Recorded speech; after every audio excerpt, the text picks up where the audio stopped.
I Yes, stay of here for course. 2 or 3 days. Yeah.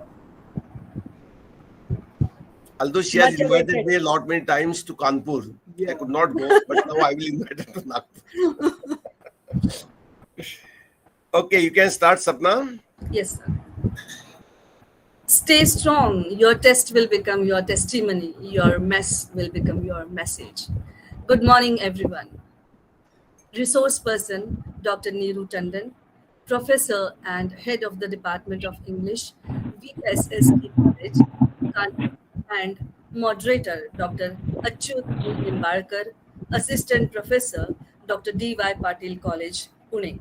All the delegates across the nation, Professor R.C. Gulhane, President of Prerna Seva Mandal, Dr. S.C. Gulhane, Secretary of Prerna Seva Mandal, Ms. Abhilasha Gurdhe, CEO of Prerna Seva Mandal, Dr. Praveen Joshi, Director, Dr. S.C. Gulhane, Prerna College of Commerce, Science and Arts, Dr. Leeladhar Revatkar, Principal of Dr. S.C. Gulhane, Prerna College of Commerce, Science and Arts, Ms. Aarti Goswami, HRM of the college, Ms. Neha Samundre, Cultural Activities Coordinator, Mrs. Nehal Rakunde, Organizer of National Conference, and all the participants.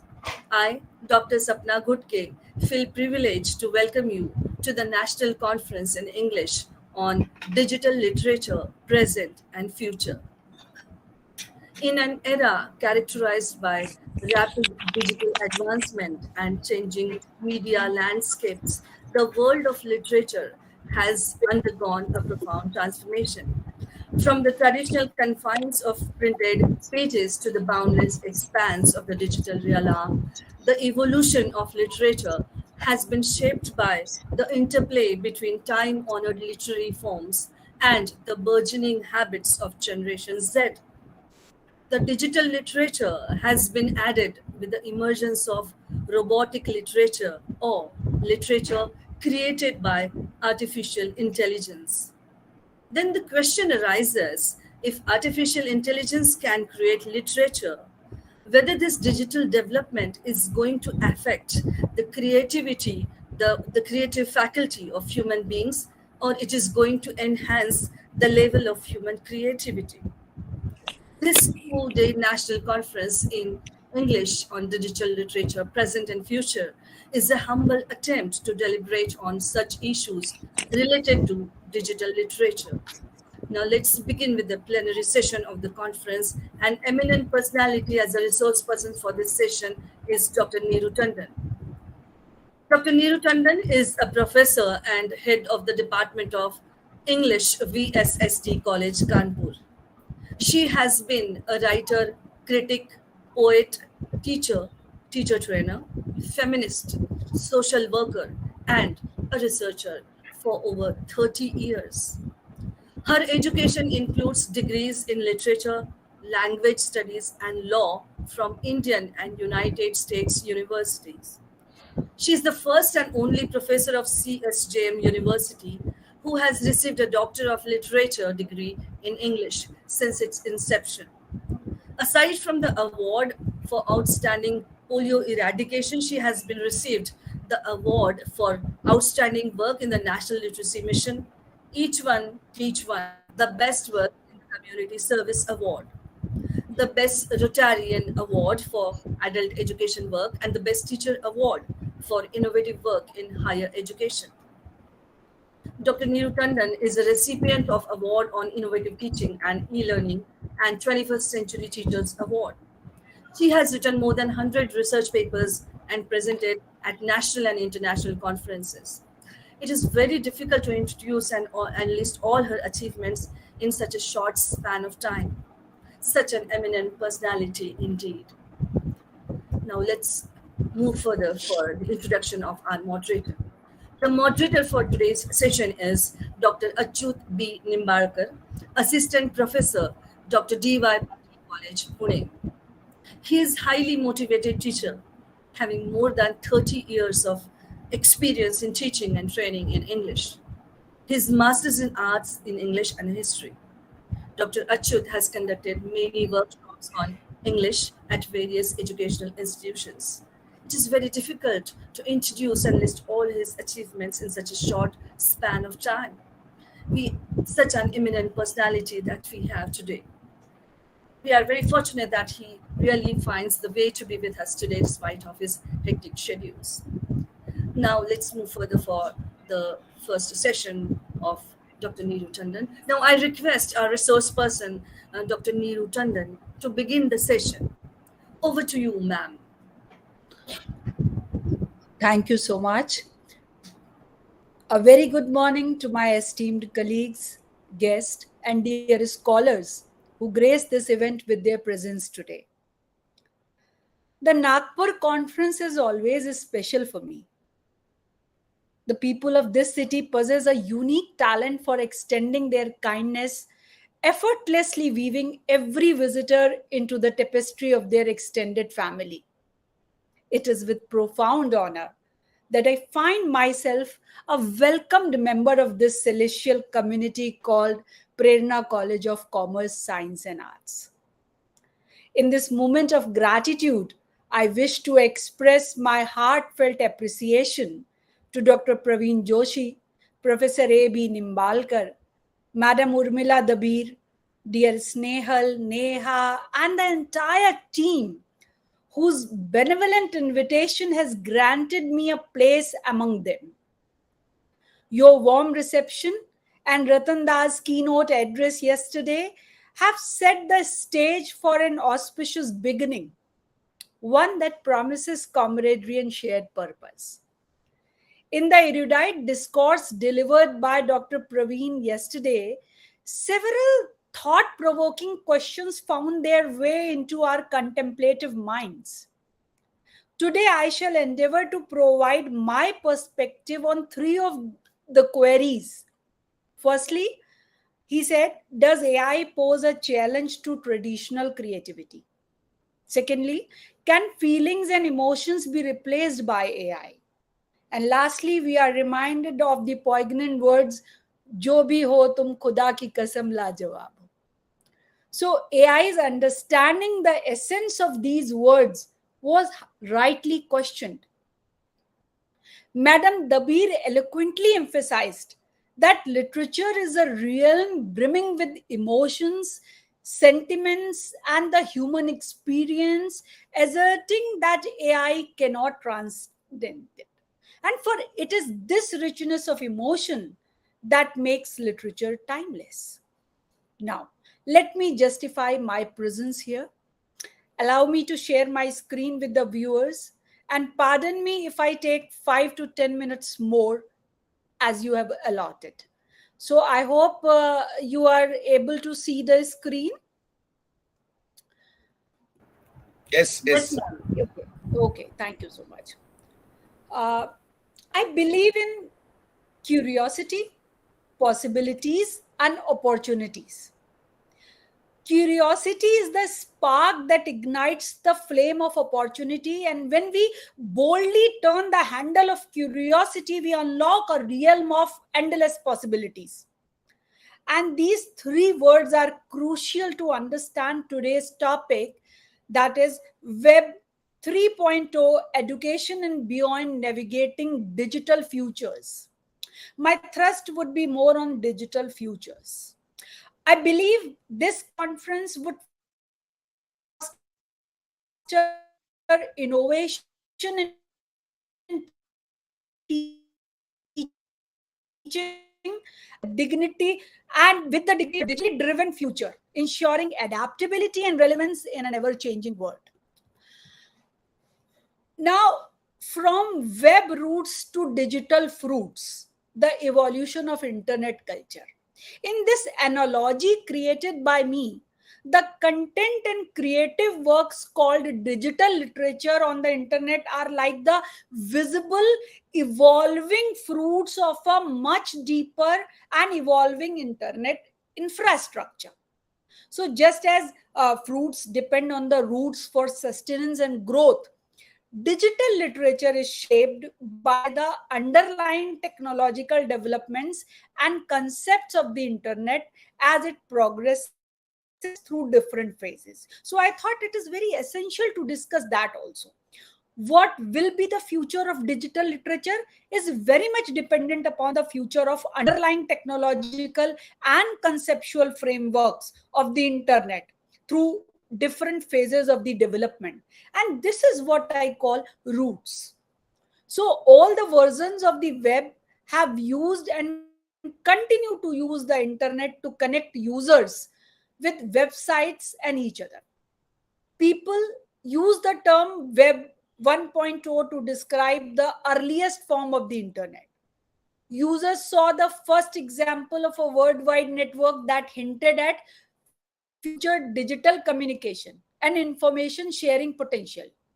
Web 2.0 tools are used to communicate and make information, and its growth made it possible for apps such as TikTok, Twitter, YouTube to expand and dominate the online landscape.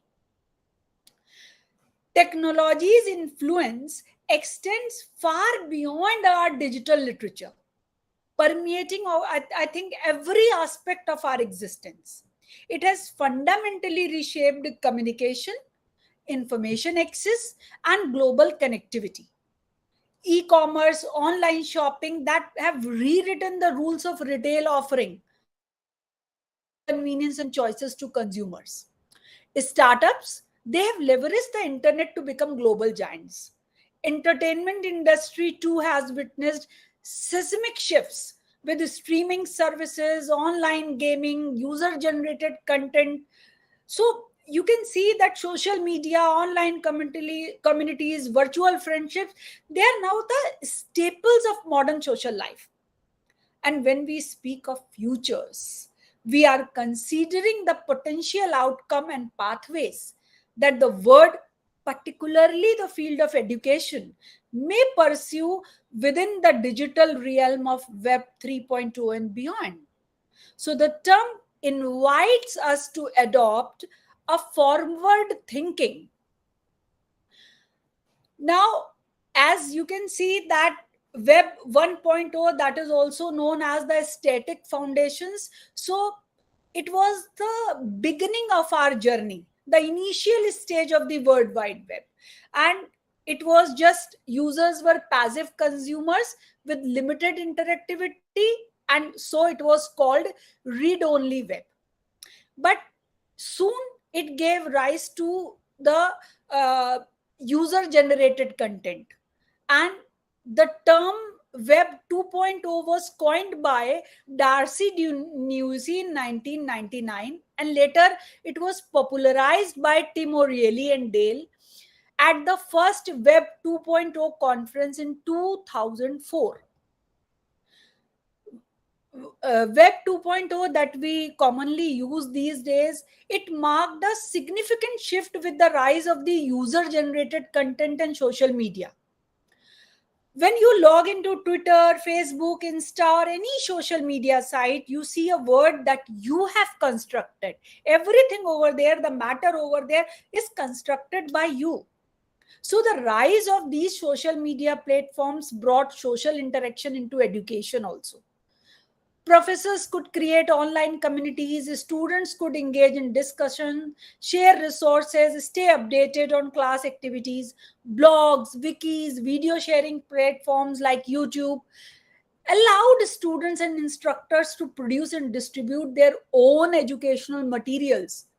So that was also helped in creativity, self-expression.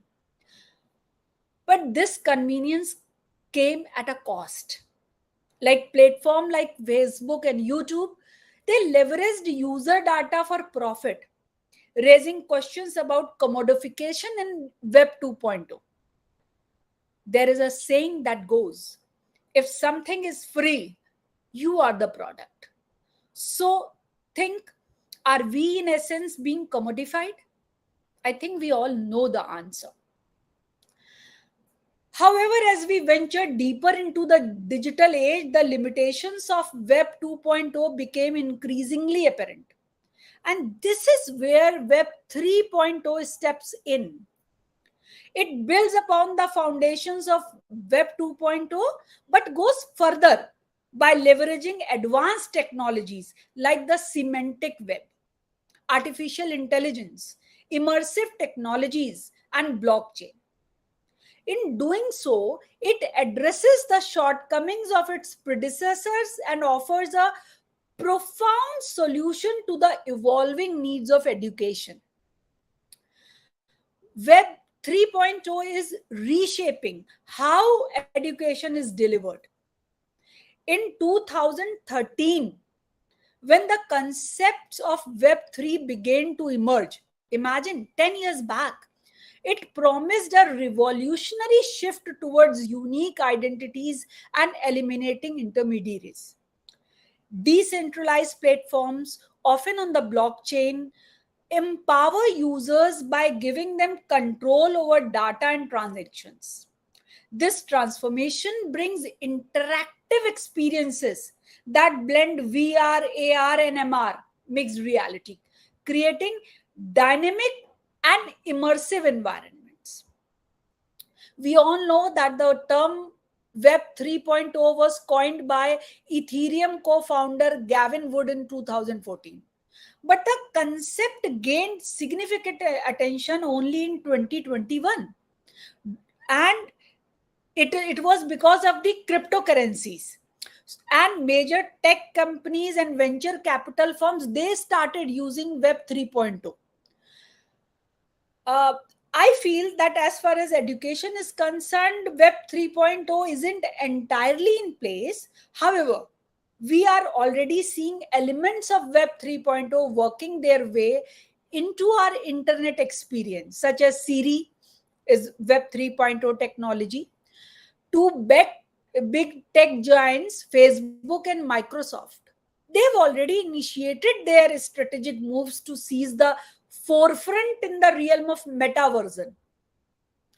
Then you can say that both humans and machines, the interaction would be better with Web 3.0, and which has significant implications for education and beyond. Now, when I say education and beyond, I wish to draw your attention to the realm that connects us all. Web 3.0, the concept of a decentralized internet, it is there in all aspects of our lives. Google Cloud, Apple Siri, and Metaverse, virtual worlds. So they are all promising further growth in this space. Even financial institutions like the State Bank of India, they are exploring blockchain technology. Amazon, Facebook, they are also venturing into it. Mastercards, Nike, Deloitte, these famous companies are actively utilizing blockchain within Web3. So it's nothing new. And like Dubai, for example, every country is just experiencing this, but Dubai is strategically positioning itself as a Web3 hub. And they aim to attract over 600 new Web3 ventures by the end of this year, 2023, through subsidized commercial licenses and solidifying its status as a tech powerhouse. Now, what is this? What is the impact on education of this Web 3.0? The integration of this artificial intelligence in education offers significant potential, enabling flexible and self-directed learning experiences that are tailored to individual preferences. AI can monitor progress and adapt resources for personalized education. The buzzword ChatGPT.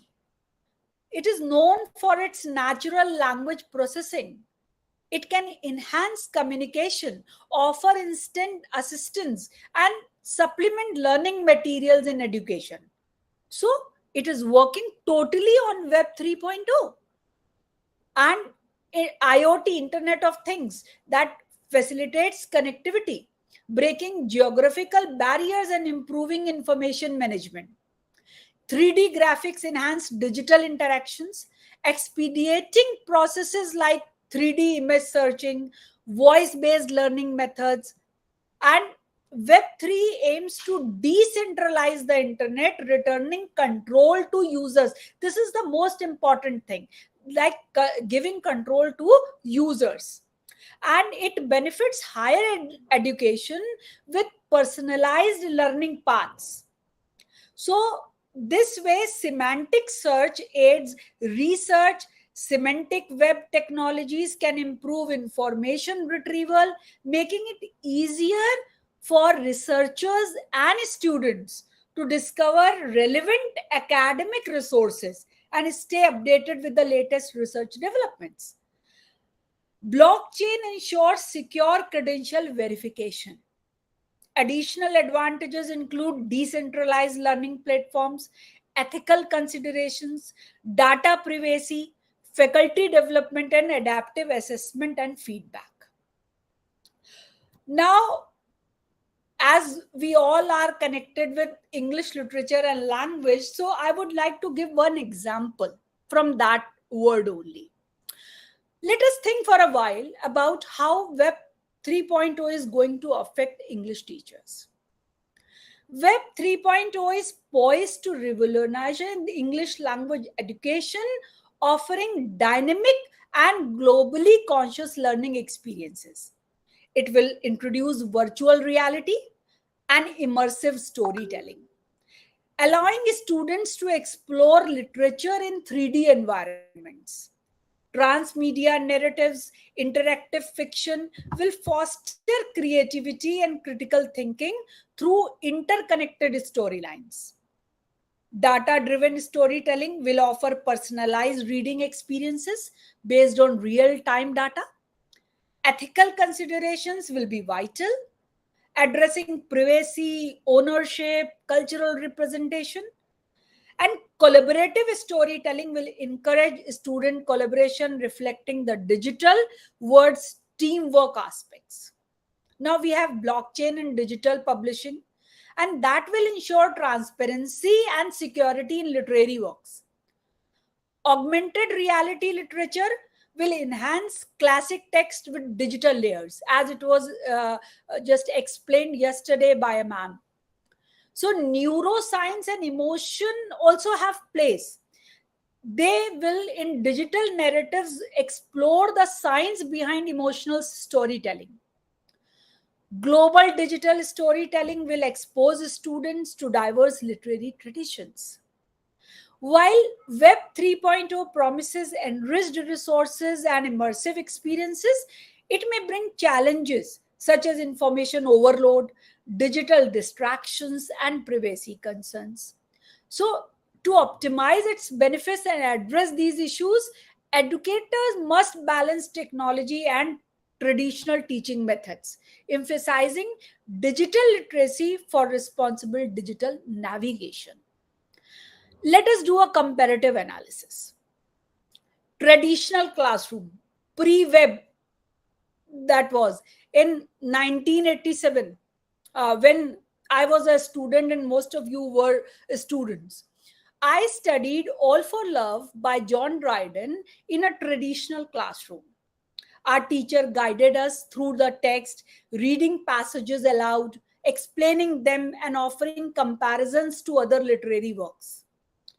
Our focus was on analyzing Dryden's use of language, metaphors, and imagery to depict Cleopatra's character.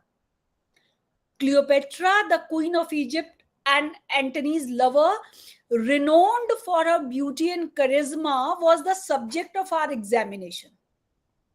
A notable passage we discussed that portrayed Cleopatra's passionate nature and intricate emotional range as she was seen. She was seen with tears that flushed her cheeks red with anger. The professor, because he was a very good professor, he quoted this description of Cleopatra, and he has taken that the similar thing from Urdu poetry, and he used to quote to explain this Cleopatra's beauty when she was all red, the face was red with anger, and she was all tears. So that was, he said, उसके जलते हुए रुखसार पे ढलके आंसू, रुखसार means गाल, cheeks, उसके जलते हुए रुखसार पे ढलके आंसू मैंने शोलों पे मचलती हुई शबनम देखी है.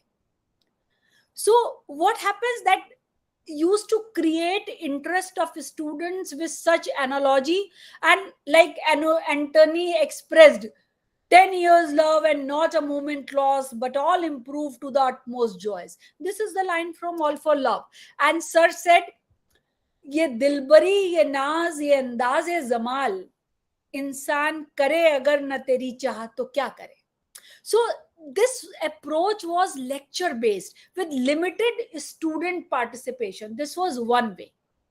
Now let us come to the second Web 2.0 scenario. Now we are teaching that.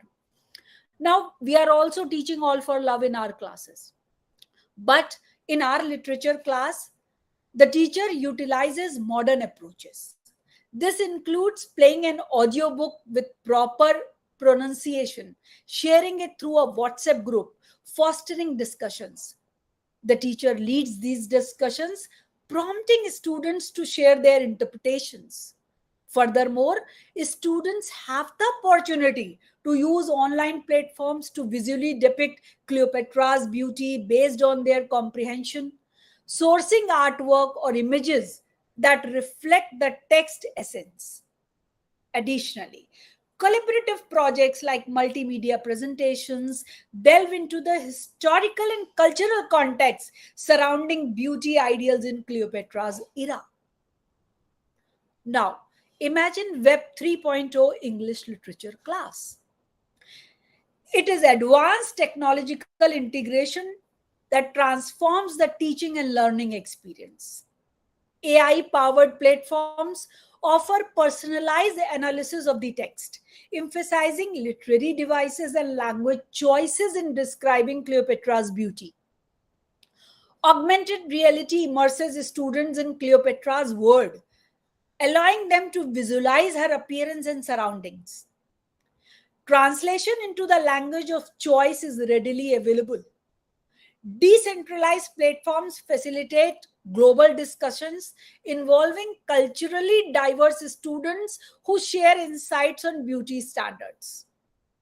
Interactive annotations clarify historical references and unfamiliar words, adjusting on evaluating AI-generated analysis and responsible global participation.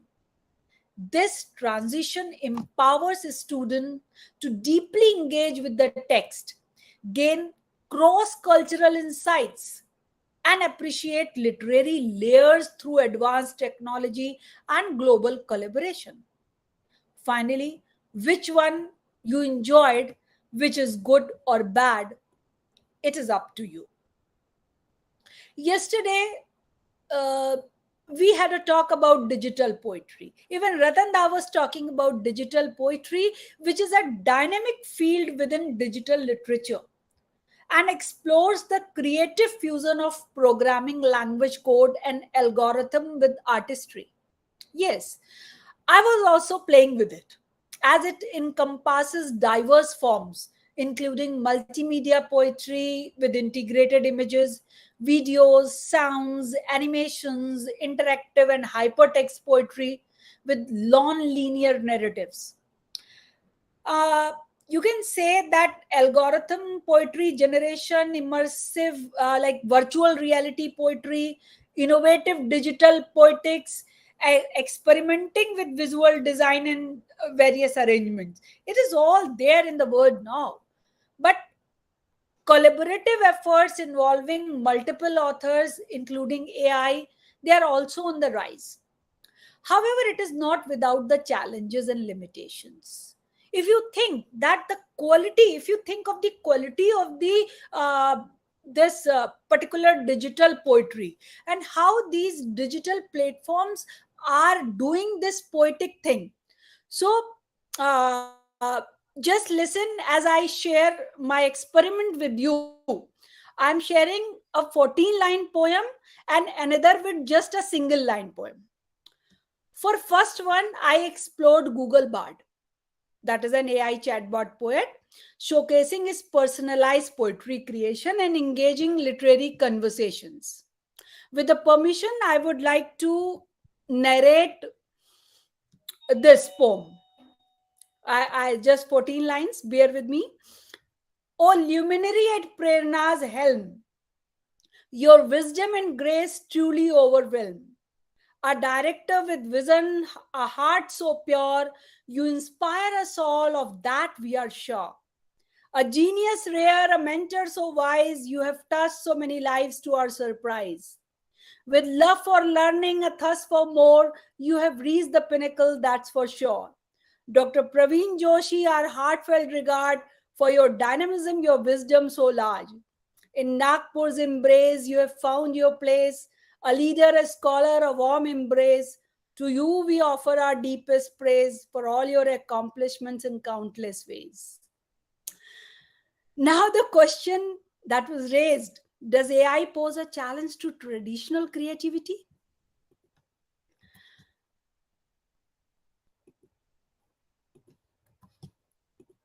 Before I share this one liner, allow me to recount a story from nearly 2 centuries ago at Oxford.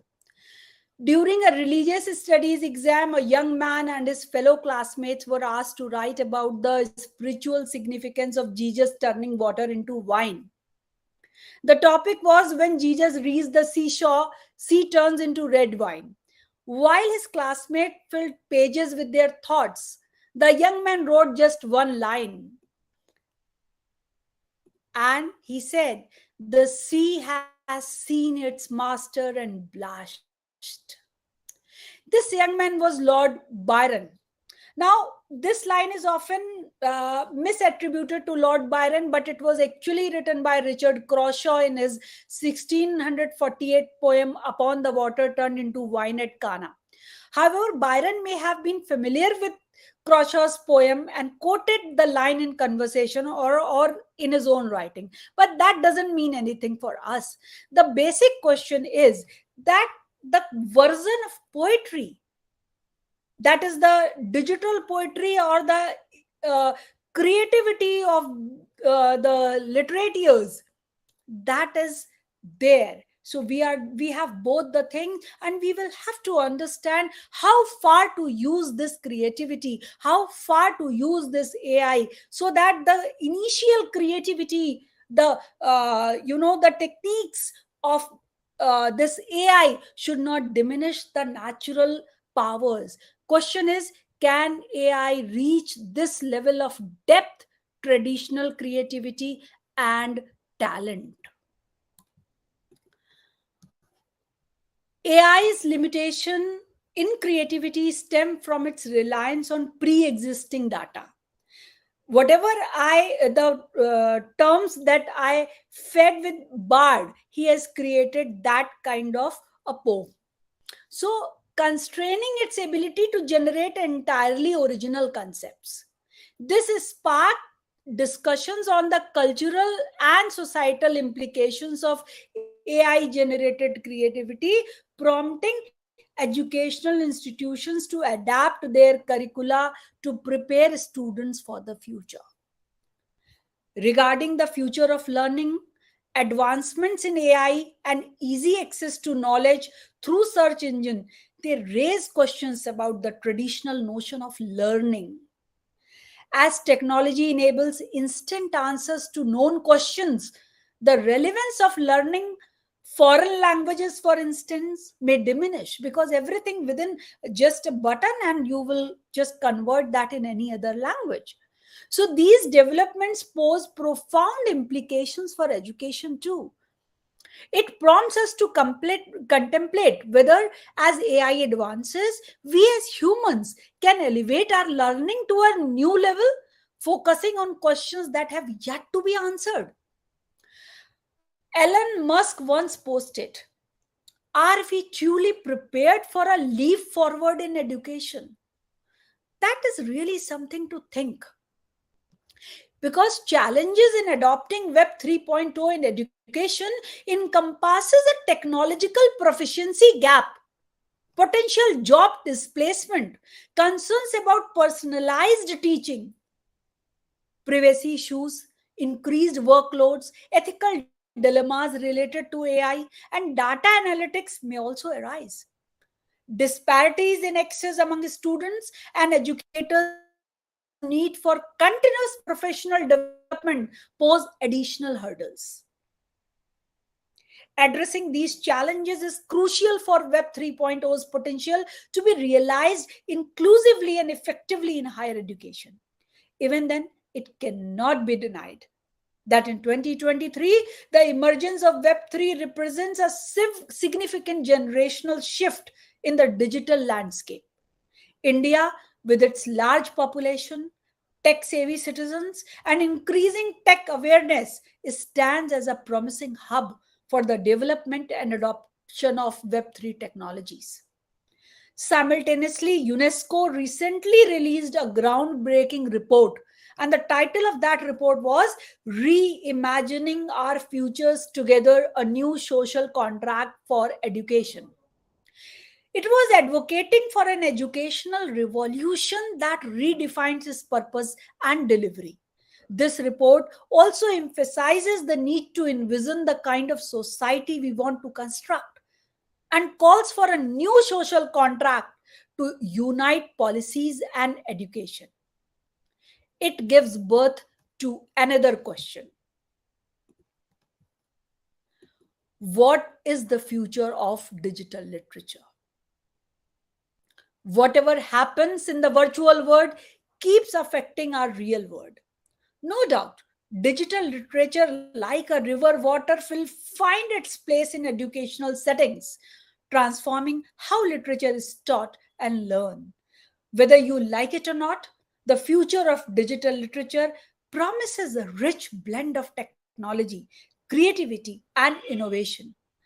Powered by sophisticated natural learning language processing and machine learning algorithm, Google Bard, Bing Chat, they have raised the bar for human-like conversations with virtual assistants. Friends, let's delve into the final segment of today's lecture on navigating digital futures. Our discussions are not limited to Web 3.0. We will also explore the possibilities and scope of Web 4.0 and even Web 5.0 in the future. This marks the onset of a significant technological transition in our digital journey.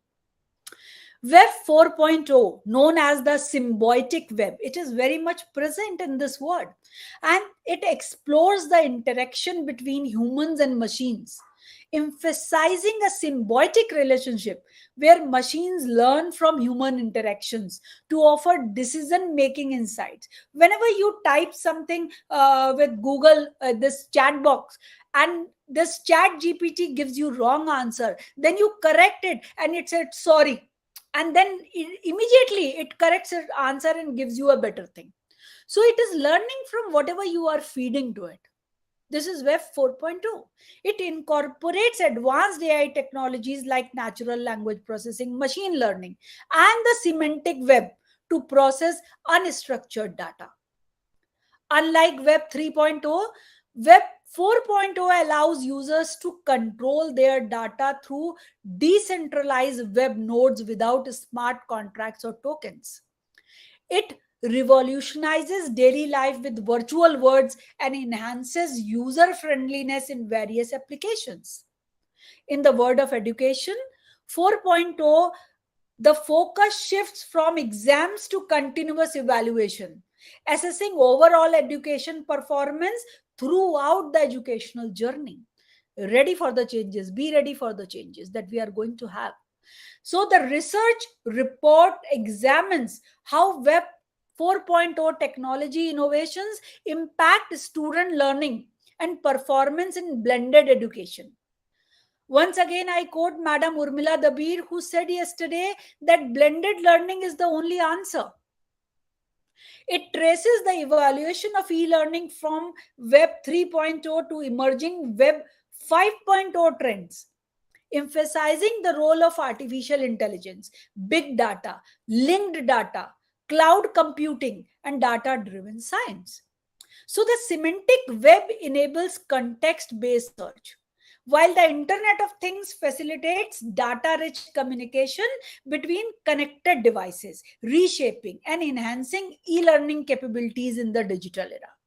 These advancements reshape e-learning, enhancing its capabilities and potential in the digital era. Now, Web 4.0 is about machine learning and acting like humans. This is one thing. For example, Siri or Alexa. These AI devices are designed to perform various tasks from economic activities to personalized services in hotels, spas, and more. They are even replacing aging workers in some places like Japan. Recently, our Prime Minister Narendra Modi visited the robotics gallery, and there was a news that he was in Gujarat Council of Science city where a robot served him tea. That is not the only thing. That is not the beginning. Before that, in November 2017, Chennai introduced its first robotic restaurant inspired by robot theme. And there was Chinese and Japanese eateries. And the title, the name of this restaurant was Robot. In 2022, following the pandemic, Noida saw the opening of the Yellow House. And there is a place, Dilsukh Nagar, that welcomed Chitti in town. So it was a restaurant. It was very special restaurant because there, sensor-equipped robots dressed in saris, they used to deliver food and even shake hands with customers. So these AI robots and devices and transforming hotel and tourism services, this is a message for us. In Vietnam, I recently visited, they aim to improve safety and value in tourism using Web 4.0 and 5.0 devices, offering digital support and benefits based on location and commercial opportunities. So they are using them for translation studies. Now let us also talk about Web 5.0. This is known as anchored in metabolism. Yes, 5.0, the next phase of internet evolution, is a reality led by former Twitter CEO Jack Dorsey's financial company. It promises complete decentralization and user data control. It integrates artificial intelligence to infuse human emotions. Praveen sir, as you said yesterday. So combining the strengths of Web 2.0 and Web 3.0, elevating the semantic web and enhancing global media connections. It is also referred to as telepathic web or the symbionet web. So it leverages emotional intelligence, blockchain, AI, and deep learning. Key features encompass identity control, decentralized data storage, and a fertile ground for decentralized application development. Today, wherever you are entering any website, you are supposed to enter your data. You are just laying bare your identity. But with this technology, you are not supposed to lay bare whatever is there. You will have a separate web identity and you will be able to do further things. So people, even in games and certain other areas, can communicate using devices like virtual reality headsets and smart glasses. The research has been going on. So this symbionet could even understand emotions and thoughts. Companies like Emotive Systems, they've created smart headphones that can read facial expressions and respond accordingly. Web 5.0 brings emotional and cognitive interactions into virtual reality. It applies advanced technologies to create more human-centered teaching, focusing on students' social and emotional growth and solutions that enhance overall quality of life.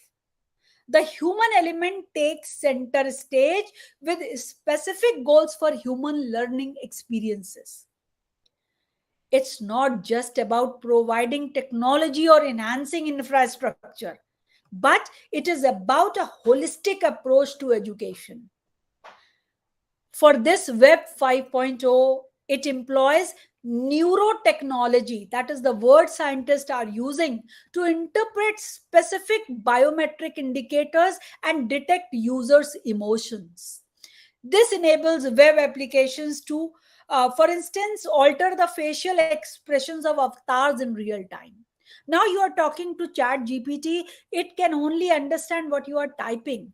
Maybe in future, understanding your emotions, the web 5.0 will say like faz ahmad faz kind of thing, and it will say if you are sad, अब जो कोई पूछे भी तो उससे क्या शरह हालात करें, दिल ठहरे तो दर्द सुनाए, दर्द थमे तो बात करें.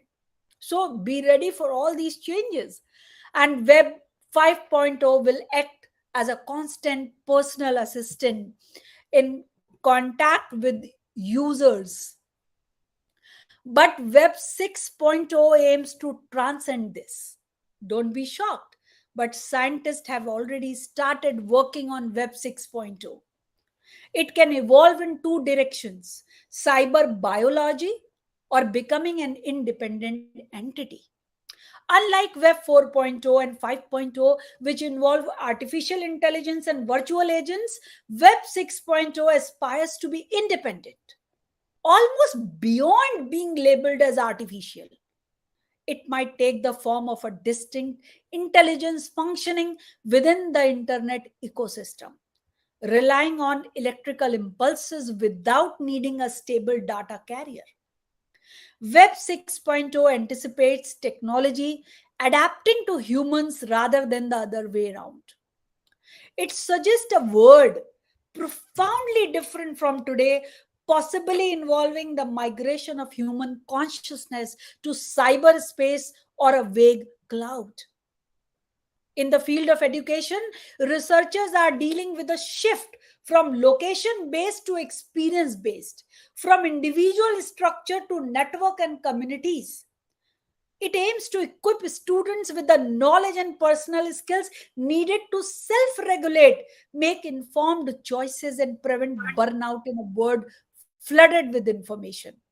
In this regard, the fifth edition of Enlight ED took place on November 16th and 17th, 2022 in Spain. I'm just referring to so that you can understand that Web 6.0 is in place, focusing on the future of education in the digital age. And this annual event that was initiated in 2018, it gathered experts in education, technology, and innovation to address the challenges and opportunities in the learning field. And the key themes discussed over there were the future of education, disruptive classrooms, promotion of equity, and inclusion through innovation. Now, for all of us, thinking about the future of learning in higher education is perhaps an exercise in hopeful imagination. When we look forward to the next 3 decades of higher education, we see improvements and progress. We think that higher education will be better in 2050 and how it was in 2020 in comparison. And we think that we can calibrate that improvement. A lot can happen in 30 years. We might see changes in how we use technology. We might see radical alternatives to the traditional college model. Scientists have already started projecting how in 2050 and even after that, what will be the form of education. So next 25 years will see the traditional classroom become a thing of the past. According to a new fascinating white paper entitled, the title of that paper is The End of Schools as You Know It, Education in 2050. It was written by Tracy Follows. Tracy Follows is a big name. She is one of the top 50 female futurists according to Forbes magazine and a visiting professor of digital futures and identity. With the rapid progressions in technology, we are on the brink of a technological explosion that will change how the entire world operates. Now, the educational journey will be tailored to each individual's purpose and passion, with the classroom expanding beyond its physical constraints and revolutionizing education. By looking ahead to 2050, we get a glimpse of what is to come, and results are fascinating. Now, Standard assessments will be replaced by DNA testing in order to detect students' strength and subjects they are predisposed to excel in. Now it will pave the way for the right career for the right people. Brain computer technology will be used to continually monitor mental and emotional well being, identifying imminent signs of students' burnout or stress. Classes are likely to be more skill based. These are just a few thoughts.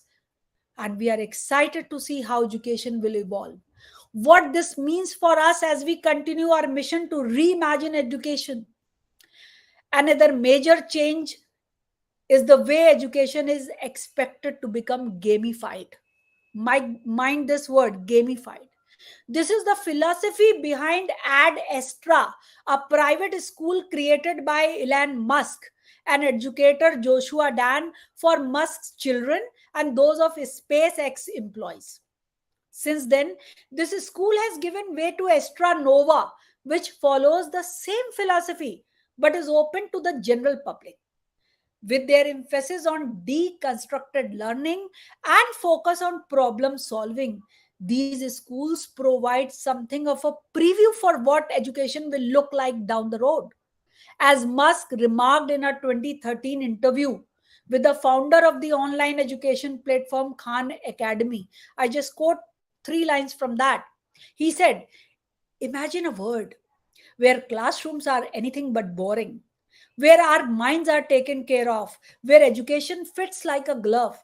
This is the education revolution, and it's coming our way sooner than we think."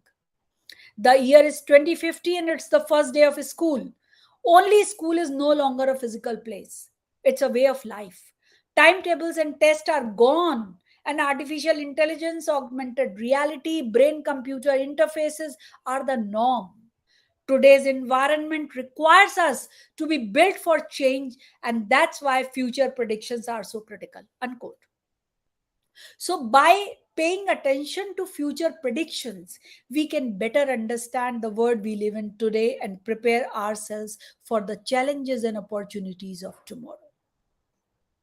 We also just talk about synthesis schools that is also inspired by this Ad Astra and Astra Nova.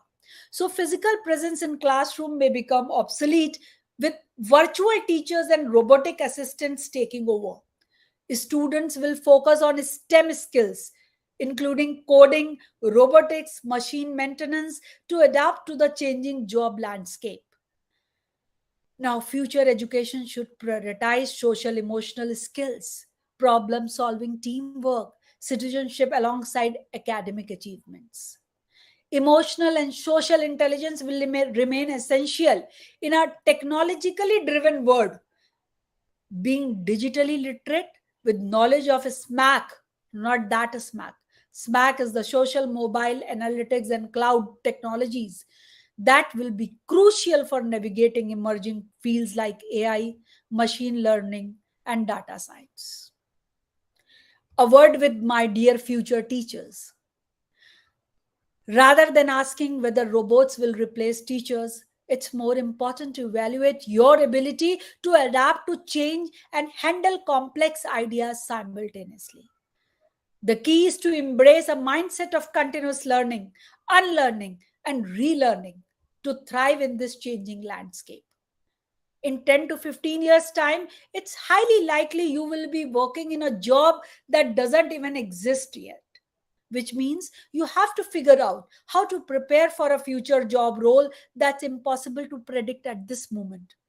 As long as you can think outside the box, you will be just fine. Develop digital skills, be adaptable, be creative. A master's degree in example, a master's degree in artificial intelligence or e-science can help advance your digital skill set and accelerate your technical acumen in these emerging fields. 10 years back, when I did a course in digital teaching from University of Illinois, I know its worth today. So for a better understanding of this topic, just see these books. I would love to suggest these books to you. Due to paucity of time, I'll refer just two. One is Digi Modernism by Ellen Kirby. Postmodernism has become old fashioned. Digimodernism is the next phase of postmodernism. A new form of text has emerged. The new cultural climate thrown by digitization. The literature can be termed ergodic literature and participatory literature, since it follows the non linear form of text, and even a common man can participate in the text according to Kirby. And this book gives you a better understanding of this digimodernism. The next book you can see that is the name is 2062, the word that AI made,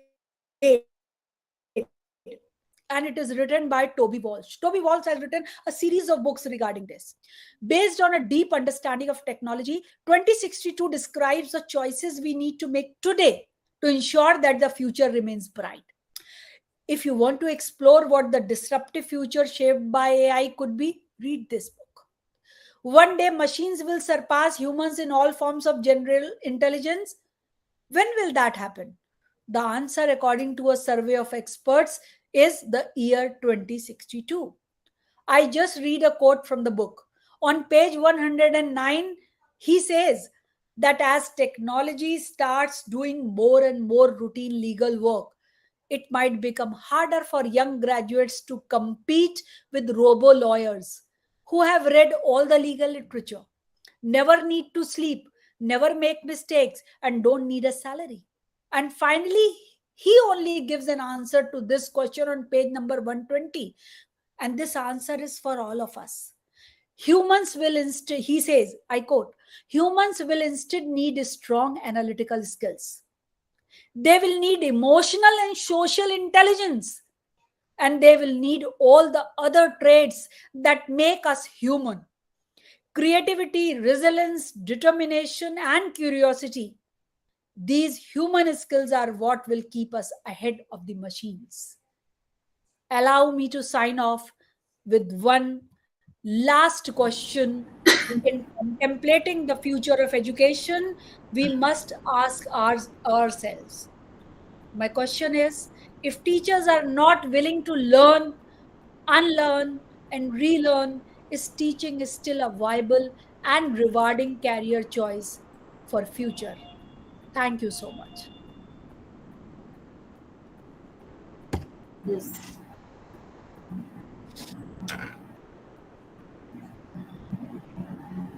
Thank you, ma'am.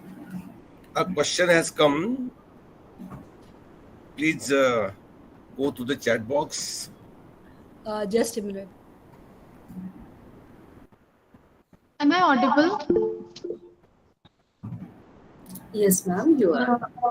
Ma'am, I want to ask one question from Neeru Tandon, ma'am. May Okay, I go. please proceed? Yes. Yes, please. Ma'am, I have a question that won't teachers be intellectually lazy if for teaching they seek help from AI? And won't their own originality be badly affected as their dependability on AI will increase? Of course, we are discussing this very issue since yesterday, and I just referred is that these two poems that I have just given as an example, like one prompt I have given to AI and the kind of answer I got, and another thing that was I quoted long time from long time, like from Lord Byron or the Croshaw. So definitely, humans creativity, AI in the near future, it is not going to do that till we have like 4.0 or 5.0. Then in that era, when machine will be able to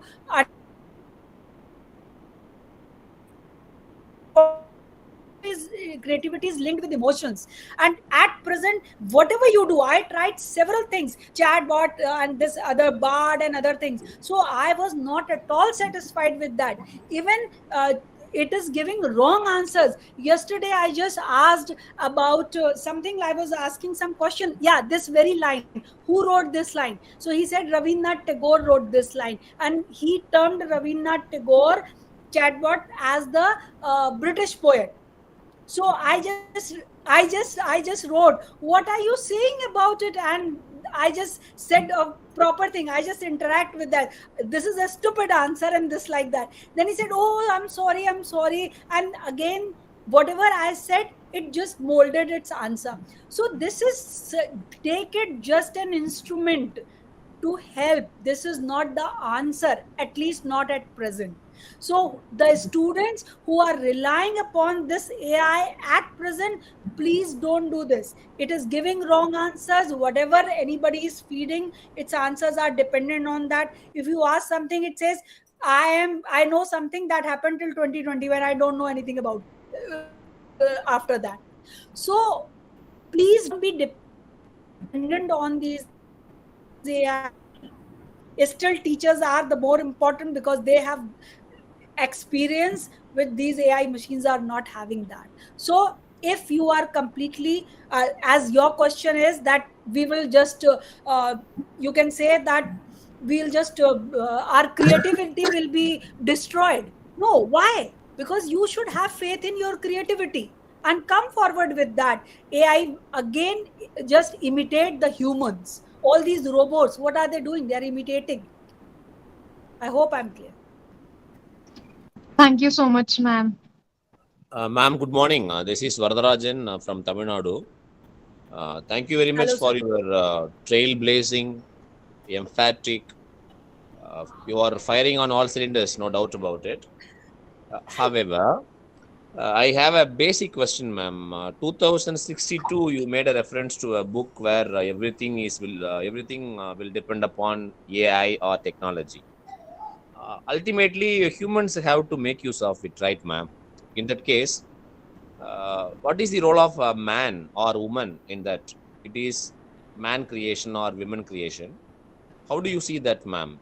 It is all meant for humans to make use of it for better understanding of these things. How do you see this, ma'am? And thank you very much for a fantastic lecture. Though I joined late, I admit my delay. And sorry for missing your lecture. I will get it to the YouTube link later. Thank you very much. You can get it on YouTube, no problem. Thank you so much, Dr. Varadarajan. You have made a very interesting, question. And the thing is that if we just think about this, that it is a double-edged knife, you can say, or just like fire, you use it for cooking your food or burning somebody's house. It depends on us. So the thing is there, the instrument is there, and the creativity of human is how do you use it. And you can use it for our development also. It can help us, but if you are entirely depending on that without using your creativity, without using your brain, definitely it is not going to help the human race, of course. Thank you very much, ma'am. So I insist that human brain is still the most important thing, and we must utilize it. By utilizing that human brain, we are making these machines, but these machines should not overpower our human brain. So that is what is more important. That's right. You're right, ma'am. Ma'am, one more faculty member is having a query. She is saying that, Ms. Neha Samundre, she is saying that if we ask students to write an essay and if they take the help of AI or ChatGPT, how can their own imaginative power will be increased and how they can develop their original ideas? That is, we are having a lot many seminars and conferences and workshops related with this thing. Teachers somewhere, they are really feeling the trouble how to check. The plagiarism check is another problem, like whether the students are writing on their own or they are taking help from the AI. So that you cannot stop them from taking help from AI. But the only thing, the need of today is just the ethical kind of thing. We must teach them how to take help from these AI things, how to use these chatbots. And the thing is that they can take help, but if they are depending on that particular AI thing or just cut, copy and paste they are doing, just like usually previously they used to do it from Google. So this is not going to help them anyhow. So it is our job now to just teach them how to use these chatbots, how to use these AI things, and be more creative. Take the facts, take the knowledge, just learn something from them, get your answers, but weave it according to your own creativity. Then only you can have something worthwhile. So this is the time that we should just talk about all these things. We should not evade it. We should face this challenge in our classrooms and just talk to our students, tell them how to use this ethically, of course. That's right. Thank you so much, ma'am. Thank you, Neha. Okay, any more faculty members having? Okay, madam, there is a question from Manjari Narkhede.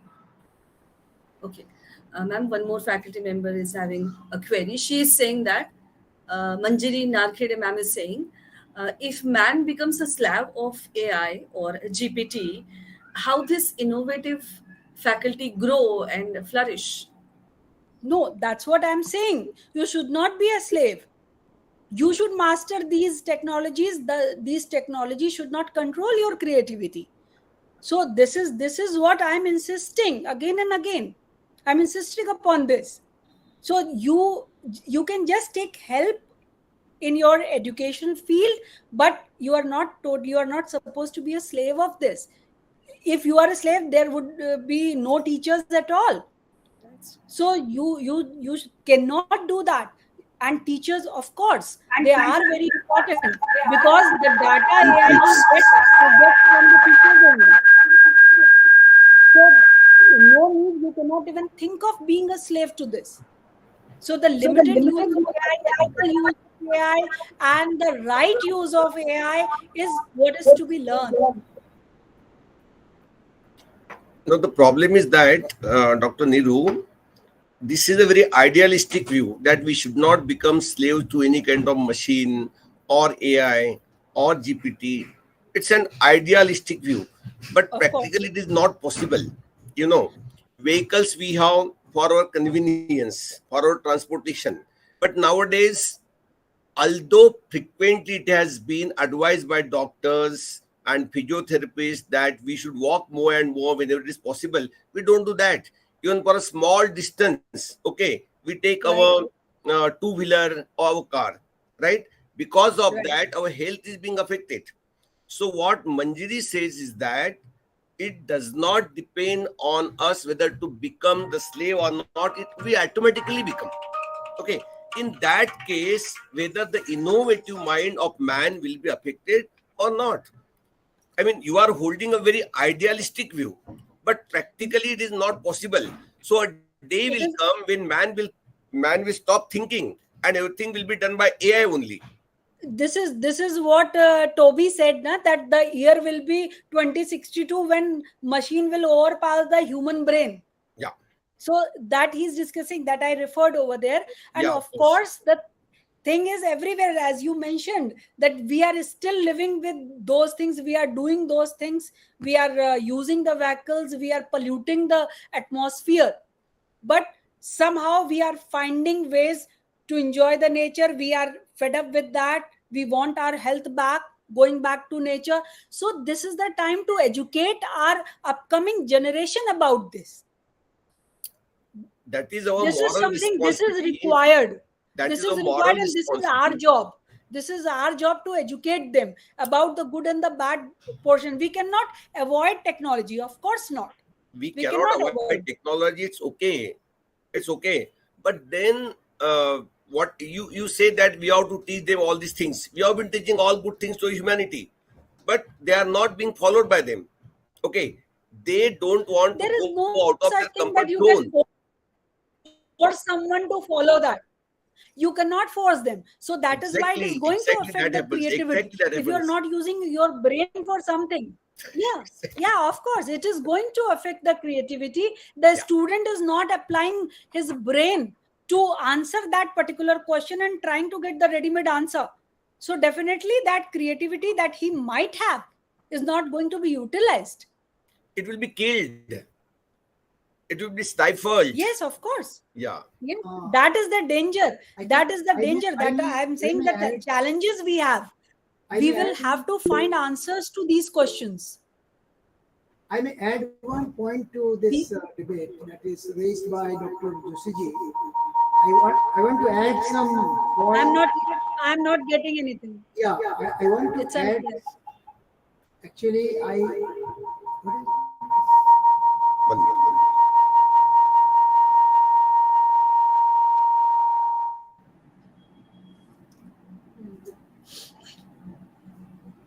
Yes, go ahead, Amit sir. Am I audible, Amit sir? You can ask now. Good morning, ma'am. Good morning, sir. Earlier you said that the machine learning will be replaced in classroom. Traditional way will not be effectual in the next generation. So, and you are saying that AI is not AI is falsifying the knowledge, or it is misleading. It is the knowledge provided by AI is misleading. Then what will be the middle way of teaching in the next generation?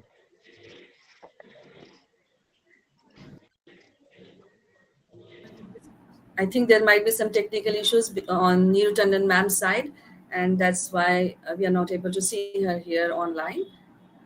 So whenever she'll be online, sir, your question, I'll send your question to ma'am and I'll ask her to answer your question.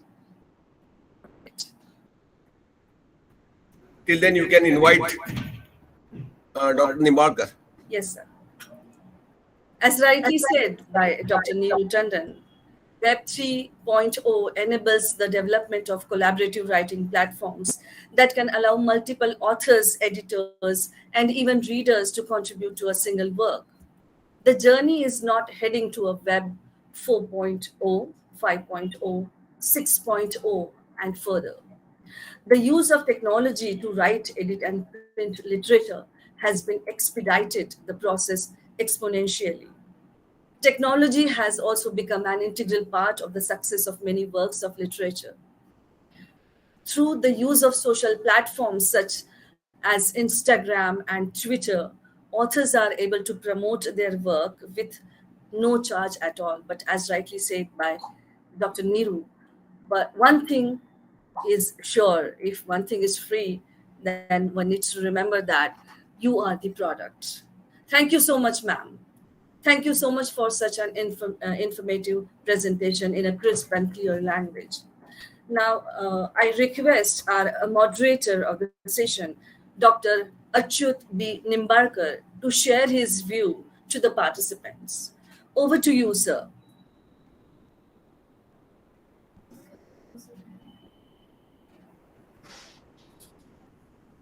Nimbarkar, sir, am I audible now?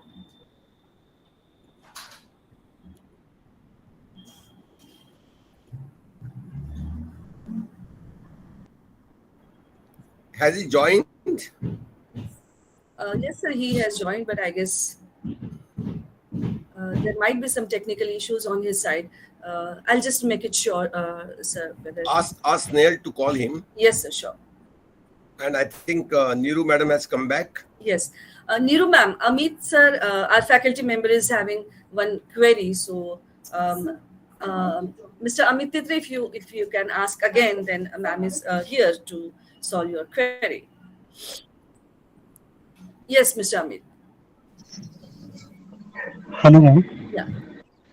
Yeah, go ahead. Earlier you said that traditional way of teaching will be outdated and it will be updated with the machine learning and AI learning. And you recently said that AI is providing the misleading. Sir, you are not audible. Hello, Sir, ma'am. you are not audible. Hello. Hello. Am I audible, ma'am? Mr. Amit, can you be a little bit It is louder? breaking. Or your voice is breaking actually. Okay, ma'am. Hello, ma'am. Am I audible, ma'am? Yeah, better. Uh, Ma'am, you said that traditional way of teaching will be outdated and it will be updated with the latest technology, AI learning, machine learning, and whatever another techniques of learning. So my question is, Hello, ma'am. Am I audible? Snail, ma'am? Yes, sir, you are audible, sir. Shall I proceed? I will stop my question, ma'am. Let Just them. Nimbarkar, sir, Okay, let him complete. just give me Okay. just give me 1 minute. We'll be Okay, starting. ma'am. Sir. Okay. Niru, ma'am, did you get the question of No, Mr. no, Amit? I could not get. It was breaking. After half a minute, it was gone. All right. Yeah, Mr. Amit Titre, can you I'll write? answer later. Yeah, he can write it to me and I'll answer. You can continue with your things. Sapna madam, there is one more question in the chat box from Ms. Purva Wagh. Yes, ma'am. There is one more question from our faculty member Purva Wagh. She said that artificial intelligence can only work with previous data and patterns. How does it develop innovative abilities? That's what she wants to ask. At present, whatever we have, so this is what is based totally on whatever we are feeding to it. So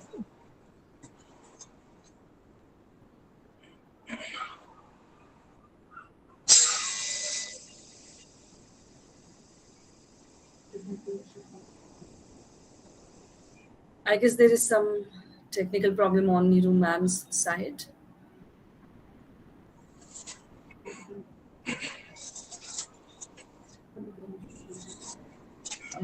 With the permission of our director. Hello? Okay, okay. Hello? Ma'am, please go ahead. Hi, yes. Sorry. So this is what I mentioned, that it is a thing of future than that the creativity will be included or something like that. At present, like it always they just claim it that whatever has been given, so the answers are based on that only. So at present we are not that is the thing of future to understand the emotions or feelings or creativity if it is there. But this is at present with whatever the version we are using, it is not there. Okay. Even that's what I mentioned, that the wrong information is being conveyed. Okay. I guess Purvam query has been answered rightly. One more faculty member, Dr. Sonika Mishra, is having one question. She said that suppose I pick up all the ideas from GPT, choose words from Google, I get the rhyming scheme from Google and compose the poem. Will that be her? That's what she wants to ask. So words are words. We have just 26 alphabets that way. So if you are using it, weaving them, you have taken flowers from somewhere and weaving it in your thread according to your creativity. Definitely, it will be your thing. It will be your creativity and it will be your child that way. So definitely, this is what is required to take help from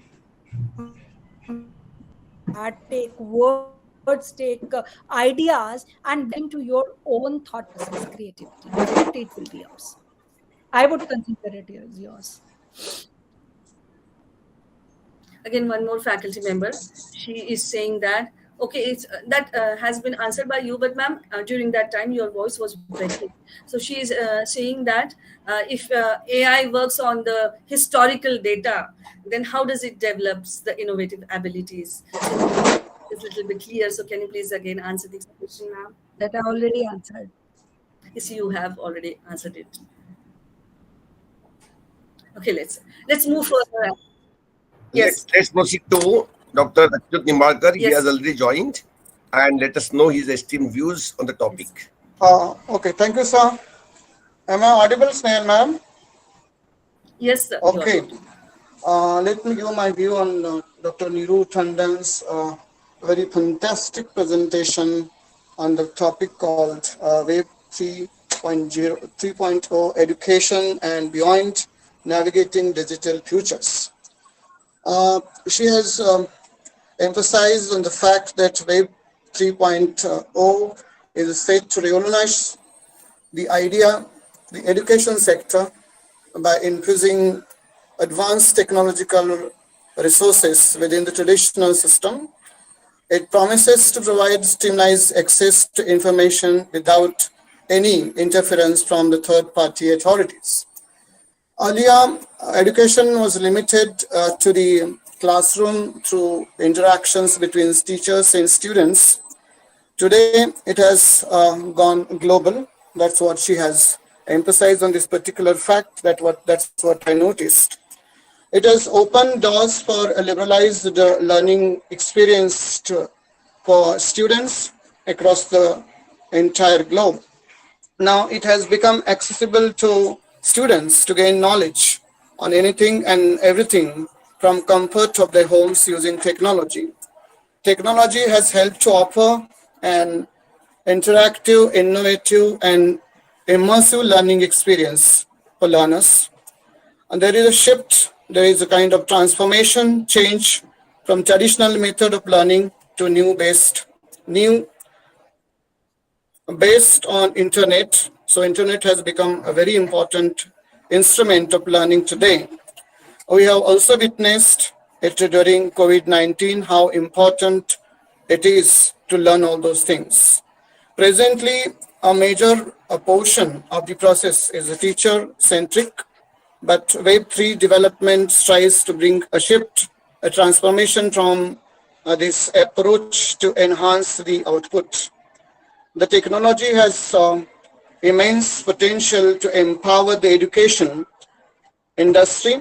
It tries to open doors for student-friendly, experienced, focused learning and goal-oriented teaching. Web 3.0 talks about user-centric internet version. It hints towards technology that changes the way we create, interact, and exchange digital content. It is a revolution, in fact, in the field of education industry that she said. She has touched upon so many points which are very important. She also talked about 1.0, Web 1.0, 2.0, 3.0, and this particular technology, this has created a kind of ambience in which students across the whole globe can learn by making optimum use of technology. This particular technology eliminates a third-party involvement and rests the what is called power with the network nodes who verify the data. She has also talked about so many points. She has given instances of so many stalwart writers from English literature, and she also talked about so many new things, new concepts from this particular technology like metaverse and so on and so forth. I think that this particular information she has provided through a lecture is, of course, very important, vital to us as a teachers who can infuse this kind of spirit in the mind of our students. And this kind of revolution in the field of education sector is very important to all of us. It infuses a kind of spirit in the students and teachers also. As somebody had asked the question that are we going to become a slave of this technology, she has also said that we should not become a slave of the technology, but we should use this particular technology in enhancing our educational method so that students can get more and more interest, and we should make optimum use of it and try to make our learning very important in the classroom.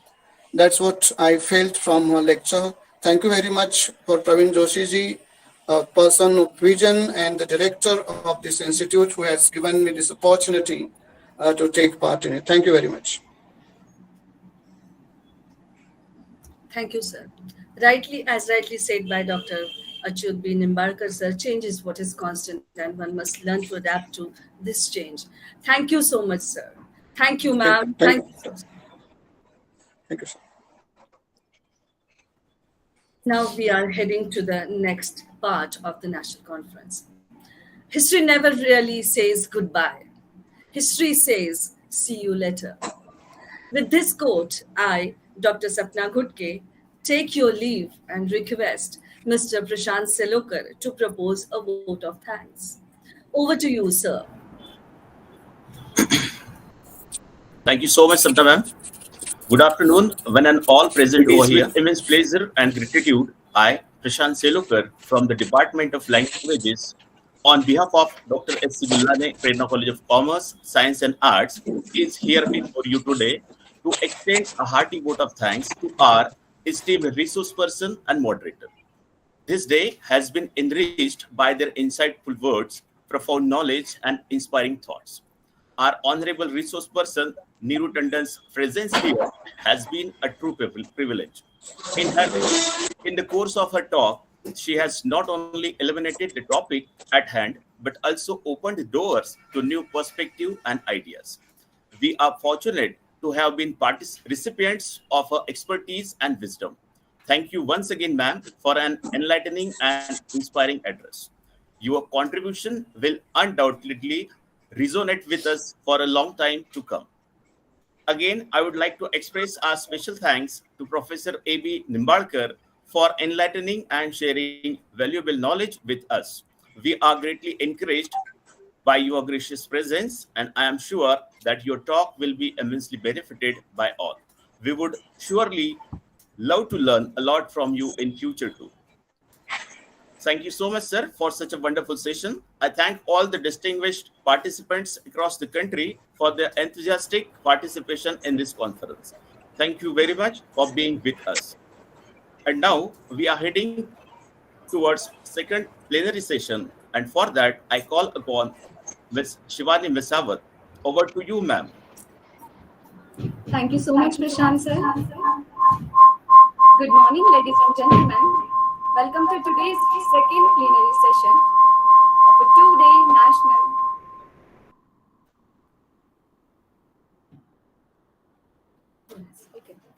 Good morning, ladies and gentlemen.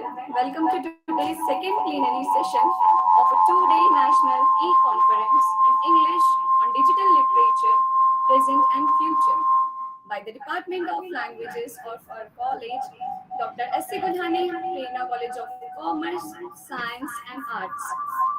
Shivani madam, sorry to interrupt you. Are there two devices? Yes, ma'am. There are two devices. Okay, please send the device to one. Sorry. Yeah, due to that the echo is there.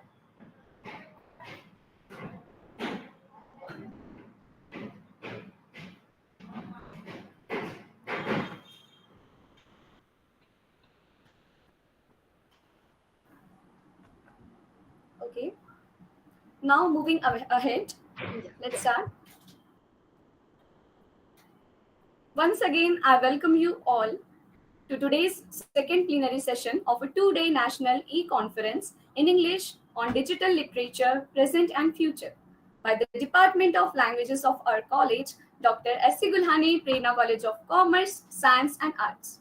I, Ms. Chitani Misawat, feel privileged to come here this session. We are honored to have with us today a very dynamic personality in the field of literature, our honorable resource person, Dr. Sudhir Nikam.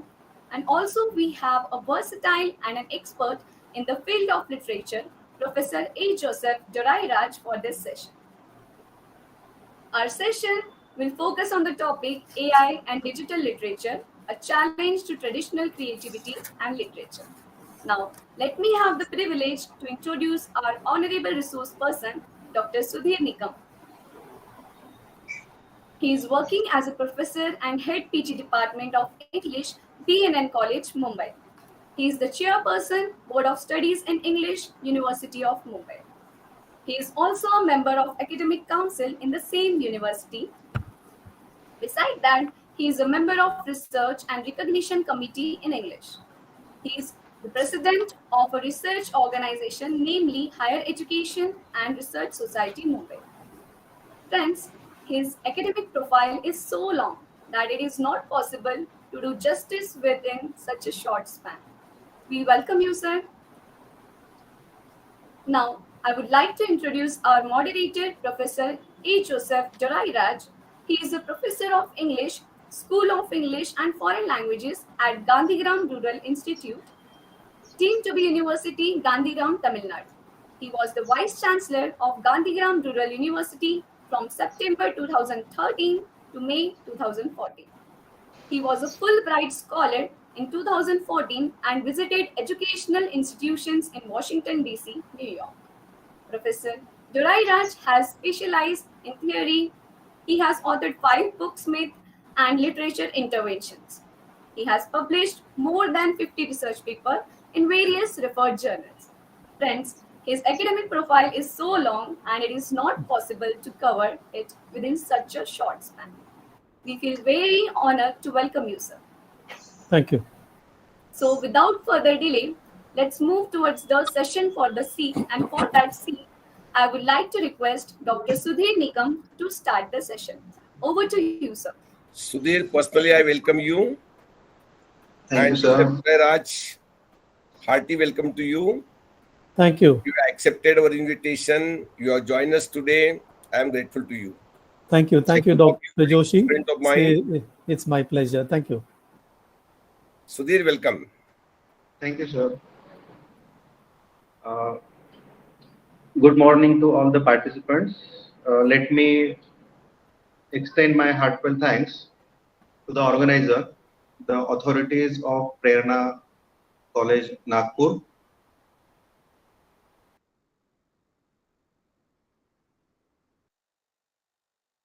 Joshi, when Dr. Snehal Madam called me and asked me my permission to deliver a lecture in the conference. So I said, I can't say no to Professor Joshi because he has all the rights to command me for any academic work. So thank you, sir, for giving me this responsibility and inviting me here for this wonderful session. Let me also thank Dr. Snehal Rakunde Madam for taking all the follows, and today's moderator, Dr. A. Joseph Doiraj, whom I know since last few years. So friends, I was going through the session of Professor Neeru Madam, and it was a brainstorming session. And let me congratulate Joshi sir, mostly because he has dared to organize such a conference or a seminar on digital literature, and he has covered various topics, various fields that are the domains of challenge in the coming time. So this event will be a landmark whenever there will be a discussion on digital literature, artificial intelligence, or whatever challenges that we are going to face. And I would also suggest the organizers to publish all the papers in form of a book. Of course, they will be going to do it because that will be a need of the hour for the academics, because even the field of research will be changing. There will be so many research papers on digital literature. There will be many research scholars who will be taking research topics on digital literature. So we stand in a stage of transition. Now everything will be changed.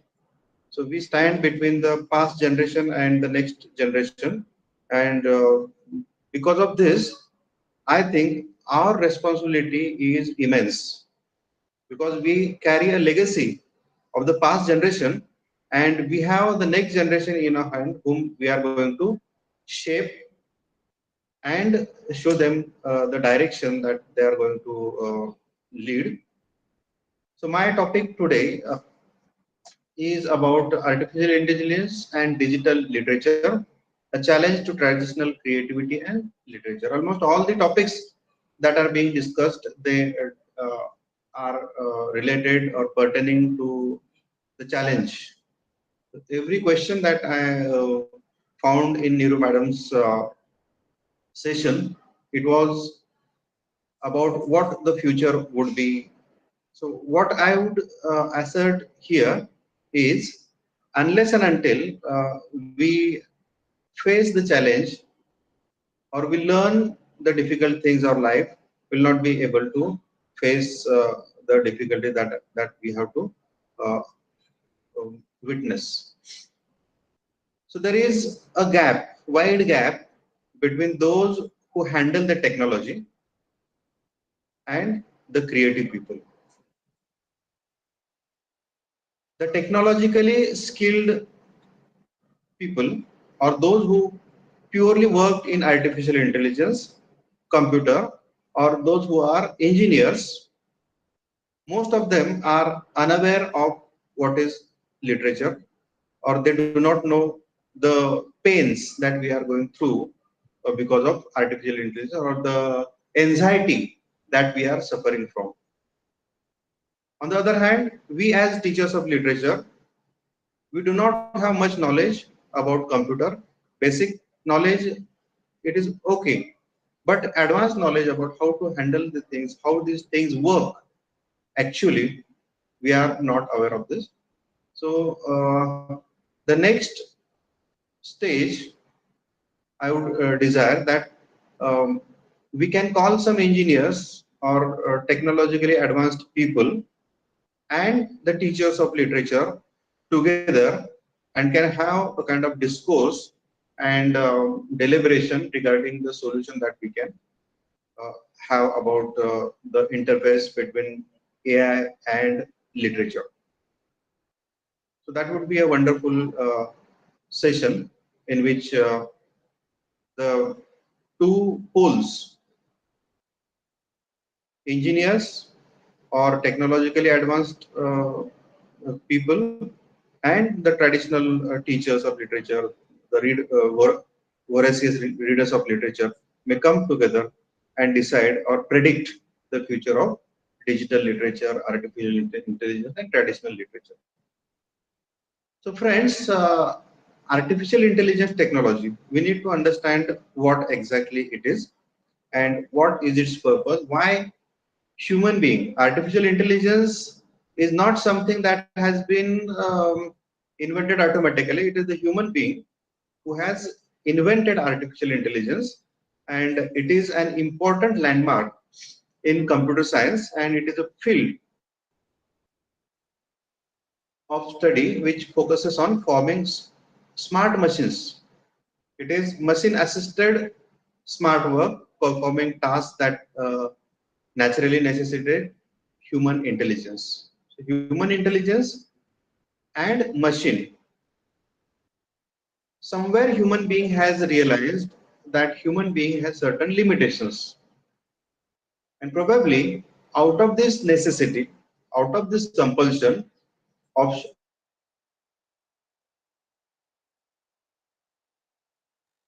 to invent something that would boost the human mind. So AI, which models and mimics the human behavior, and what this comprises: reasoning, learning, planning, as well as tools that human being handles, has been widely used in several fields of expertise such as economy, finance, education, agriculture, and healthcare. So, coupled with deep learning, artificial intelligence turns out to be one of the most significant technological achievements of 21st century, as it pioneers the digital transformation of modern society. So as digital or artificial intelligence is drastically scientific and basically preoccupation with members, literature, which is laden with figures of speech, has been regarded as the one and only branch that can never master. So artificial, just like human mind has some limitation, the same way artificial intelligence, or to speak in a clear way, computer has also certain limitations. So the tagline of today's presentation would be: there are limitations, there are strengths from both the sides. Human being has also certain limitations, and technology also has certain limitations, and the effort should be directed towards bringing about something best out of all these things. So I feel I request the organizers to share my PPT. Yes, sir. I'll share. Snehal madam, please. So the rise of artificial intelligence in literature is a fascinating development that has the potential to reshape the way we create or we consume, think about written content. Entire screen. So there are certain key points that I'm going to discuss in the slide that is going to be shared. Sir, it is visible to you now? Yes, yes, yes. Okay, sir.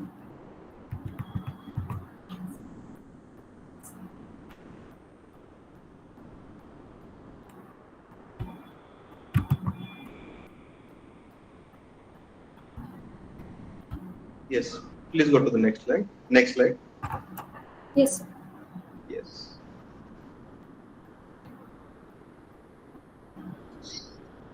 So there are some key points to highlight the emergence of artificial intelligence in literature, how artificial intelligence has come into literature. So we can talk about automated content generation. So what is it? AI has been used to automatically generate various forms of written content.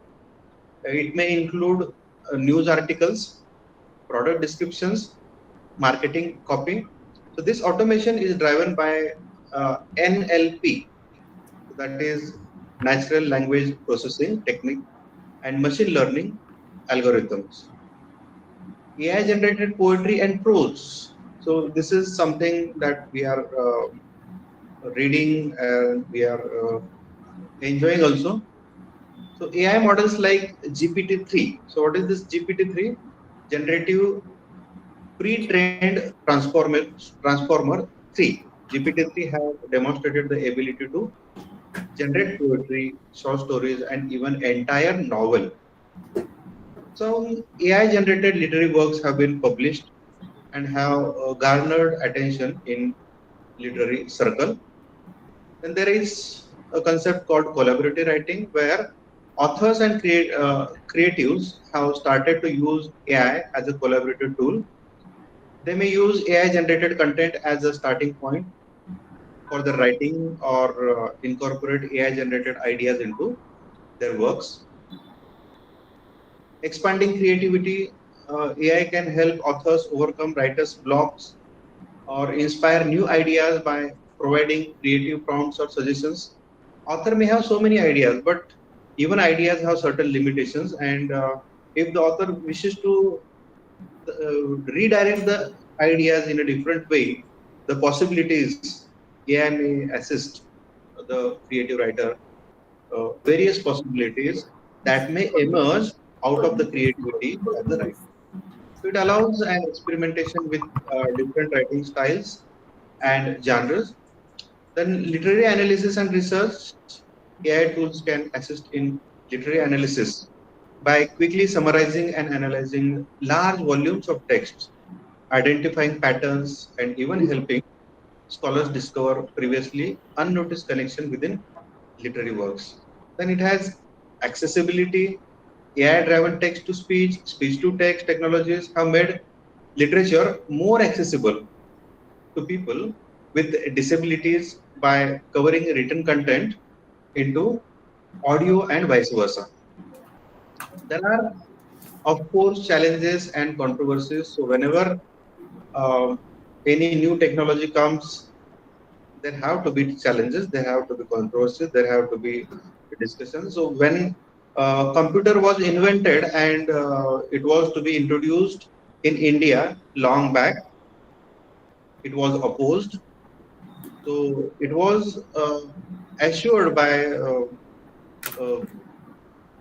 the then uh, authorities that there will not be any job.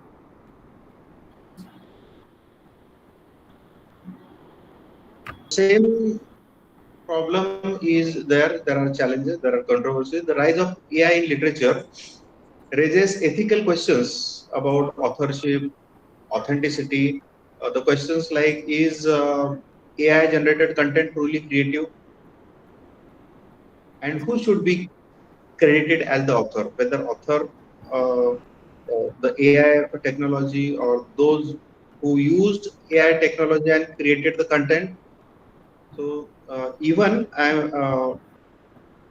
legal discourse or laws will be changed very soon regarding AI technology, creativity, patent, um, everything or everything that is related to legal field. The concerns about potential plagiarism and copyright issues have emerged. Some worry that artificial intelligence generated literature may lead to a devaluation of human creativity. Of course, this is the main question that is being by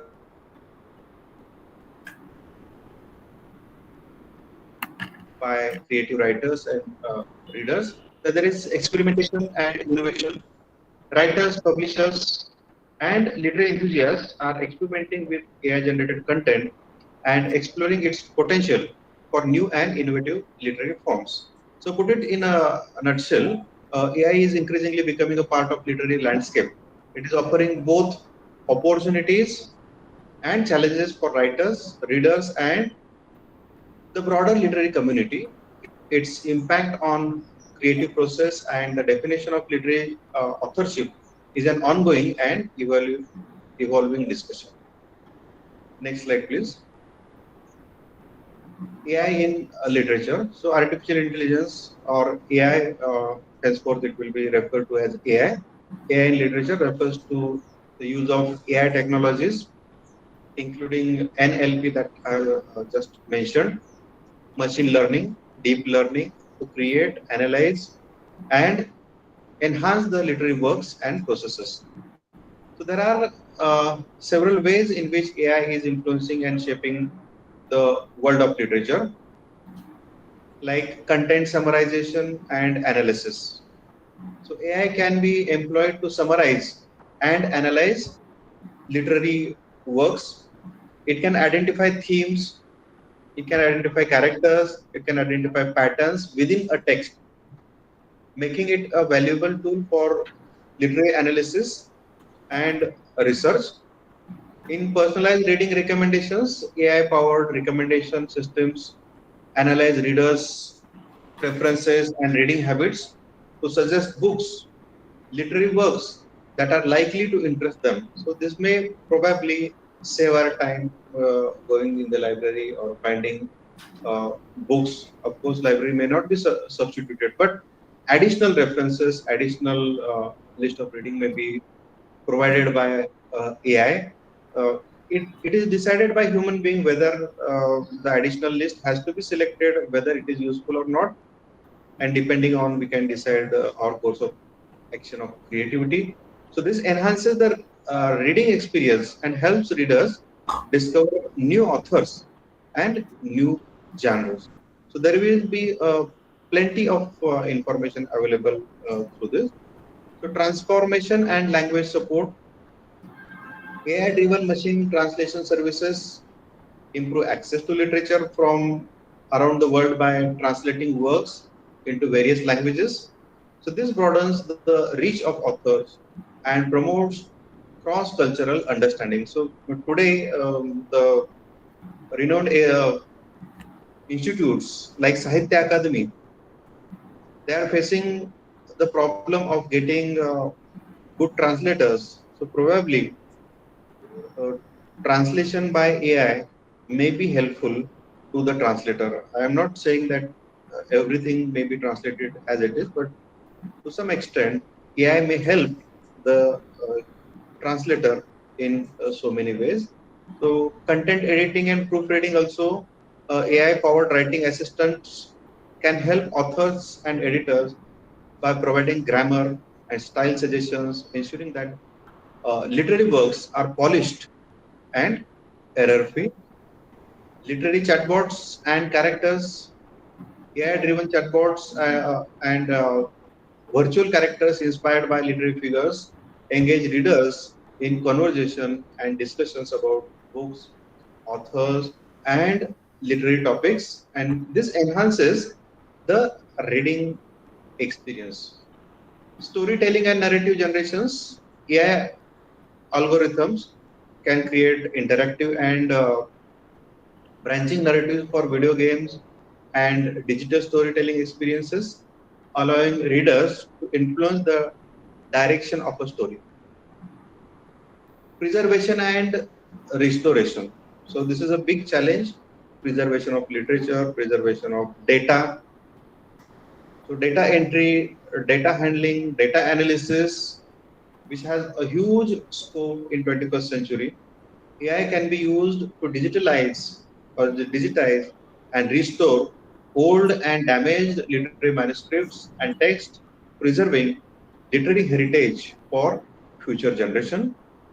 So while AI in literature offers numerous benefits and opportunities, it also presents challenges. And these challenges are related to intellectual property, quality control, and role of human creativity. So the use of AI in literary world in an evolving field and its impact on the art of storytelling and literary analysis continues to be a subject of exploration and debate. Next slide, please. So digital literature versus traditional literature. This is the issue which we are more interested in. So digital literature and traditional literature are distinct forms of literary expressions, each with its own characteristics, each with its own advantages and challenges. So there are certain comparisons between the two. So digital literature, medium and format. Digital literature primarily exists in digital formats. It includes e-books, e-text, web-based stories, hypertext fiction, and interactive narratives. It often incorporates multimedia elements such as hyperlinks, videos, animations, and sound. Digital literature is known for its interactivity. It allows readers to navigate non-linear narratives, make choices that affect the story,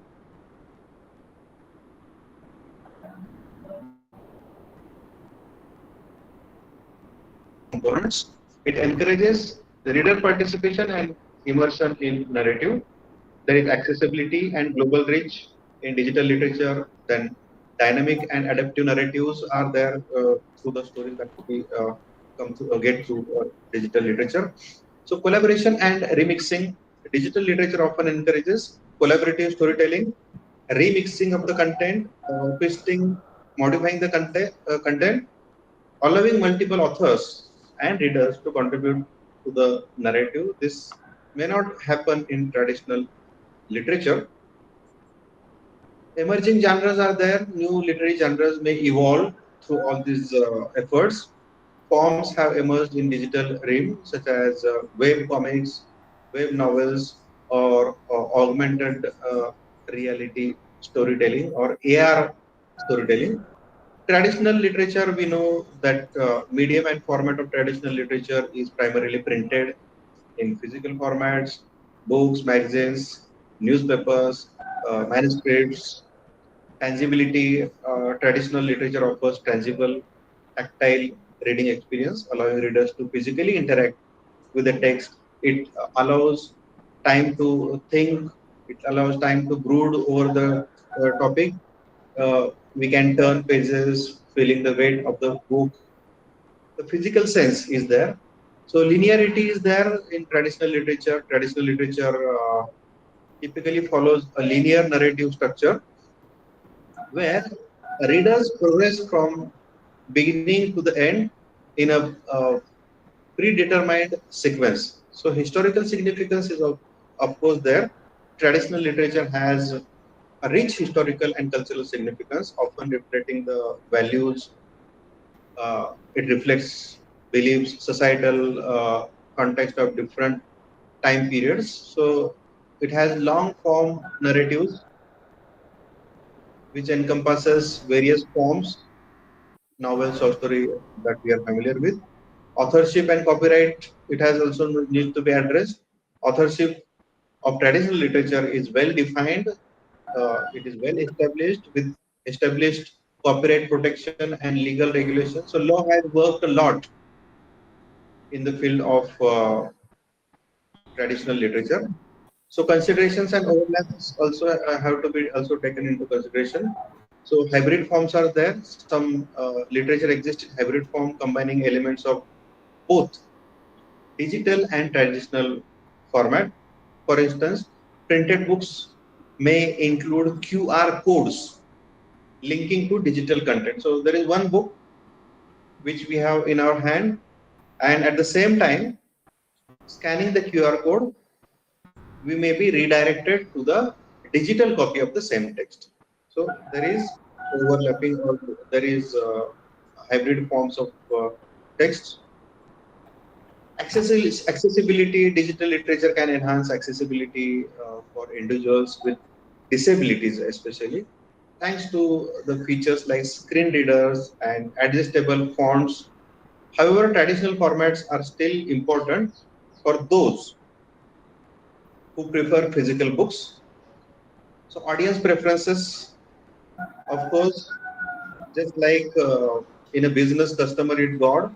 In the similar way, reader is God as far as literature is concerned. So whatever the reader prefers, whatever the choices of readers are, uh, the writers or the creativity needs to serve the reader's preferences. So the preferences may vary, with some gravitating towards the tactile experience of physical books, while others enjoy interactivity and multimedia aspects of digital literature.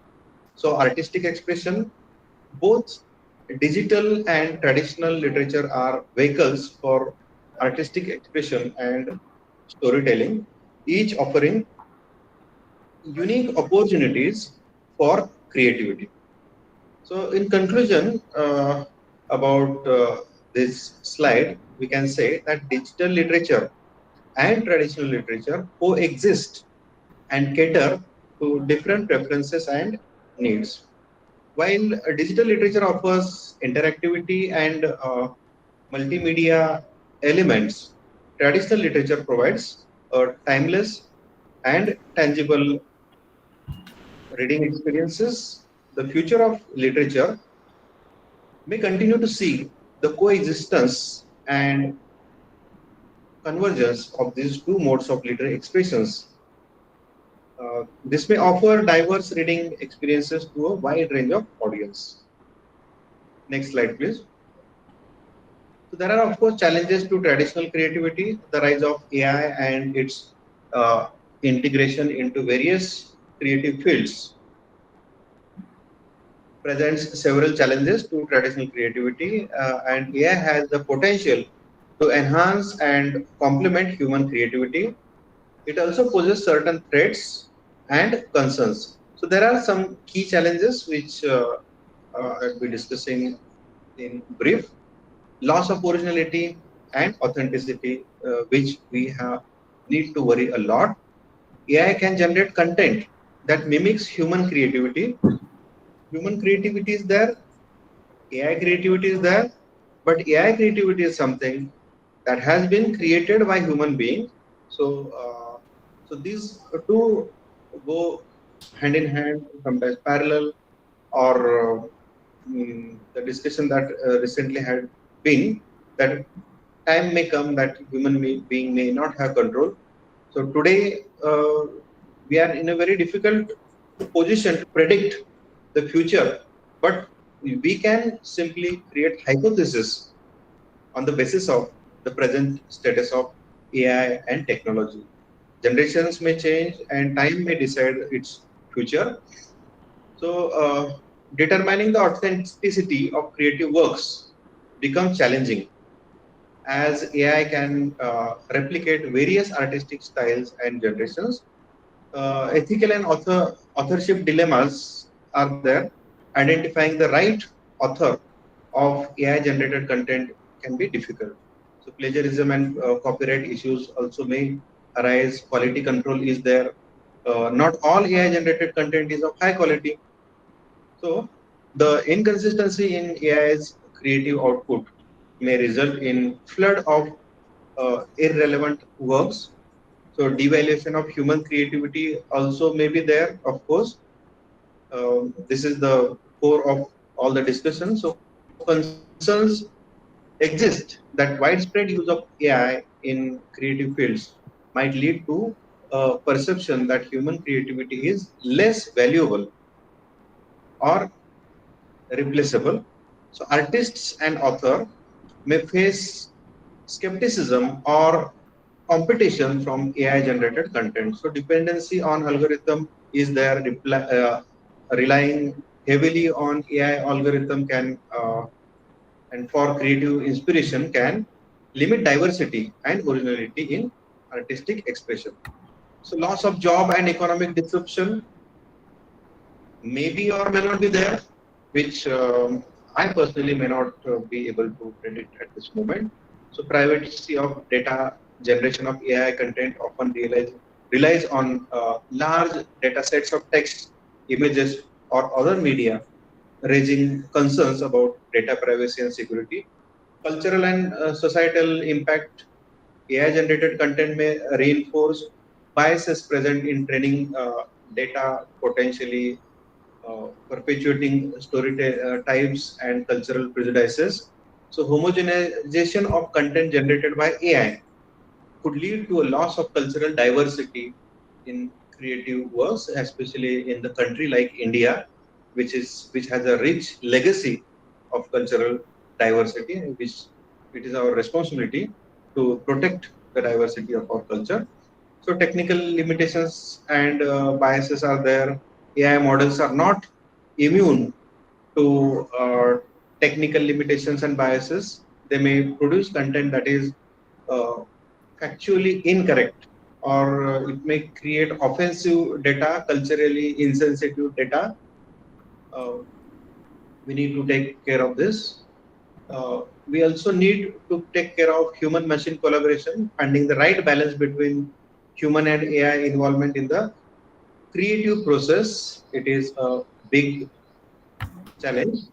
Um, so, to put it in a different way or in a short mm, summary, we can say that addressing the challenges requires careful consideration, ethical guidelines, and a thoughtful approach to integrating AI into creative processes while preserving the essence of human creativity and artistic expressions. It also necessitates ongoing discussions and collaborations among AI researchers, creators, of course, policymakers, and the broader society to navigate these complex issues. Next slide, please. So, impact on traditional creativity. So, the impact of AI on traditional creativity is a subject of ongoing discussions and exploration. While AI offers many opportunities, of course, benefits, it also presents challenges and changes the landscape of traditional creativity in various ways. So there are some ways of key, or we can call them as those as key ways in which AI impact traditional creativity, like enhanced tools and productivity. AI can serve as a powerful tool for traditional creatives, offering assistance in tasks such as content generation, design, data analysis. So this can significantly boost productivity and efficiency. So inspiration and ideation, AI can provide inspiration and generate ideas in traditional creatives by analyzing vast amount of data.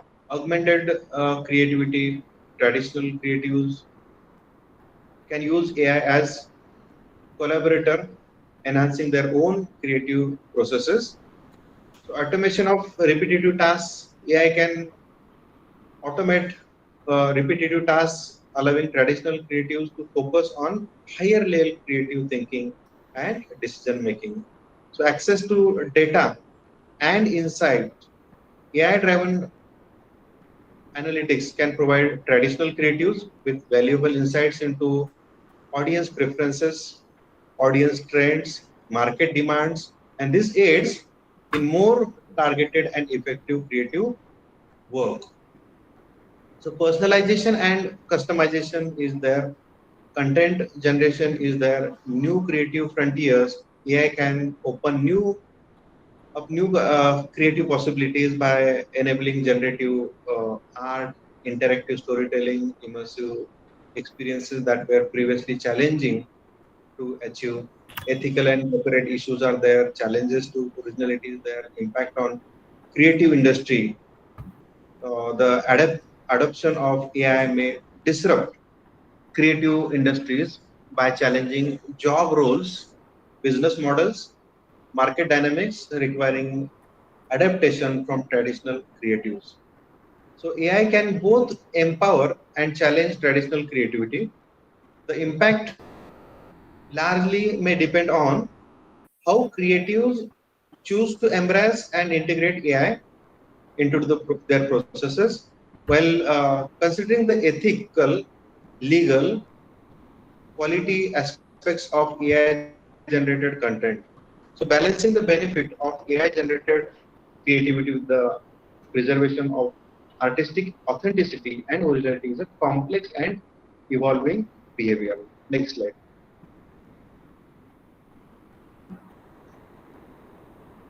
So advantages of AI in literature, of course, there are advantages. AI offers several advantages in the field of literature, both for writers and readers. It's not that it's helpful to the creative writers, but also the readers. So there are some of the key advantages of AI in literature. Creativity enhancement, for example, AI can serve as a source of inspiration by generating creative prompts, ideas, even full story lines. Writers can use AI generated content as a starting point for their own work. So this is just uh, a boost to the writers. Language translation, everybody, as I have already told, human being has certain limitations.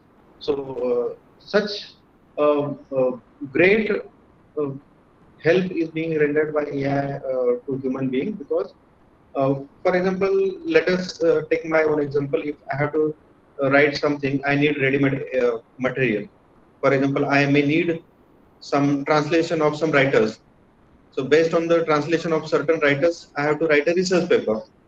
So if AI can help me translate certain poems from different languages, which I may not know, I may get ready-made material, translated material, and based on the reading of translation into English, I may write a research paper on it.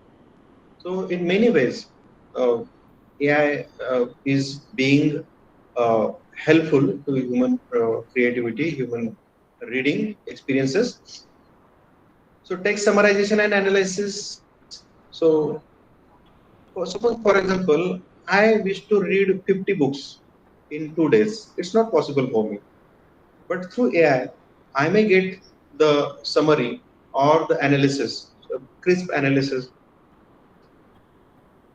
of 50 books in 1 day or a few hours.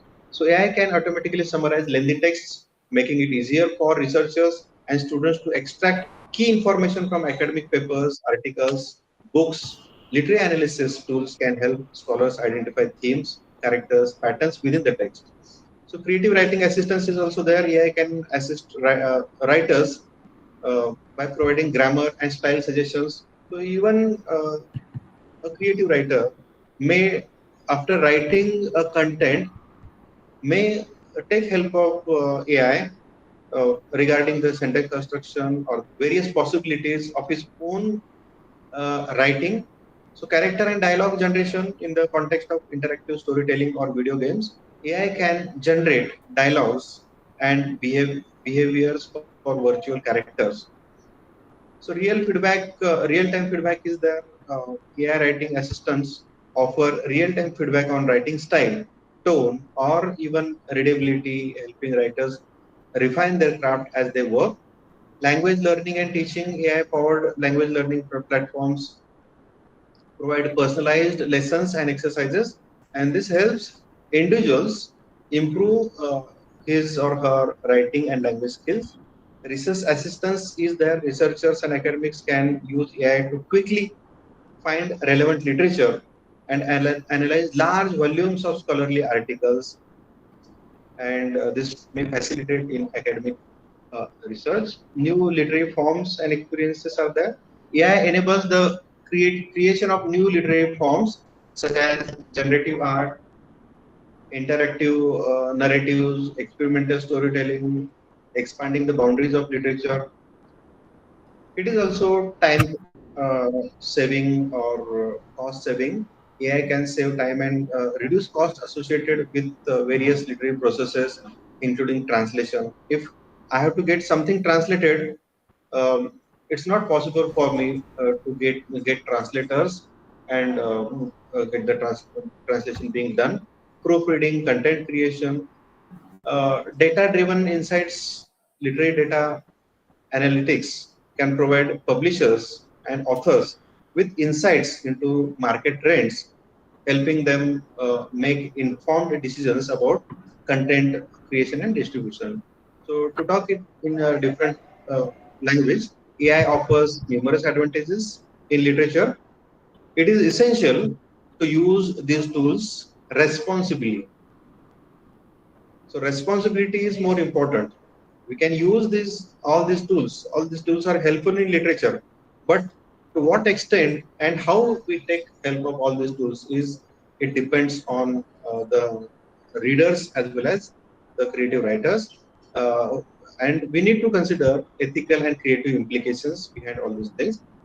A balanced approach that combines AI's capabilities with human creativity and judgment can yield the most beneficial results in the world of literature. Next slide. So we need to think about ethical considerations also.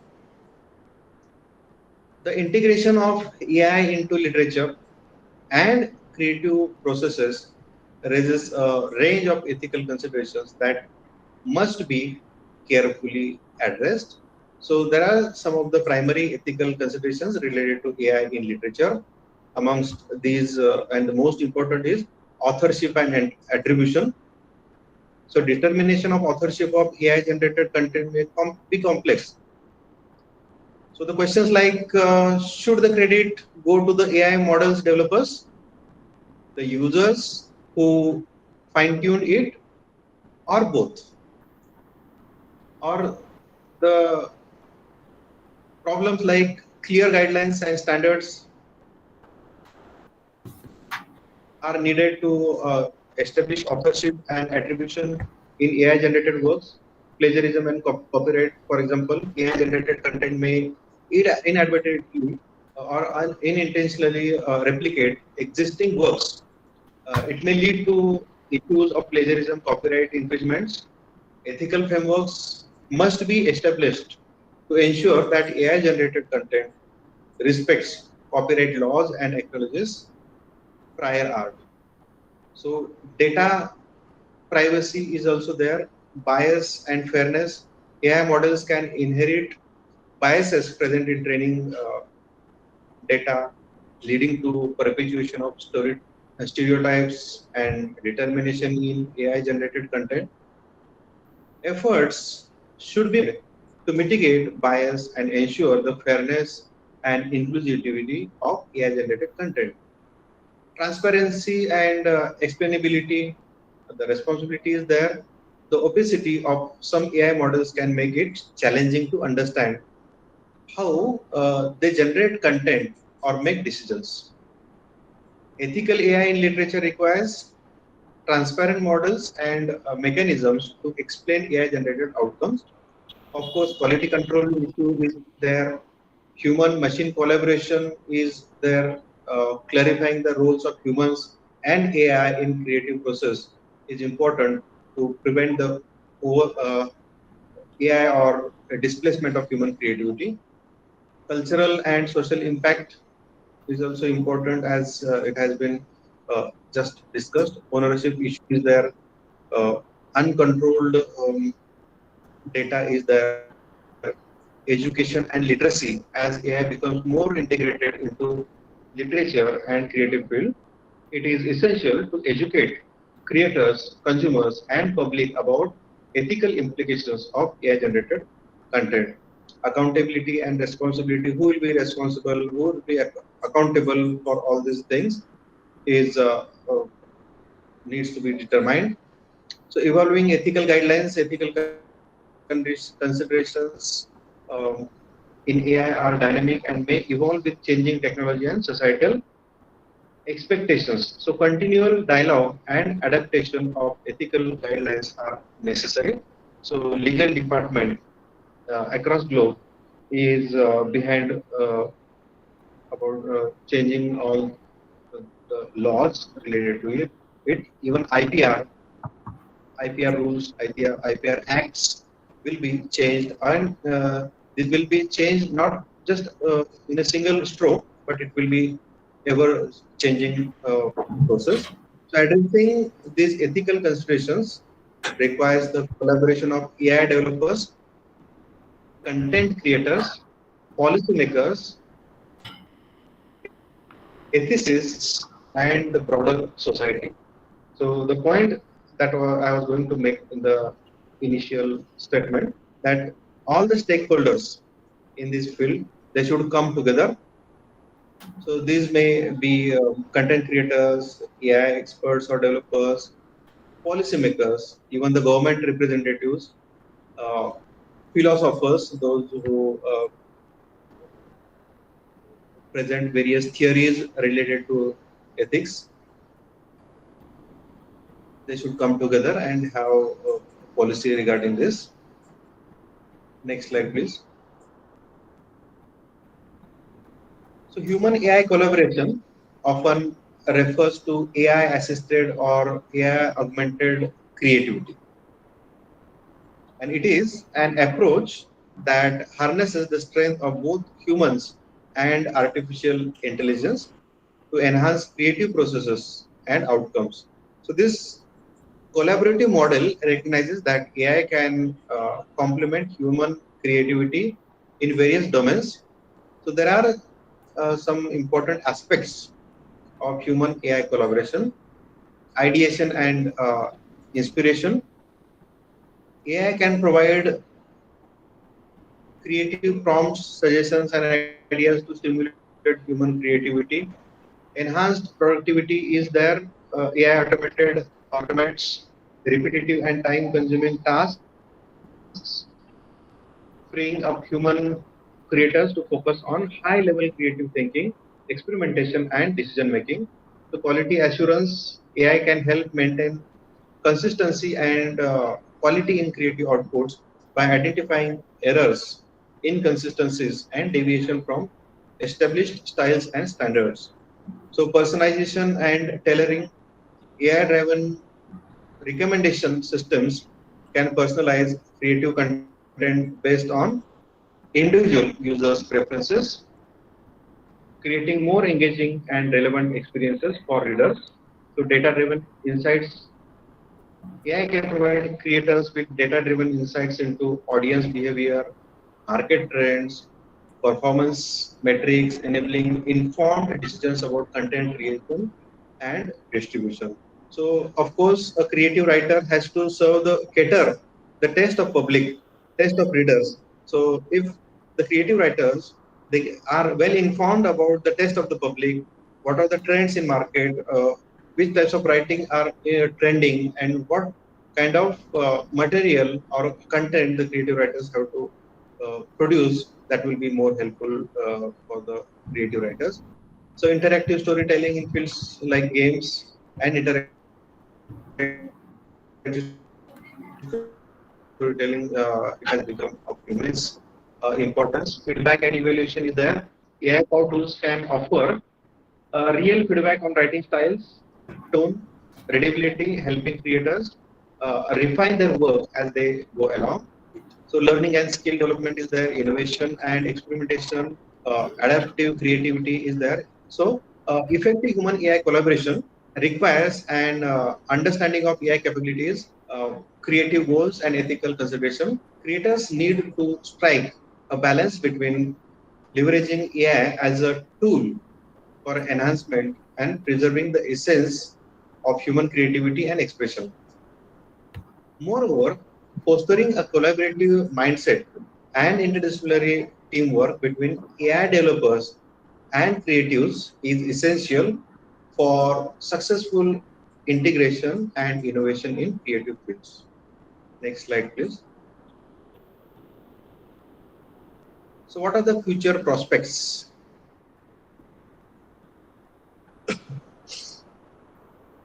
So, the future prospects of AI in literature hold great promises for both creators and consumers, that is, readers, consumers of literary content. As AI technology continues to advance, it is likely to have a transformative impact on the world of literature in several ways. So there are AI generated literature, AI models like GPT-4. We have talked about GPT-3. Now GPT-4 and beyond are expected to produce interestingly and increasingly sophisticated and creative literary works. We can anticipate AI authored poems, AI authored novels, short stories that are uh, indistinguishable from human written works. Personalized reading experiences are there. AI driven recommendation systems will become more refined, and this will provide readers with highly personalized reading suggestions based on their preferences. So if I am a reader who may prefer science fiction, for example, then my preferences will be given or presented to me by AI, and accordingly I may decide my course of reading. So interactive storytelling is there. AI-powered interactive storytelling will evolve, offering readers immersive and adaptive narratives that respond to choices and actions in real time. So literary analysis and research, AI tools for literary analysis will continue, and this will continue in advance, assisting scholars and researchers in uncovering hidden insights, patterns, and connection within literary works. Augmented creativity, AI will increasingly serve as a tool for human writers and creators, assisting in each generation content drafting and creative inspiration across various literary genres.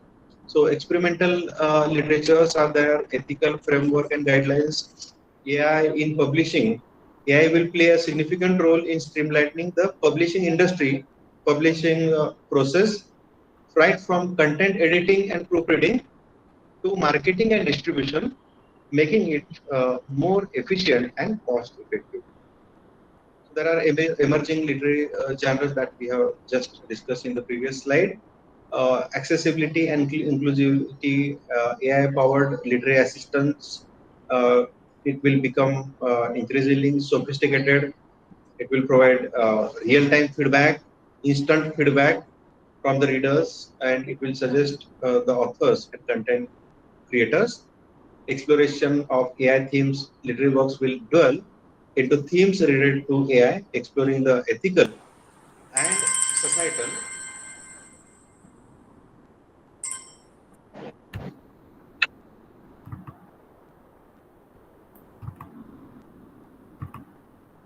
ethical and so while challenges and ethical consideration will persist, the potential for innovation and enhanced literary experiences is significant, making intersection of AI and literature an exciting frontier to watch. Next slide, please. And this is the last slide. So AI is challenging traditional creativity, traditional literature, traditional approaches, the way we look at literature as readers and the creative writers who are planning to make their career in creative writings. So they will also have to think about the course of action before taking up creative writing as a profession, because gone are the days when a creative writer, even if an illiterate person, used to produce abundant poems or highly powered creative works. Now, the time has come when the creative writers also need to be trained in technology. So it poses threats, but it also offers various scopes, various opportunities, various fields where there can be collaborations and something innovative, something different material can be produced. And the future of literature is nothing but it is a platform where human beings and AI creativity will come together and they will produce wonders. So this is the conclusion of my presentation, and I am sorry if I have exceeded the time framework I had been given. So let me thank the organizer once again for giving me an opportunity to share something that I wish to talk. Thank you so much, sir. Dr. Sudhir Nidamji, do you remember me? May I know who is speaking? I'm not able to find out who is speaking. I am Dr. Hello, sir. Dada, how are you? Yeah, I was listening to you. Fantastic presentation, and you pointed out some of the very, very important features of this today's very important topic. In fact, AI, emerging rise of AI, you are told, and that is almost a sunrise kind of thing. Rise, yeah, when the fall also you described, because there is some dangers, some risks involved in applying this artificial intelligence. My question is very simple. That is, when we have in our memory the Frankenstein. Now we are thinking that if AI in future can be as dreadful as Frankenstein, in how can we humanize this AI? You told in the conclusion part that there should be a combination between human and the AI. That is good, but is there any? It's an idealistic kind of conception. But in reality, how much can we do for humanizing AI in future? Because is it in our hand or it is just going beyond our hand? That is the kind of thing. Because you see, when you apply machines, then man's brain is always better and more powerful than the machine. That is true. Otherwise, we cannot invent machine. But after inventing, then it goes beyond our hand. That was the prediction of Frankenstein. So what you think for that? If you can tell. So thank you. About that only, but still I want to focus on this particular point, if you can.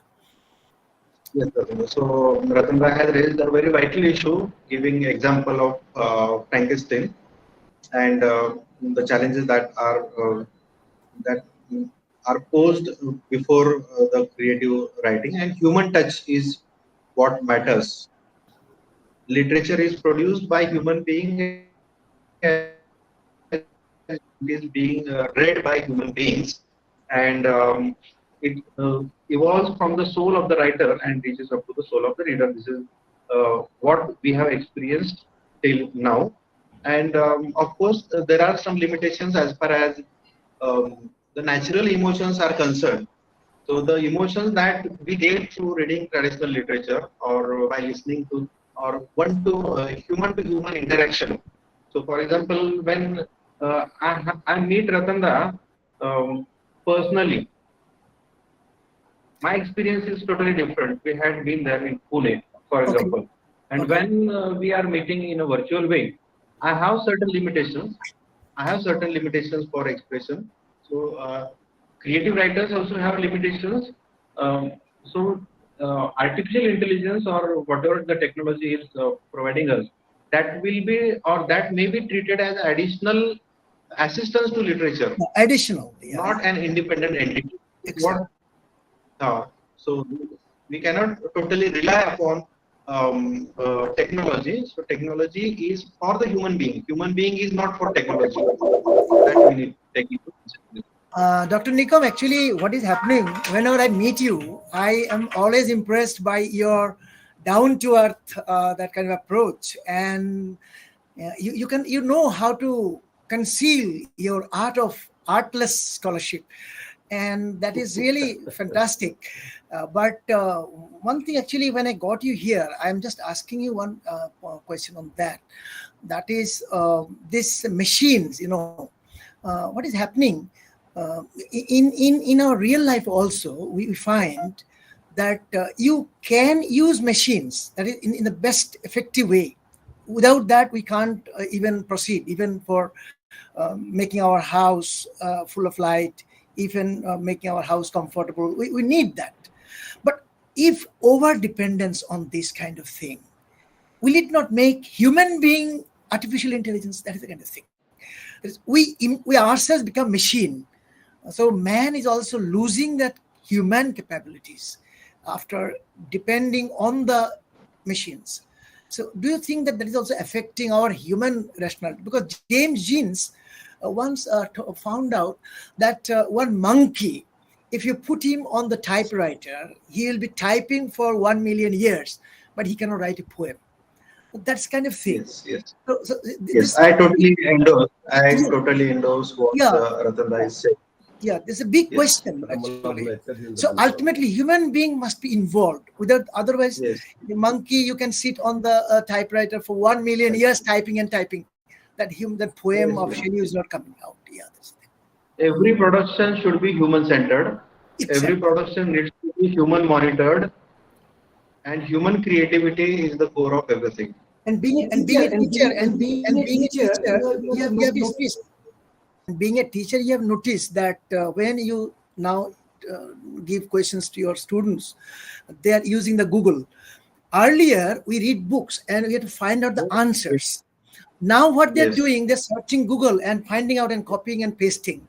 So earlier we thought the committing to memory and vomiting on paper. It is now copying and pasting. That's the opposite kind of thing is happening.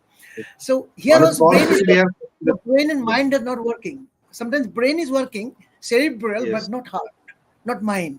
That's the missing part. It's a heartless operation of the heart. Yes. Very nice observation.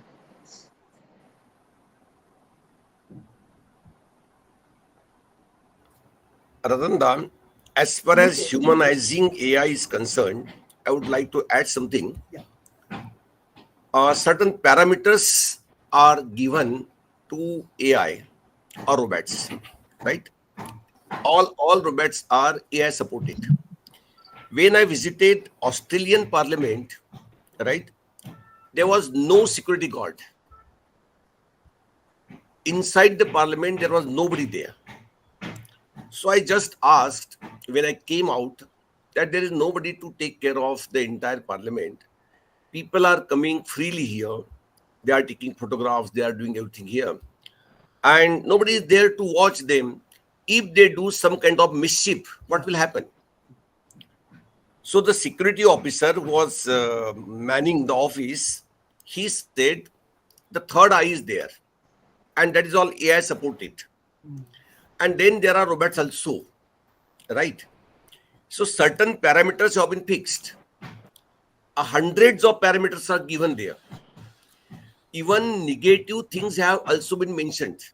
For example, while walking, if a child, falls on the ground, the robot will automatically go to the child and lift it up.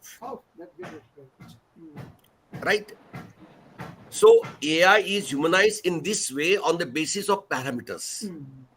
On the basis of parameters. Suppose a robot is walking along the street, right? And if the robot happens to come across any accident, so based on that, because that's a normal situation, anything that happens out of normal situation, will be grasped by the AI or AI supported robot. And in that position, their mind will work automatically as to what kind of help has to be rendered, right? And in this way, AI can be humanized. So now again, we can say that AI is in infancy, right? Robotic science is so far in infancy. In future, we'll find that this artificial intelligence supported robot will be more human than even the human beings because certain parameters will be fixed there. So this is how you can humanize your AI supported robot or any kind of machine. Yes, I agree with you fully. I agree with you fully because in Virginia University, what happens? Sir, your voice is not. Ratanda, you have to unmute In yourself. Jadavpur University, Kolkata, some ragging incident happened, and one student died also. So that time I was in Virginia. Now I was thinking that the freshers welcome was there and no ragging, and all is safe. But Virginia is very notorious place because of that gun people always raiding, and sometimes there is newspaper violence they are showing. But I was asking that how the safety of the university campus is maintained. And exactly as you told, on the gate, there is no gatekeeper, there is no police, there is nothing. But everyone is safe inside. How? Then I met one police officer there and he told, you don't see anything here, but if any mishap happens, within second, it will be means message will be conveyed to the this system and they will be taking care of it. So I saw it personally there. Students are safe, girls are safe, and almost everyone is safe inside the campus, in spite of those gun threat and violence and everything outside that is reported in the newspapers every day. So that is also one very Dr. Shivani. Dr. Shivani. I myself. Yes, sir. Dr. Shivani, can you hear me? Can you please open it up Yes, for sir, yes. discussion? Please invite questions. Yes, sir. Yes. Sure. If anyone has any query, kindly unmute your mic or can text message in chat box. And also, please kindly mention your name before asking any question. Good afternoon, ma'am. This is Varadarajan again from the morning session.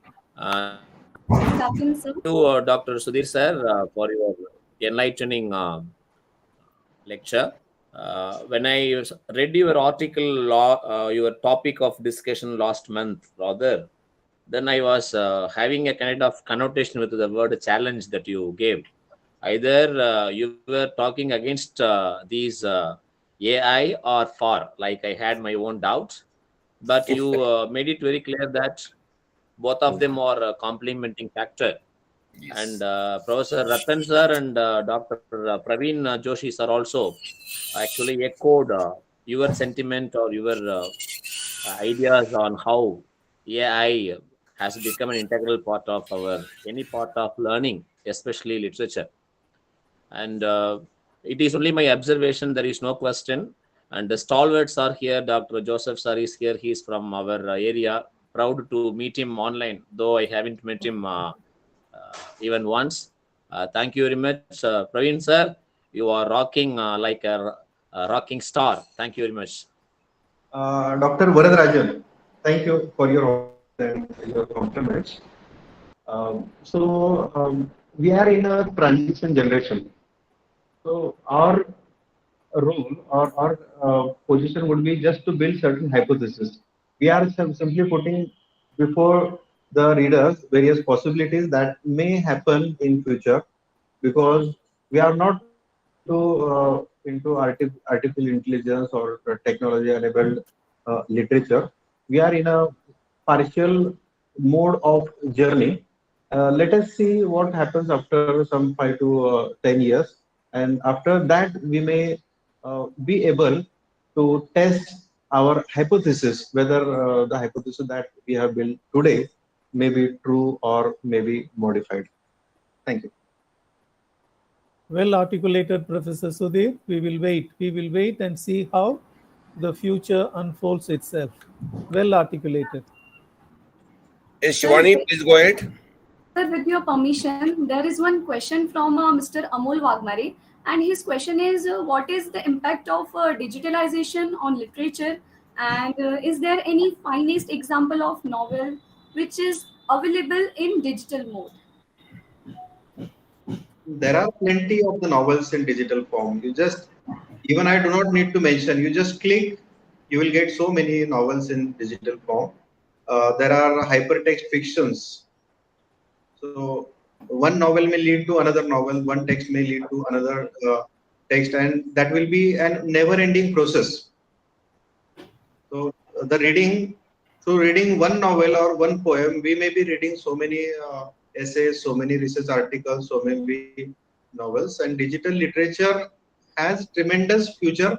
And as the part of discussion we had, we should not keep our mindset fixed, whether digital literature is good or whether traditional literature is good. Whatever the benefits are, we should reap the fruits, ripe fruits, whenever possible, and lead ahead. That's all. Sir, there is one more question from the participant side. May I request? How AI is May I request Shivani Madam to restrict the questions, because already I had an urgent work in a college. There was some accident with the student, and I had given the responsibility to some other person, and I was waiting for this. Let us finish it up, Shivani. Okay. Only one. Okay, sir. Let Dr. Joseph Durairaj to speak. Now, I humbly request. Please let the question be complete. Sir, can I ask question or move towards further? If Dr. Shivani is asking the question, then that may be taken afterwards. Okay. So, now I humbly request Professor Joseph Durairaj to moderate the session and record, as he recorded his observation with his valuable comments. Over to you, sir. Before Professor Joseph takes over the session, let me beg pardon because I have to leave the meeting.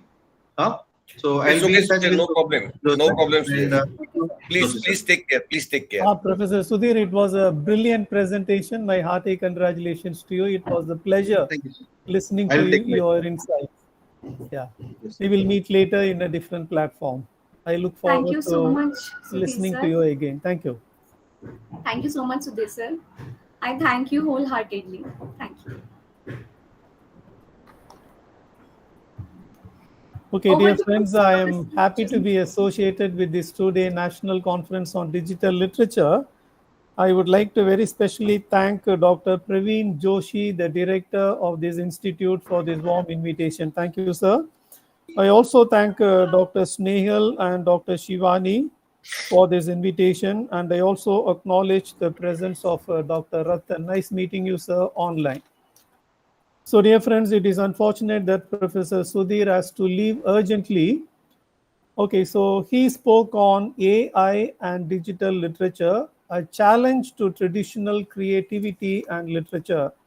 As I said a short while ago, that was a brilliant and insightful presentation, because I am a newcomer to AI and digital literature, and I was listening to him very keenly. There were a lot of insights, a lot of takeaways, and I am sure all the members of the audience must have benefited listening to the insightful lecture by Dr. Sudhir. Now, Dr. Sudhir, he had divided his presentation into two parts, into two sections. So he talked about AI and literature, AI in literature. You call it AI in literature or AI and literature. So he touched upon both aspects. He touched upon both dimensions. So that was the first part of his lecture. So in the second part of the lecture, he talked about AI and the threats and challenges it poses to traditional creativity. So Dr. Sudhir, this is how he had organized his presentation. So in the first part, he talked about AI and literature. In the second part, he talked about AI and the threats that it poses to traditional creativity. Now, there were 7 important observations that were made by Dr. Sudhir during his presentation. So let me summarize them very briefly.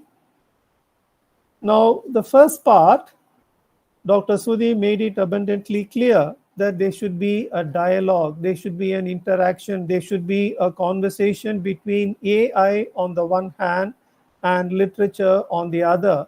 And he was emphatic in his observation that whether it is AI or the people from the domain of literature, they have to learn from each other. And this initiative has already started because we already have a new area called the digital humanities, which is an interface of both technology and literature. So therefore, the first point that Dr. Sudhir emphasized was there should be a conversation and interaction between AI and literature. Now, the second point is whether we are talking about AI or digital literature, or whether we are talking about the human mind, we realize that both have a lot of strengths, both have a lot of positive points, but at the same time, we need to realize whether it is AI or the human mind, there are certain drawbacks, there are certain limitations, there are certain deficiencies as well. So AI has plus points as well as negative points. The human mind also, like AI, has positive points and negative points. So what we should do is, Dr. Sudhir has made it very clear, we need to amplify and enhance the strengths, and at the same time we should take initiatives to minimize the strengths. So this was the second point that Dr. Sudhir emphasized. The third point is, he talked about the use of AI in literature and how AI has helped literature, has enhanced literature in many ways, particularly through NLP. He talked about how AI has a role to play in enhancing human creativity and how AI helps readers in analyzing text and also in translating text, and also it helps in digitizing text, particularly old and ancient rare manuscripts, so that we can build up an archive. But at the same time, he touched upon an important dimension, that is the ethical dimension, particularly in terms of authorship. So the third point was, he talked about the use of AI in literature. So this was the first part of his presentation, where he talked about the interface between AI and literature.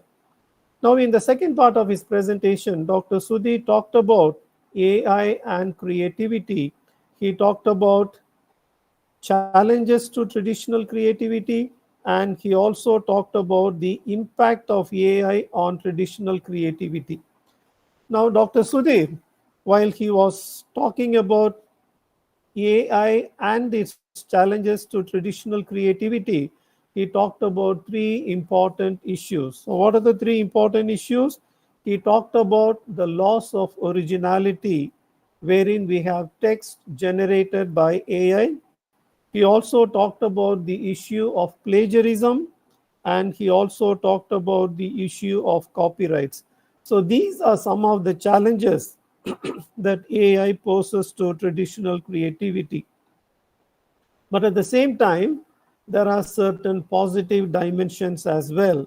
And he talked about two important positive dimensions. He talked about how AI can augment and enhance human creativity, and AI helps in content generation as well.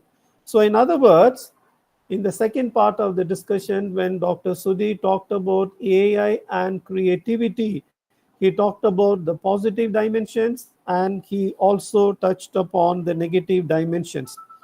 And finally, to conclude, Dr. Sudhi made two important observations. And what are the two important observations? He said, all the stakeholders should be brought to a roundtable conference wherein each can challenge the other, and together we can evolve and take AI and literature to greater heights. So this was an important observation. So the important observation was all the stakeholders, computer engineers, technology developers, professors of English, publishers, students, all the stakeholders should be brought to the roundtable conference, wherein each will listen to the other side, the other facet, the other dimension, and learn from each other. And finally, in the last slide, the concluding slide, Dr. Sudhi made it very clear. I read out what he said. While AI poses threats, it also offers opportunities for collaboration. So, therefore, let us not fear AI. It may or it may not turn out into a Frankenstein, but let us look at it positively because we have a lot to learn from AI. So, dear friends, I would like to conclude with the words of Dr. Sudhir. I would like to reiterate, while AI poses threats, it also offers endless opportunities for collaboration. So, therefore, let us seize on the positive dimension and let us not unduly, I would like to emphasize the word unduly, let us not unduly worry about the negative dimension. And to conclude, I would like to congratulate the organizers for having chosen a very relevant, a very meaningful topic, digital literature. And quite early, they have organized this conference and they have explored this particular dimension. And I am sure future will remember Prerna College for having organized this seminar, this national seminar on digital literature. Thank you. Thank you, organizers. Thank you so much, sir. Your valuable observation and remarks really added to developing greater interest in the area of studies for the scholars as well as teachers. Now it's time to wind up our second plenary session. For that, I would like to request Ms. Pooja Vyavhare kindly to propose formal vote of thanks. Over to Ms. Pooja, ma'am. Well, thank you so much, Shivani ma'am, for this honor. Good afternoon, everyone. It has been such an honor to be a part of this wonderful event. I, Pooja Vyavhare, from Department of Languages, here to express gratefulness and to conclude the session on behalf of Dr. S.C. Gulhane Prerna College of Commerce, Science and Arts. I would like to extend my hearty gratitude to our esteemed guest, the Honorable Resource Person, Dr. Sudhir Nikam, Professor and Head of PG Department of English, BNN College, Mumbai.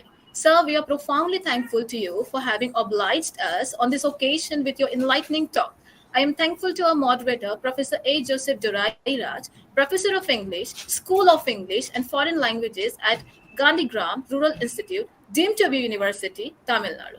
Sincere thanks to all the heads of the various departments who handled the event throughout. A wide round of applause and thanks to all the participants who made this event a memorable one. Finally, I would like to thank all those who are present here as an important part of this conference, and I also thank to all those who helped us in making this conference a success. Thank you one and all. Now, it is time to start our third plenary session. For that, I am handing over the chance to Ms. Sharvari Ramteke. Thank you so much and have a nice day all. Thank you, one and all, especially Dr. Joshi. Thank you. Joseph Durai, sir, we are really thankful to you. Wonderful input, wonderful observation. Thank you, sir. Thank you. Very, very grateful to you. Thank you. Thank you. Thank you, Pooja ma'am. A very good afternoon to all the dignitaries, my colleague and the participant. I, Sharvari Ramdeke, Assistant Professor of College, extend a warm and hearty welcome to all on behalf of Dr. S.C. Gulhane, Prerna College of Commerce, Science and Arts in the third plenary session of two-day National E-Conference in English on Digital Literature, Present and Future. Today, we have resource person for the session, a person of outstanding personality, Dr. Janata Kumari, Associate Professor, Department of English, and moderator, Dr. Kashmira Mehta, Head of the English Department. Thank you for your presence, ma'am. Now, I would like to introduce our resource person, Dr. Janata Kumari. Dr. Janata Kumari is a poet, critic, a translator, a story writer, a columnist, and an associate professor of English in Sri Ayyappa College for Women, Tamil Nadu. She is currently pursuing her second research on education at NVKSD College of Education, Attu. She has completed a UGC minor project on South African literature and presently serving as a member of editorial board of Panorama Literaria. She is also the research scholar IAFOR Journal of Literature and Librarianship, Taiwan. She is the president of Sri Ayyappa Research Forum. She is advisory council member of Research and Development Cell. Beside that, she is the innovation ambassador of Government of India under Institution Innovation Council. She is also the founder and editor of the Daffodils, an international journal of English literature, language, and criticism. She writes as Dr. Janata Ramanathan, and her poems have been published in various anthologies in India and abroad. Her first collection of poems, A Bundle of Joy, and the next collection, Purple Dream. Her area of interest include Indian literature, African American literature, tribal literatures, films and media, and queer theory. She has been a successful recipient of the Best National Service Scheme Program Officer for the year 2015 and 16. She was awarded the Most Influential Woman Award 2021. Dr. Janta Kumari has presented more than 80 papers at various national and international seminars and conferences in India and abroad. It's a true honor to have such an incredible personality with us today. I'm sure everybody is excited to listen to today's distinguished resource person. We welcome you, ma'am. Thank you. Thank you. Thank you so much. Now, I would like to introduce our moderator, Dr. Kashmira Mehta. Ma'am, currently working as the head of the department English. At the same time, she is the director of Sri Hamirji Ratnu Lok Sahitya Kendra, Kutch University. She has been recognized as the PhD guide for English for KSKV Kutch University. Beside that, she is the referee for PhD in various universities. She has been awarded Teachers Fellowship by the UGC Pune for doctoral research in English literature, and has been awarded Teachers Fellowship by UGC Pune for minor research project, a study of use of presentation techniques in classroom at the UG level. She has obtained a patent entitled Artificial Intelligence Based Vocabulary Building Apparatus. It was published by Official Journal. She has published more than 40 research papers and articles in UGC approved national and international journal. Thus, she is the great academician. It is not possible to highlight all her achievement in such a short span. Now, I would like to request to our resource person, Dr. Janata Kumari ma'am, who is going to speak on the topic of future of books in digital literature. Over to you, ma'am. Thank you. Thank you. Ma'am, you're not audible. Yeah. Can I start? Yes. Am I audible? Ma'am, you're not audible, ma'am. But Yes, ma'am, you are audible. yeah. Okay. Thank you. You're audible, ma'am. Thank you. Thank you. So I hope that Snehal ma'am will be sharing the PowerPoint. Yes, ma'am. Yes. Yeah.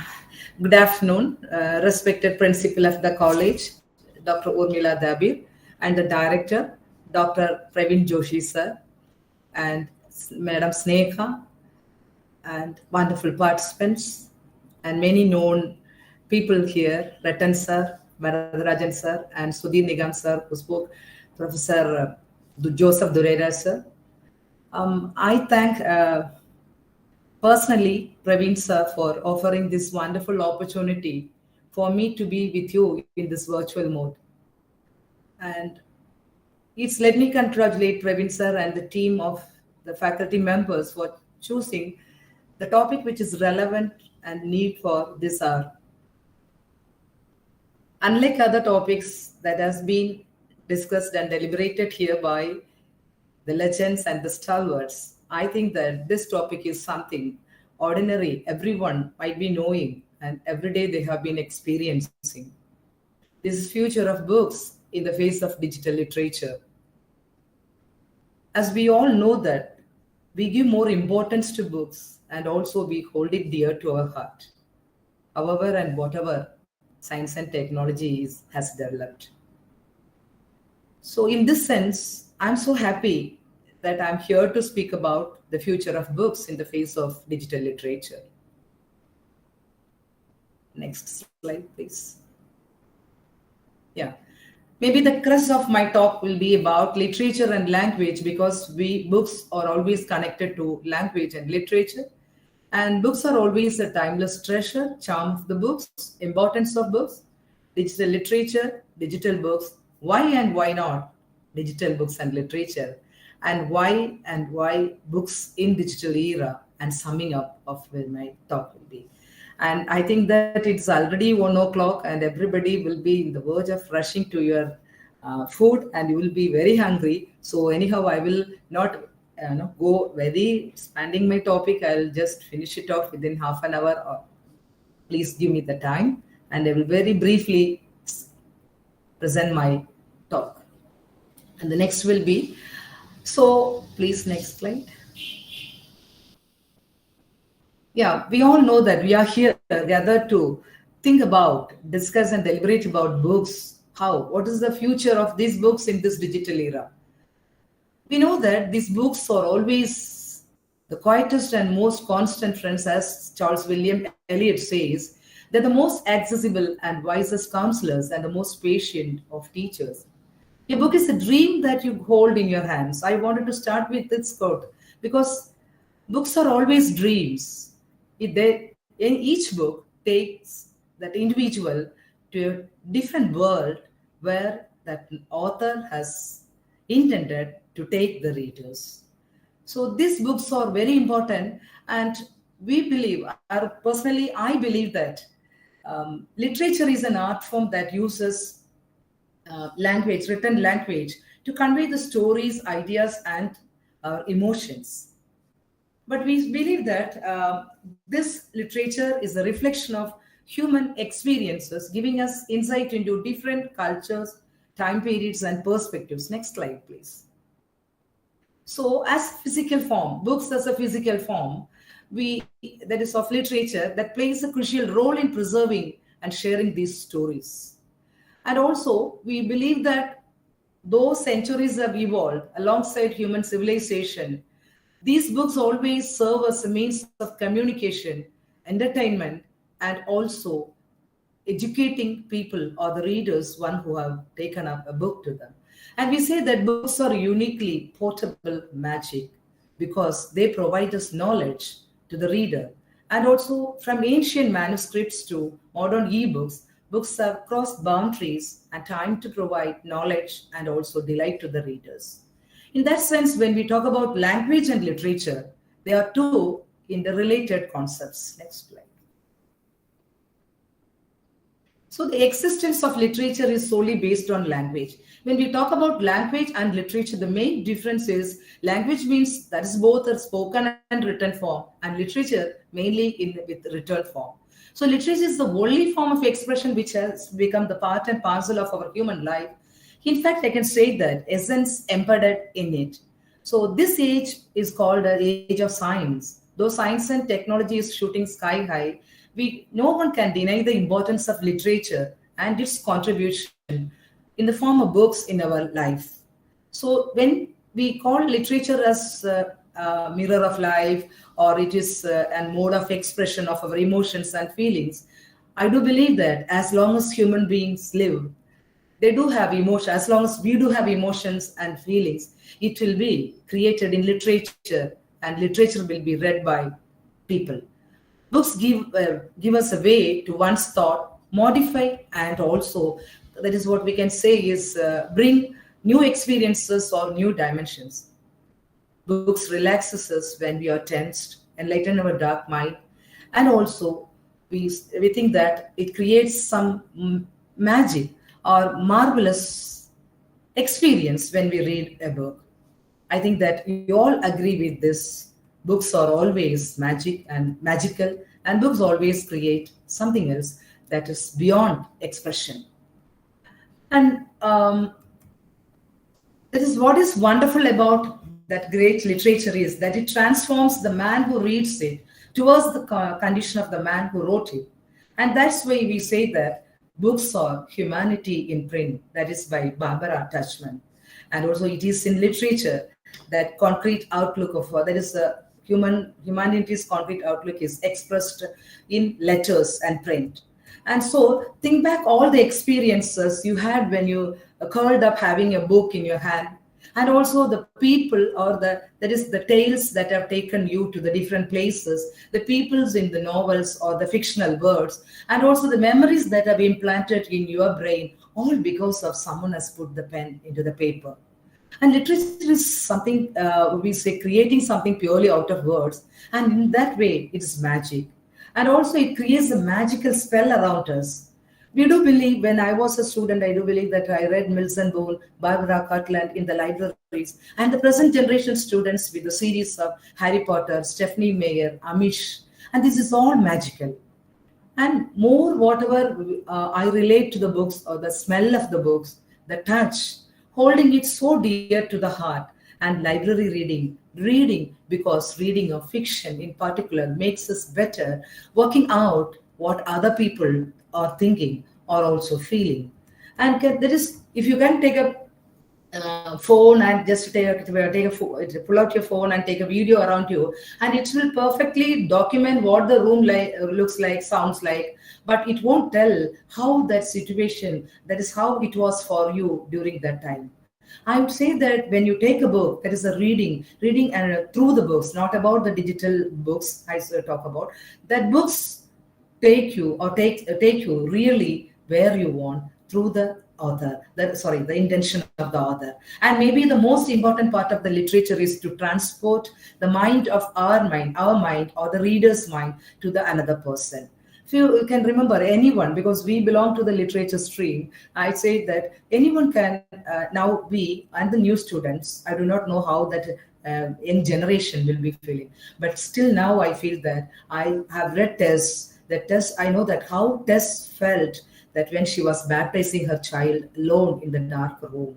And we can think about Nandini Sahu, Professor Nandini Sahu, Sita. What a perspective Nandini Sahu has given when she has given a string of reasons. Whatever Sita had in her mind, not the Sita. Real Sita might have got these questions to ask to Rama and the people and so many things. Because, and talk about Nadine Gordimer, South African novelist, July's People. We were thrilled to read, holding the book in the hand, July taking the master in a yellow Becky, taking them to his hometown during the time of revolution. So all this, the Pilgrim's Progress, the protagonist Christian's journey towards God's realm. This all excites us only when we read through the book. I do believe that. And so when we talk that, we know that these books take us, or it allows us, next slide, I forgot to tell you, just the next slide. And I think the next slide. Okay, let it be. Yeah, so let the slide be. So when we think that these books allow us to break down the doors of our culture, identity, and also from our personal past. So it brings in a connection with others and allowing us to read the horror books or honor or off-sitting, that is lurking in a human experience, sitting there, going to the different periods, different people. And in such way, I think that book is truly psychedelic. And then we know that ultimately this kind of books and this fiction, something else, engross us in beautiful language and fantastic tales. But when we recount the benefits of literature, what that provides us through us, it is amazing. And we all believe and we all wanted always to be with the books only. But when we think that these books have been cherished companion for centuries and gateways to knowledge, when the digital books have gained popularity in these recent years, the notion that has completely replaced the traditional books, I think that it overlooks that the unique and irreplaceable quality of the books that offer. Because the enduring charm and the significance of the books, highlighting that they could not be replaced by the digital counterparts, needs some experience for people to have that book, read it, and experience the delight of it. So when we think about the words, that is the books that is taking us to the different worlds, and also these digital books, when they have gained their popularity in the recent years, we we believe that traditional books have its own place there, unique place there. It cannot be replaced. And this charm of the books, why we recommend books, or why we go where we think that books cannot be replaced, it has a little charm. And that is what the first and foremost thing is, that tactile experience it has. It is one of the most cherished experience, or the aspects of the physical book is this one, because the feel of the paper beneath the fingertips, the sound of the pages turning, and the weight of the book in one's hand create a sensory connection that digital books cannot replicate. The physical presence of a book cultivates a profound connection between the reader and the story, enhancing the reading experience and immersing the reader in a tangible and intimate way. But when we talk about the emotional connection when we have with the book, the act of physically owning and displaying a collection of books can evoke a sense of pride for them, because we always have a nostalgia towards holding the book and emotional connection towards the book, because we believe that identity, that is the emotional identity, our identity is also shaped and modified, or it speaks about the book which we possess, with the books which we read. It also shapes and molds it. And so the presence of the well-loved book on the shelf can also serve as a reminder of the emotions and memories associated with the story, creating a personal and emotional connection with the books that digital books cannot. Digital books cannot replace it. When we see about the cover design, the typography, and the illustrations that enhance the reading experience, definitely books have the charm. And they do. The visual appeal of a book can captivate the readers and also contribute to the overall enjoyment, from beautifully crafted hand covers and also intricately designed dust jackets. Physical books showcase the artistic elements of book making, adding an aesthetic dimension to the digital books. I think so. And when one of the most prominent characters or the feature of these books are, it increasingly it is what we can say, escape from the distractions. Yes, because the simplicity of reading a book without the temptation of multitasking or constant interruptions allow us for the deeper level of focus and engagement. Books created a dedicated time and space for uninterrupted reading, fostering a sense of calm and concentration that digital books may struggle to replicate even in this new era. And moreover, and for avid readers and collectors, physical books hold a special allure. The joy of browsing a book in a bookstore, discovering hidden gems, curating a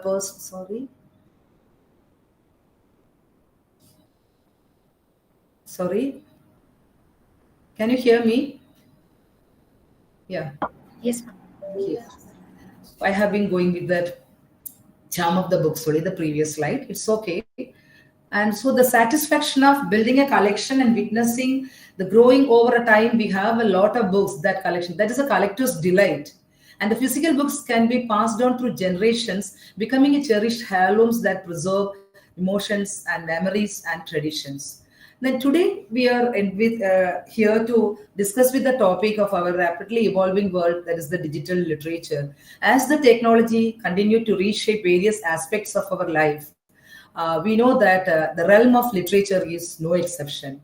But when we go with the digital platforms, e-readers, books have taken new forms and dimensions. Then we have to explore the profound impact of digital literature that has heard on the traditional concept of the books, analyze the benefits and drawbacks of the traditional phase, and ponder on what lies ahead for the written book also. So when we go with the older era in ancient times, or the olden books, which how it was instrumental in disseminating knowledge, and it's a medium of cultural exchange between the people, or between people from one place to the other place, we can very well fostering communication, understanding across regions and generations. We cannot deny the fact that they played a significant role in the development of languages. A standardized book contribute to the spread of the establishment of grammar or vocabulary. Moreover, when we can say that how these books are they ensure the longevity and also the knowledge of it. When we speak about these books, how they have been taking us from one time to the other time, maybe to the posterity, the books, how they are they survive now even. When we can speak about how it allowed individuals to revisit text, study, refer them, supporting the growth and continuity in the various fields of science, religion, philosophy, and also literature. And this widespread works have the fundamental skills of certain taking us to or allowing us to get an insight into a broader perspective of the world. And the printed word democratized education, or the word democratized education by making information available to a wider audience, crossing the geographical boundaries. And when we are talking about the importance of the books, they are not just ordinary objects, they are treasures, hold an immense value and significance. And when we get lost, when we read books, we get lost into the magical world of the characters, magical world the author intended to take us, and leaving everything else. Because there is sometimes we feel that it's an escapism and also for an entertainment. We believe that. But when books all have the insights, different perspectives enabling us, we believe that these books have taken us to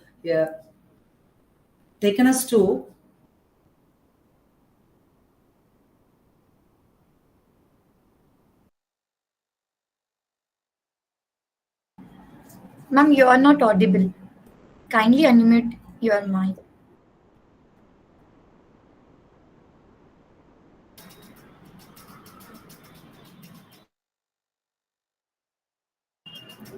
Ma'am, you are not audible. Kindly unmute your mic. The host, kindly unmute ma'am from the host side.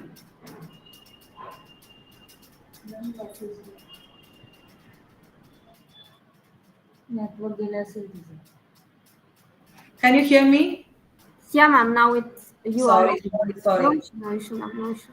Okay. Please. Yes, books foster intellectual curiosity. So when we take books like Tolkien's The Lord of Rings and Margaret Atwood's Handmaid's Tale, they create vivid, detailed worlds that captivate the reader's imagination and immerse them in the story. And then books are not real, it's an object. This I have already spoken about this. It's a gateway to the knowledge living. Okay, so now they provided much needed break from reality, allowing us to step into different worlds, experience the adventures without leaving the comfort zone of our homes. And also, people love to have the books because books are vehicles for storytelling and creativity. And yes, books are storytelling, and also we can connect ourselves with the fictional characters, their struggles, their triumphs and their eccentricities. And also books enable us to envision and explore new ideas, stimulating our imaginations and inspiring to thinkers critically. And in this time, we know that books are several invaluable resources for individuals in various aspects of time.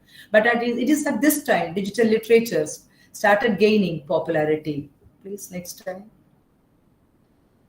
Next. Yeah, digital literature, because though we have been cherishing the experience of reading the books, and we know that people or the young generation and even the previous generation, they enjoy digital books. And when we go through this rise of e-books, we know that books continue, even the e-books, printed books, in this rise of the digital books, even printed books continue with the same excitement, same presence, same significance and importance, but there is a shift in the terms of reading digital books. So the condition of the physical books and the digital books vary in, that is, the time schedule, the age, the size of the books, and also the reading time, the person's mental attitude. All this has to be taken into consideration. But however, books are treasures, whether they are in print or they are in the digital ways. So when digital books are so popular, digital books are e-readers, smartphones, tablets, computers, because why do we We go for these books because they can be downloaded instantly and read on a variety of devices like e-phone, e-readers, smartphones, and others. And though the digital books do not suffer from physical wear and tear, and they can be stored and accessed easily without occupying physical space. And so, however, they have their own challenges because of the digital infrastructure and potential issues related to data security and also to copyright. But when we think about all these things, we have to embark into the characteristic features of digital literature, where next slide, please. Yeah, it goes with the digital. The first and foremost quality digital literature enhances its interactivity because it allows reader to participate in narrative through choices, branching paths, and interactive elements. But if you think about how it incorporates multimedia elements like images, videos, animations, and sound, we say that there are multimedia components that enhance storytelling, enabling authors to convey emotions, atmosphere, and sensory experiences that in a way go beyond the text. These create a multisensory experience, maybe reading experience, blurring the boundaries between the literature and the other art forms. So when we take about the forms, literary forms, it is very popular. Even Sudhir Nigam sir mentioned that hypertext. Hypertext takes one from that is hyperfiction that presents non-linear narratives from one to one. We can navigate from interconnected nodes shaping our unique reading because it leads from one to the other text. They form this form or the hypertext allows for multiple perspectives and the exploration of different storylines. We also know that it offers readers the ability to make choices, directly influence the plot and the outcome of the story. Branching narratives are there, and also transmedia narratives are there. And if I go with that time, because of the time constraint, just I mentioned it because it offers readers for the ability to make different choices, transmedia, using the plot and outcome of the story. And also it is multiple media. And also it encourages encourage participation. Just we said, it blurs the boundary between the creator and the reader, expanding the story well beyond the confines of the medium or the single medium. And for example, that is, we talk about Patchwork Girl by Shelley Jackinson. This hypertext fiction was in 1990. It is also reimagining of Mary Shelley's Frankenstein, non-linear storytelling, allowing readers to navigate through different fragments and multimedia elements. And talk about Inanimate Alice, here that's by Kate Palinker. It completely speaks about a young girl growing in the digital age. So there, the author uses text and also it incorporates text, images, sound, interactive elements. That's there. And when Silent History by Matthew Derby, the story unfolds through serialized chapters in the novel with an app also. There is app and the story, additional content including multimedia elements, audio recordings, local-based storytelling is all incorporated in that story. If we talk about Esther, Dear Esther, that is a video game plus the story. And this story where the players were in the deserted island, their game combines atmospheric visuals, ambient sounds, poetic storytelling to create immersive literary experience. So goes with the Jigsaw Girl and other things. These examples showcase the diverse forms of digital literature can take, incorporating interactivity, multimedia elements, and innovative storytelling techniques to create unique and engaging literary experiences in the digital realm. Next is, yeah. So why we should use, why digital literature, why it has gained prominence in this era, in the contemporary society scenario, because it has opened up new avenues for allowing authors to experiment narrative structures and multimedia elements and interactive storytelling. And moreover, digital literature has expanded the reach and accessibility of the research work, literary works. We all know that. And also, digital literature has the potential to reach a vast and diverse audience. With this proliferation of digital devices, the internet connectivity, literary works can be accessed globally, transcending the geographical limitations. And these platforms, digital platforms and e-readers, that make the readers more accessible to the individuals, because offering features such as text to speech, then customizable font sizes, and also it promotes inclusivity and democratizes access to literary works. And this digital medium has also facilitated collaborative reading, enabling authors from different parts of the world to collaborate on projects in real time, transcending these geographical boundaries. Because as we stand in the threshold of this digital age, the realm of digital literature continues to evolve and expand with an unprecedented pace.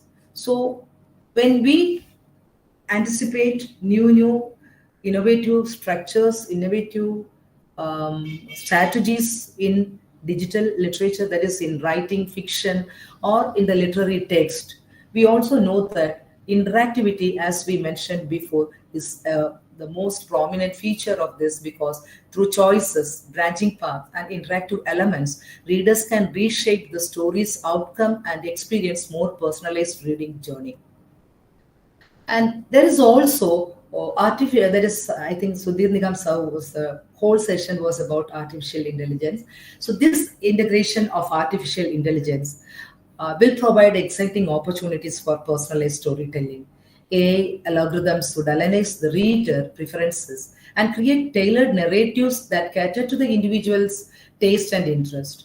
This level of personalization will deepen the reader's connection to the story and enhance their overall reading experience.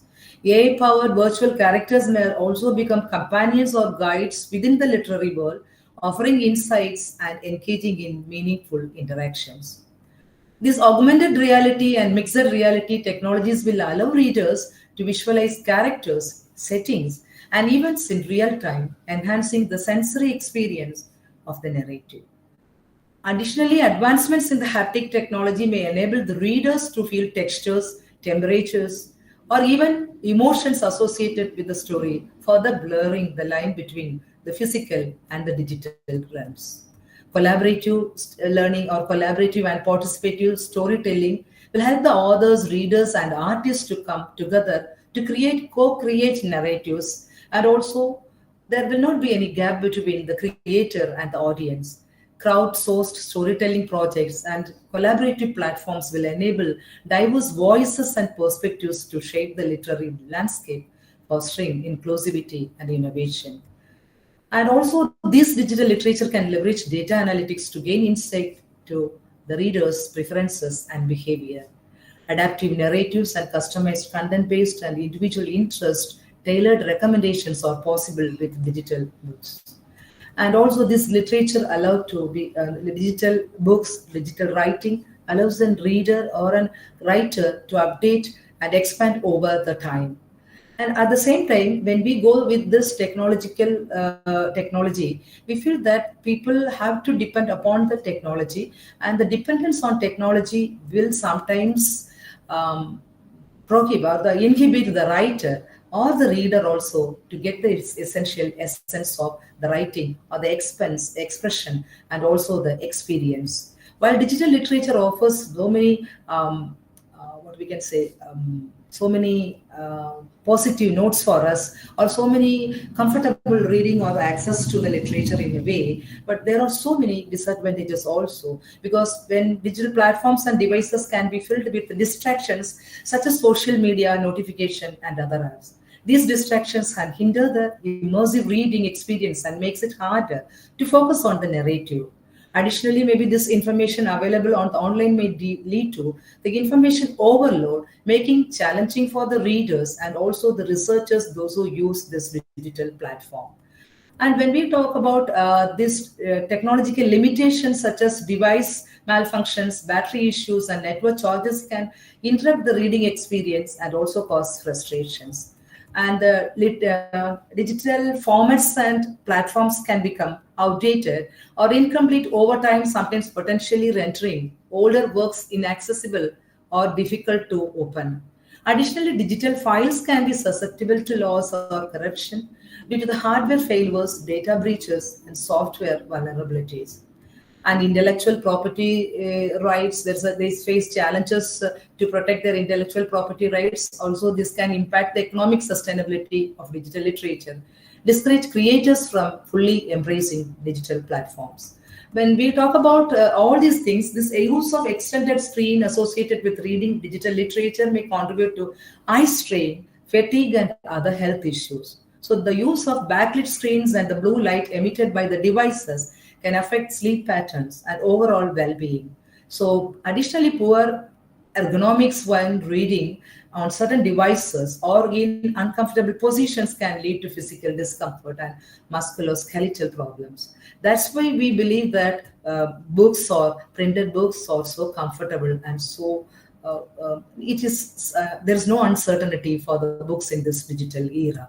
And when digital literature aims to enhance accessibility, it can still pose barriers for certain individuals, because those who with limited technology or low digital literacy may face challenges in engaging with the digital literature. And additionally, individuals with visual impairments or other disabilities may encounter difficulty in accessing or fully experiencing multimedia elements incorporated in digital works. And so that's what books and digital literature, that both can excel respective domains. Next slide, leveraging their unique strength. But next slide. Yeah. So, but my talk here concentrates on why the future of books in the digital literature.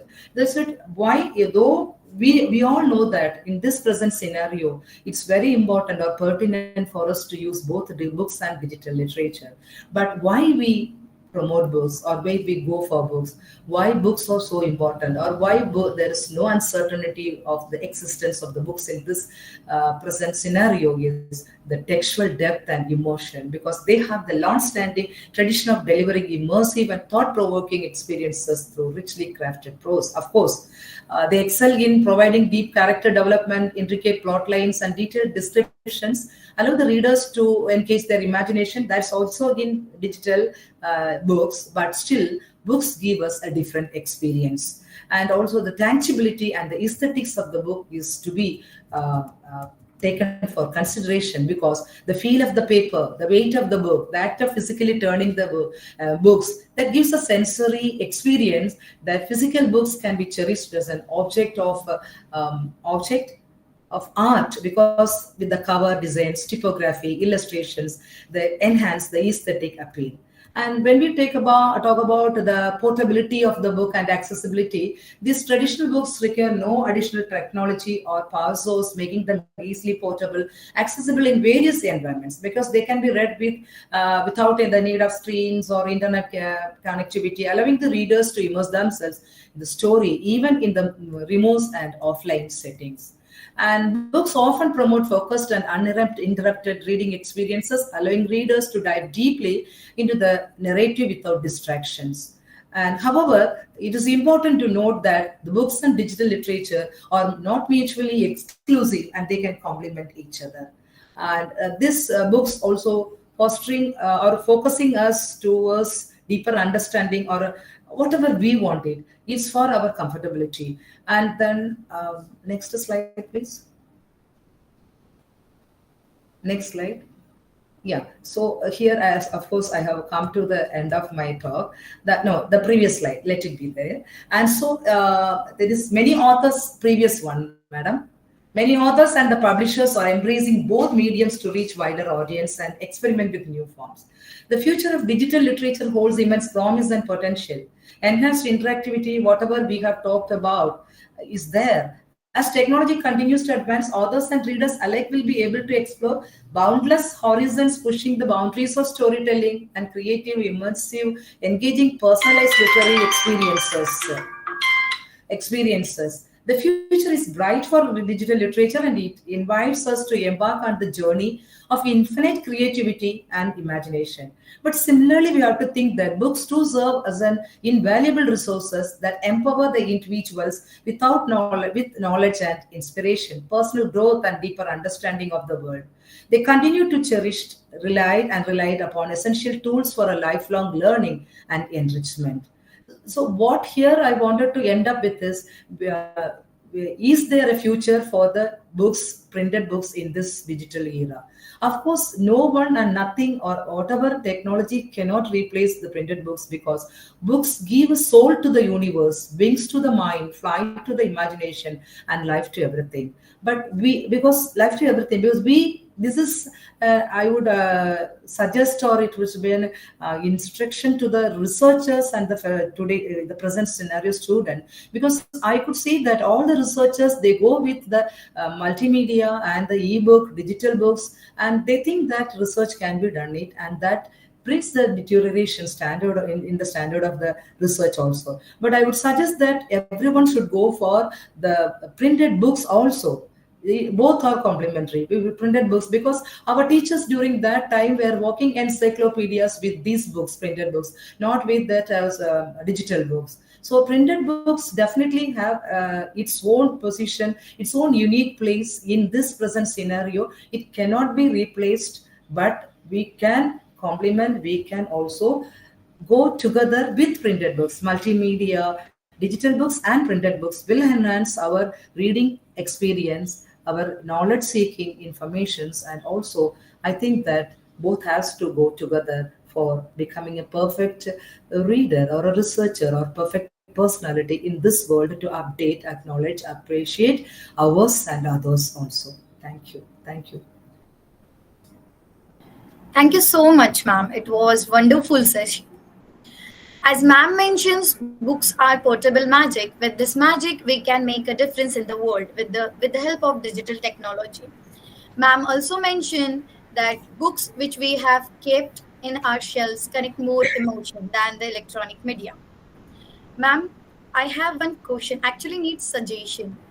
Yeah. As per my experience, students always prefer hard copy rather than soft copy.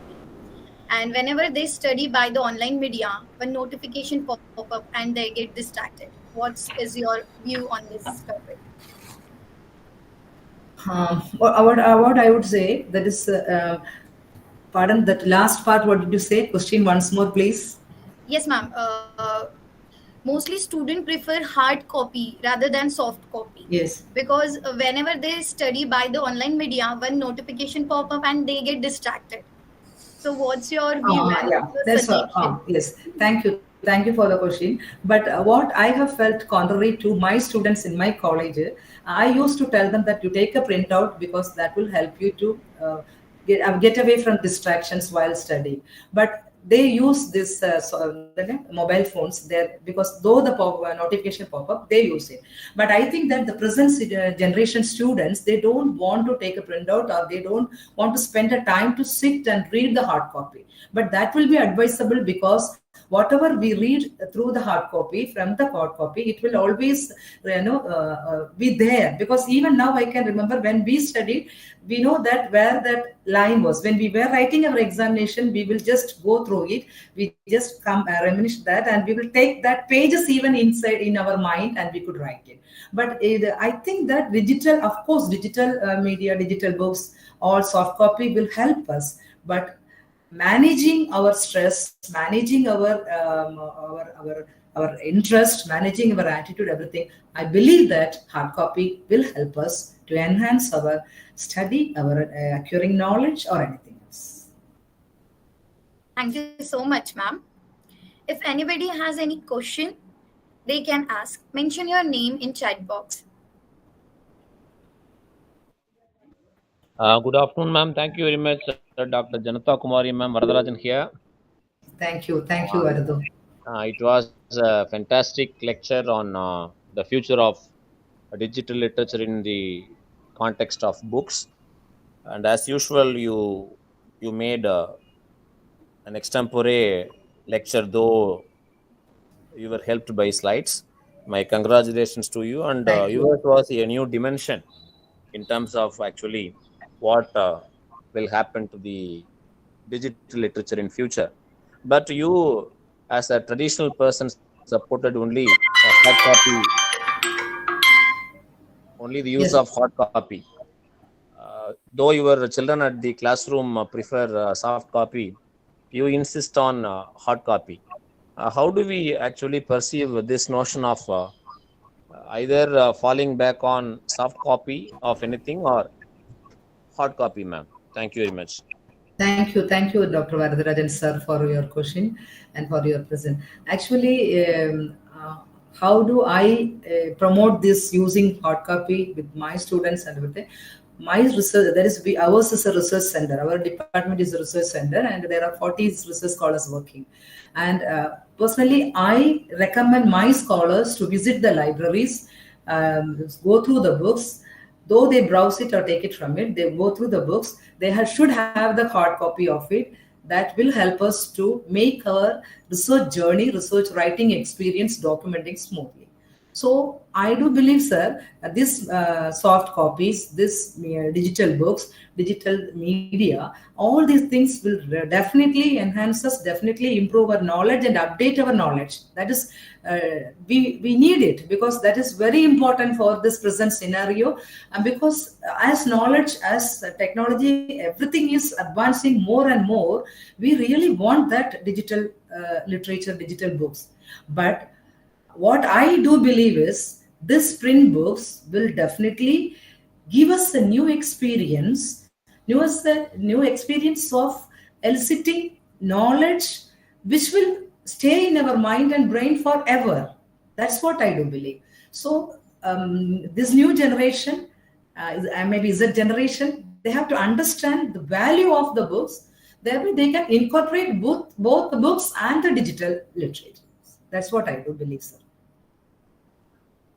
Thank you very much. So you want us to strike a balance. That's all, right? Yeah, of course. Everything we have to strike a balance with. Thank you. Thank you, sir. Ma'am, one more question from Dr. Poonam Sahai, ma'am. Yes, ma'am. Hi, Poonam. Oh, happy to meet you. Oh, such a long time. Thank you.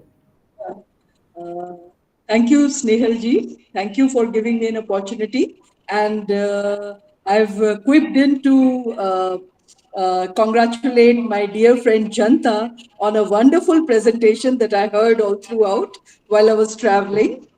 And it was mind-blowing, really. And of course, an exploratory, as the professor preceding just said. So it was pretty good. And of course, we are people of hard copies only, because we have to work with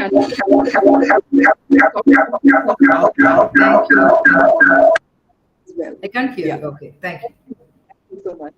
Thank you, Poonam. Thank you. Ratan sir. Hi, sir. So happy to meet you here, sir. Yeah, I was looking at Poonamji. Such a motivating person. Ratan sir, such a motivating person. I will see her. How are you? Fine. Fine, sir, fine. Finally, books make us meet. Yes, sir. Thank you. Thank you so much, ma'am. Thank you. If anyone have any other question, they can ask.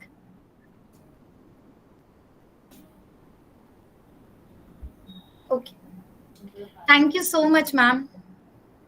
Thank you. Thank you.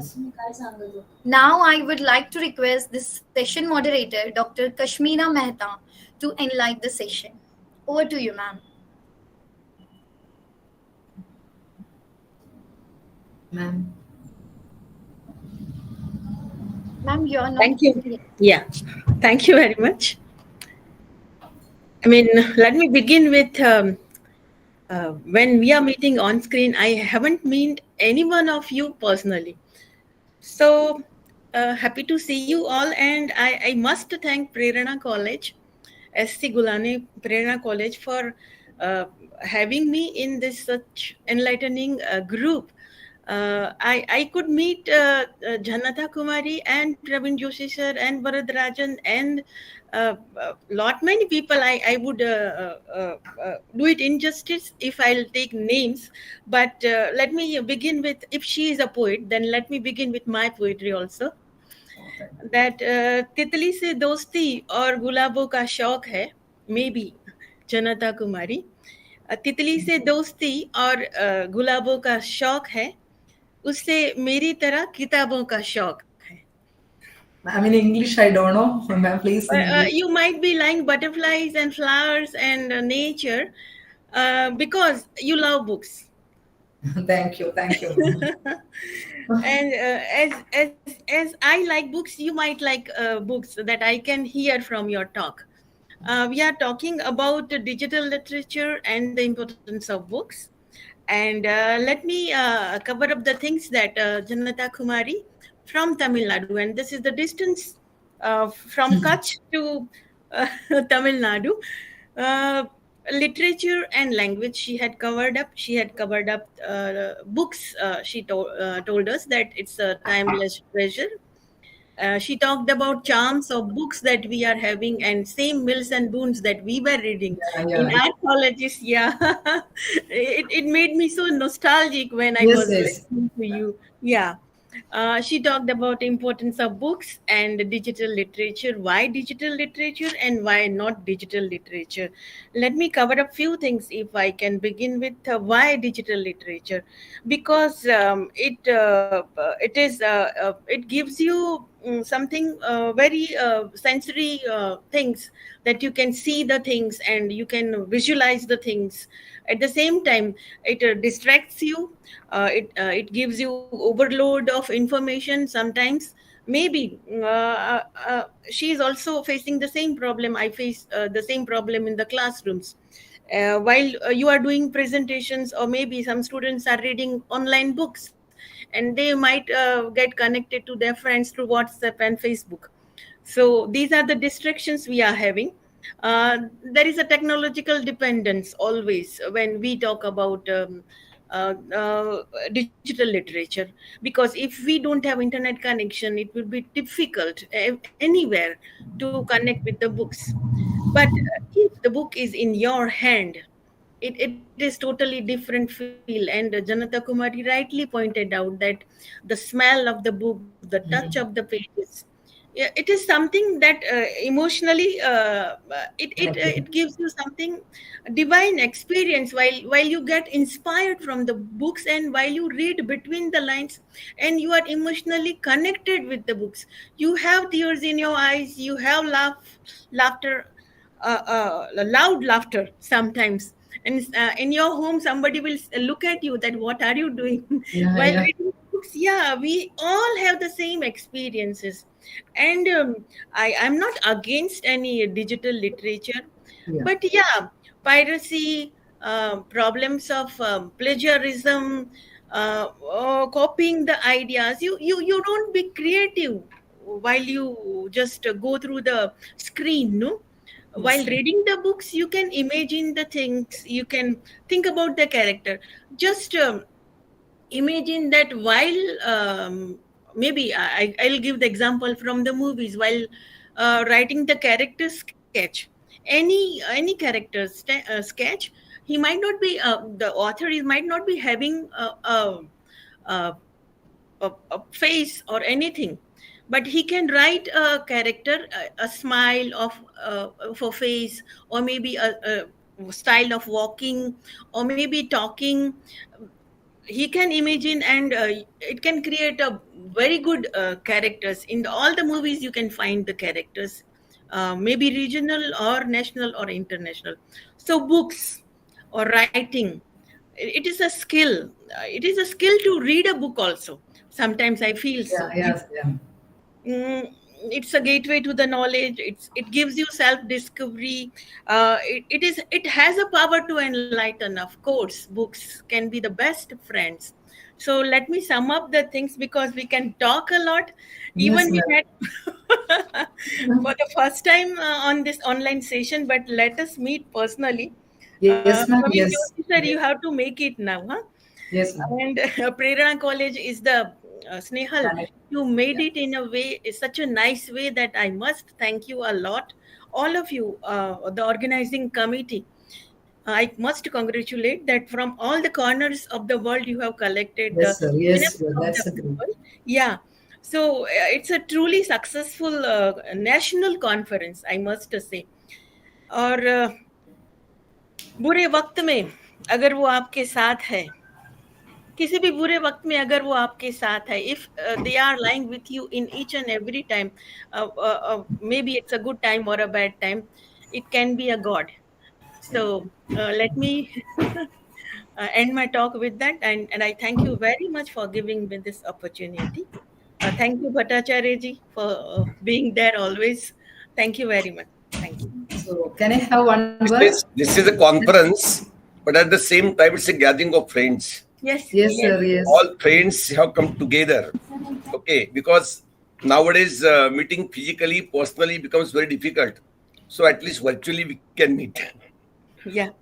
So can I say one thing? I was just wondering about the name Kashmira, and it was beautiful, your name, and I was feeling that whatever I think that my wavelength and your wavelength matches. And I saw in the chat box Dr. Varadarajan writing, both the moderator and the resource person are sharing same thing. Really, I think that Now, we have now to there get is connected. I was so closer friendship between you two, Kashmira and Janta. Yeah, and so Kashmira, I have to thank Praveen sir for such a wonderful resource person. But I couldn't stay here both the 2 days because I have to thank Snehal ma'am, because last night onwards I have been severe vomiting and I could not sit. And somehow today I told her, don't worry ma'am, by 12 o'clock I'll be here.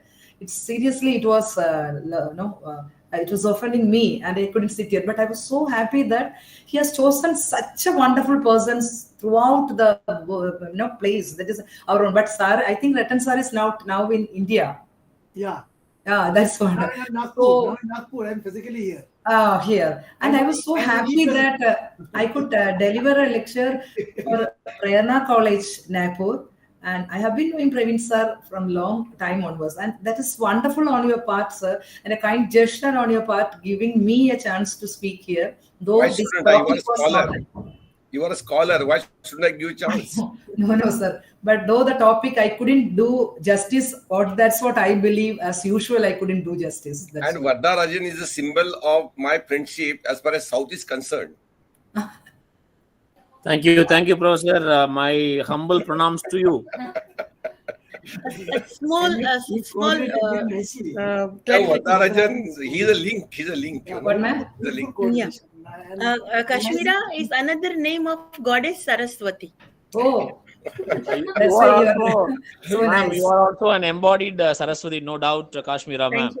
You're beautiful also, ma'am. When the names are coming, then the question of this Kashmira madam also very important, because Kashmir is very favorite to us. And ultimately, Ratan is Ratan. He's a gem. I'm happy to meet Poonam also there after a long time. My good friend. Poonam is always there. Without Poonam, no conference can ever take place. Poonam is a permanent member of UNO. moonlight of the conference. Without Poonam, there can be no conference. Poetic Am reading. I right, Poonam?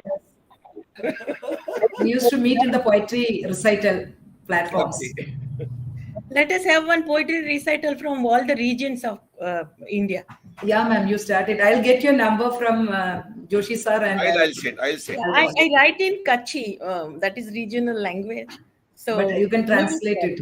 Yeah. Of course. I am in contact with all these people. Maybe Kashmira, maybe Janta madam, maybe Poonam madam, maybe Varadarajan, everybody. And we regularly keep on interacting somehow. Yes, okay, yes, sir. Yes. So, and social media plays a very vital role in that. Yes, that's what. That's what we have to embrace both for a very good existence. That's all. Thank you all. You also got the profile of many teachers based on your conference. That is another great initiative that you have taken. Many of them have responded, I think. That's another unique initiative of Dr. Praveen Joshi, I must say. Praveen Joshi is nothing, just a catalyst, that's all. Bringing all together. The whole team is so awesome, sir. The whole team is awesome. They are doing the work perfectly. Very beautiful. Yeah. Our team is perfect. Yeah. It is said that yojaka tatra durlabha. बहुत सारे लोग हैं पर योजक तो चाहिए सबको मिलाने के लिए. That is the role you have played. Yes, please continue. Thank you, sir. Thank you so much, ma'am, for chairing today's session. Hope the participants have been immensely benefited. Ma'am, your session adds the star of idea in our galaxy of knowledge.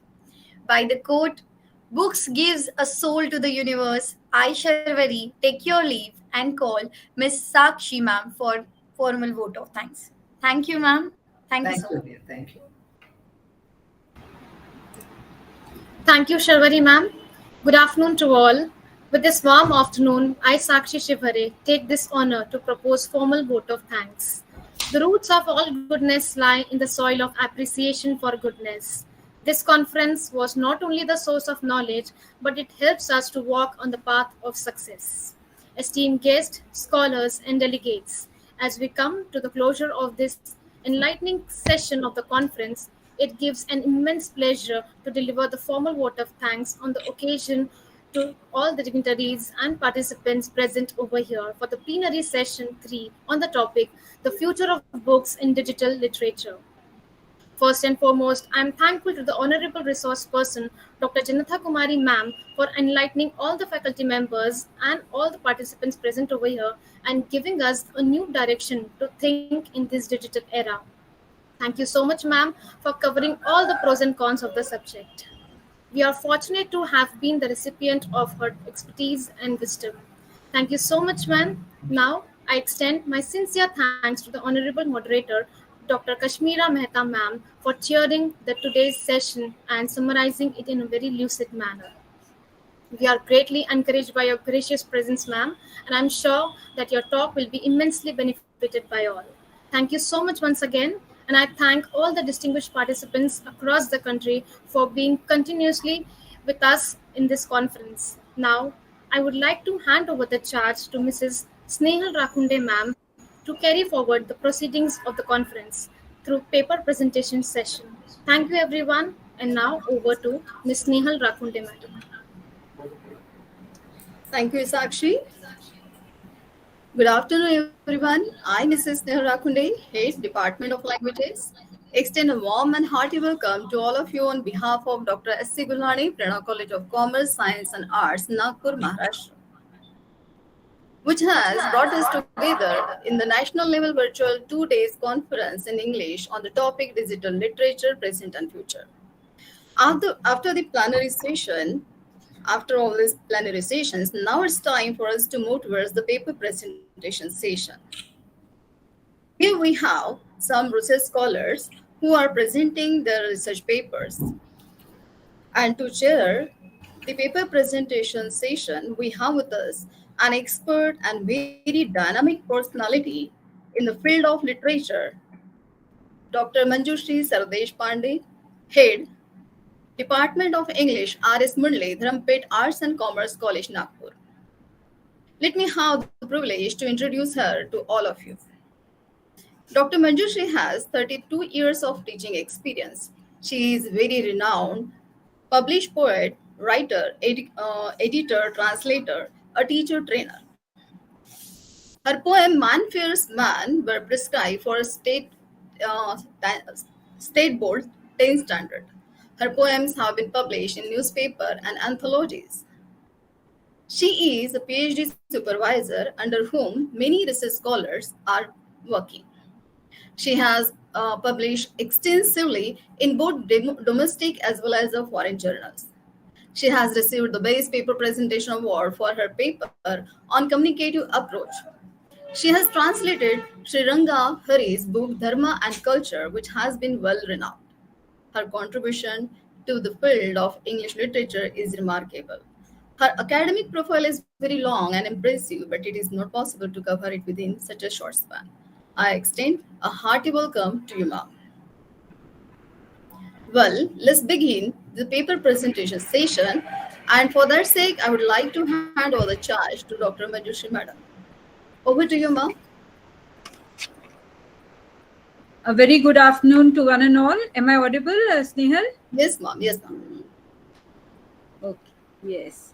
So at the outset, I would like to congratulate SC Gulhane Prerna College of Commerce, Science and Arts for this wonderful e-conference. And especially the topic is really very interesting. And I think since yesterday, we've really had some enlightening and insightful sessions on digital literature, on various aspects of digital literature. So, Honorable Joshi sir, the committee members, the conveners, and the organizing secretaries, Nehal Rakunde ma'am, and all my dear participants. So let us begin with this paper presentation session. After the enlightening and insightful sessions, we have equally interesting paper presentations on really interesting topics. So, friends, there are 9 participants, and we really are short of time. And therefore, I would request the participants to really, we'll be able to give only 5 minutes to you to present your paper or the key ideas, key points of your paper. So please bear with us, and without wasting much time, we would straight away begin with the research paper on Your Court, an overview of India's largest writing app by Jude Fernandez. So I would like to invite Jude Fernandez to present his paper. Good afternoon, ma'am. Over to you, Jude. Am I audible and visible? Yes, yes. Sure, thank you. Good afternoon, everyone, from the sunny shores of Goa. I feel honored and grateful to present my paper titled Your Court, an overview of India's largest writing app. Your Court is a Bengaluru-based app released in 2016 that encourages writers to publish their poetry and short fiction. My paper provides a descriptive overview of the salient features of this platform, along with the aspirations and challenges that its developers encounter. According to its description on Google Play, Your Court allows users to share thoughts, turn random ideas into art, and even publish books. With its minimal layout and attractive graphics, Your Court is meant for writers of different competencies, from amateurs to professionals. When it comes to creative writing, there was a need for a smartphone-friendly platform dedicated to writers. And this was one of the issues that Your Court hoped to address when it was founded by IIT Delhi alumni and neighbors Ashish Singh and Harsh Snehanshu. Your Court was one of the winners under the social category of our Prime Minister, Shri Narendra Modi's Atmanirbhar Bharat App Innovation Challenge in 2020. The app has a modest download size of 14.6 MB. It supports multiple languages, the most prominent ones being English, Hindi, Odia, Kannada, Malayalam, Bangla, Tamil, Telugu, Urdu, Marathi, Gujarati, and Assamese.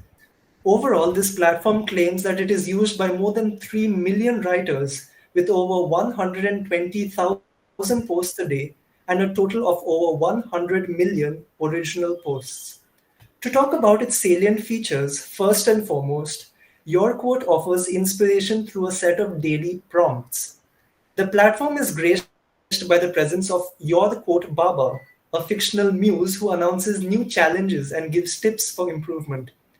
Choosing your search preferences helps the platform recommend content that matches your interest. Secondly, joining Your Court is a fairly simple process. Users need to sign up by providing a few personal details, after which they can start posting content. One can use hashtags just like other social media platforms. Users also have the option to share their posts on Facebook, Instagram, WhatsApp, and X, formerly Twitter.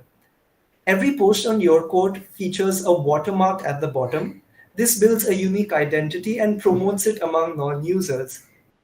Your Court offers a premium plan that includes an ad-free experience, a premium badge, cinemagraphs, user statistics, court booklets, and weekly secret letters. There are 2 paid options, a 12-month plan at 499 rupees and a lifetime plan at 3,499 rupees. Another aspect worth mentioning is the benefit of community outreach. Your Court fosters healthy communication and helps users befriend like-minded writers. Thus, they feel motivated to learn and grow. Your Court was India's largest self-publisher in the year 2020. It allows users to publish a colored coffee table book that is delivered to the author's doorstep. Moreover, they have the chance to earn real-time royalty through their sales.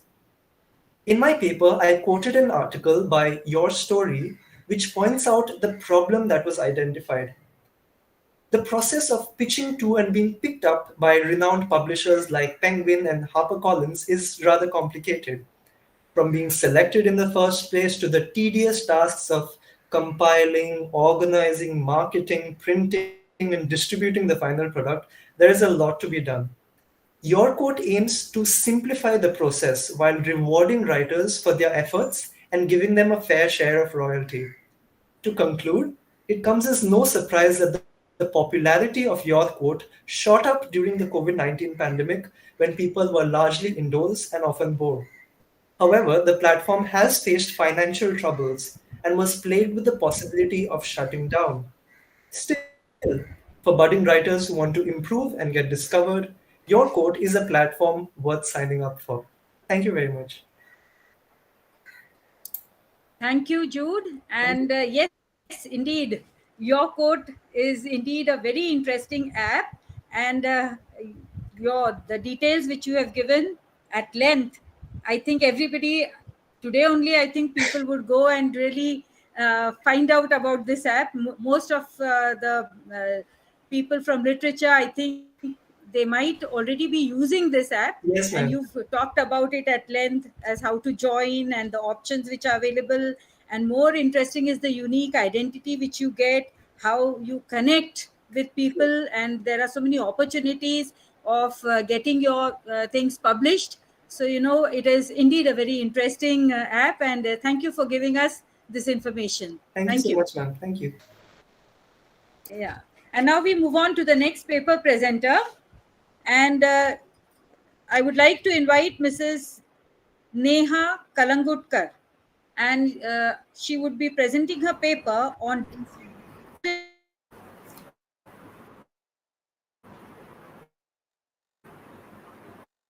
poetry as a new genre. Over to Neha.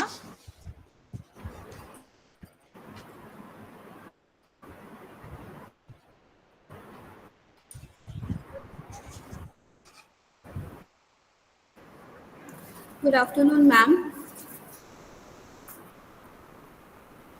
Yes, Neha. Okay.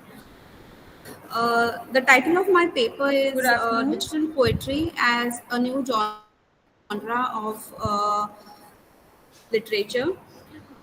In this paper, I will analyze different types of e-poetry and their role. Yes, you have 5 minutes. Come on. Am I audible? Hello. Yeah, good afternoon, ma'am. Yeah. The title of my paper is Digital Poetry as a New Genre. In this paper, I will analyze different types of e-poetry and their role in today's world. Yes. Yeah, so I will just read about Jason Nelson's poetry that I have selected for this paper. The first poem is Game, Game and Game. It is a digital poem and anti-pro design statement he uses. The Western world surroundings, belief systems, design culture games. It creates a built illusion of clean line colors and three body sizes and capsule philosophy. With the new media art, the techno filter extends the straight lines into exacting geometries and smooth bit rates. This game attempts to reintroduce the hand-drawn, the messy illogical into digital and via a retro game. Having a bow and attached to the poorly drawn aesthetic is a personal exam belief systems, moving from faith to real estate, from chemistry to capitalism, triggering corrected poetry and jittering creatures. The second poem is Evidence of Everything Exploding. It uses a top-the-game-driven digital poem exploring various historical and contemporary texts. Each level's poetic content is built from the document's subtexts and Turing Club about monetizing hobby computing. We find the seeds of an empire. James Joyce here is caught in an infinitive loop of changing texts. Fidel Castro's boyhood letter to the US president praising America and asking for money signals an opportunistic future in this kind of poem. I would like to conclude, digital platforms allow the creation of art that spans different media, text, images, sounds, and interactivity via programming. Contemporary poetries have therefore taken advantage of this towards the creation of works that visual art or music or programming is sometimes not clear, but we expect an intense engagement with the language in poetical works. Digital poetry can engage readers and allow writers to expand their work through images, animations, hyperlinks, colors, sounds, etc. It is a form of poetry that perhaps isn't as commonplace in the world of literature, as there are still debates on the authenticity and validity of this art form. However, this genre is growing and receiving a wide audience on different online platforms. Thank you. Yes, thank you, Neha. And yes, indeed, it has become so interesting with digital poetry because generally poems are complex, isn't it? And very difficult to comprehend. But when it comes with if there are sounds, if there are hypertext, if there are images, I think the things become easier to comprehend. And even the theme, even the idea, the central idea is easily communicated with the help of these helping gadgets, isn't it? Yes, ma'am. So, Yes, ma'am. thank you for the wonderful poems. And now we move on Thank to you. the third participant, and she is Miss Shanmugh Sundari. I would now like to invite Shanmugh Sundari ma'am to present her paper on the uh, impact of digital storytelling in education, an analysis of inanimate Alice as an innovative learning tool.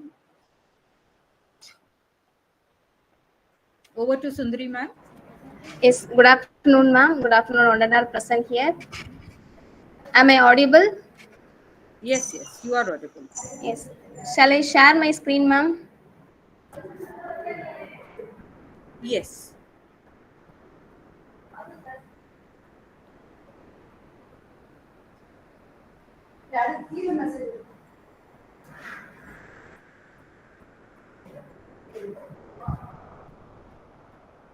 Snehal, please help her to share her screen. Yes, ma'am.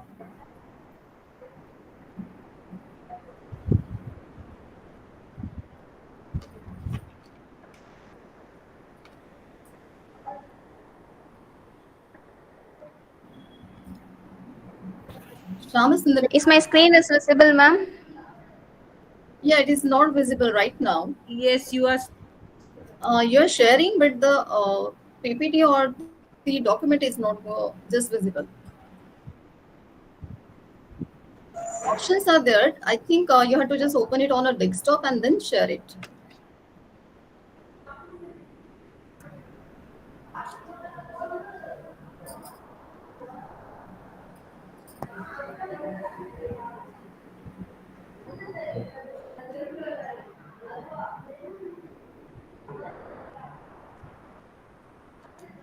Is it visible now, ma'am? No, No, it's no. not visible.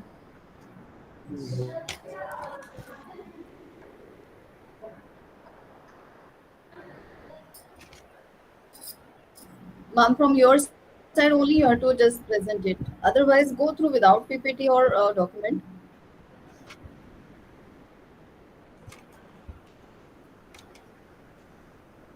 Yes, ma'am. I will explain without the PPT.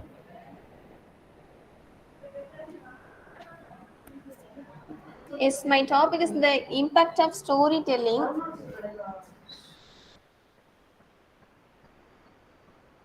Yes, ma'am.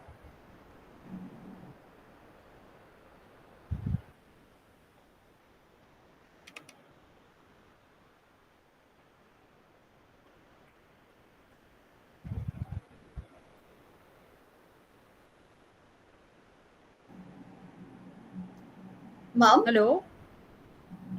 Yes, my topic is impact of storytelling in education. I will analyze this topic with the story Inanimate Alice.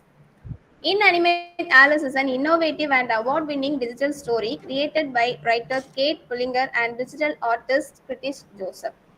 It is not your typical story. It is instead an engaging blend and to the text, image, sound, and interactive elements that invites reader to actively participate in Alice's life.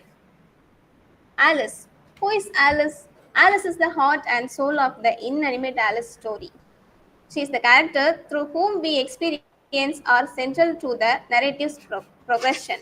Alice is the portrayed as a creative and imaginative individual. As we follow her journey, we witnessed her growth and transformation from a child to an adolescent. Her personality, aspirants, and emotions are key elements that draw readers into her world. Yes.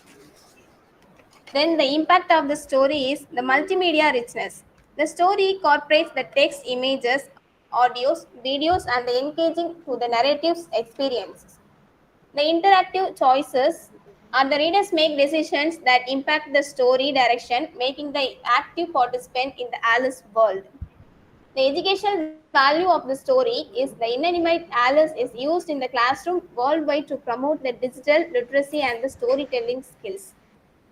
Through this Through this topic, I like to share the educational implication of the story.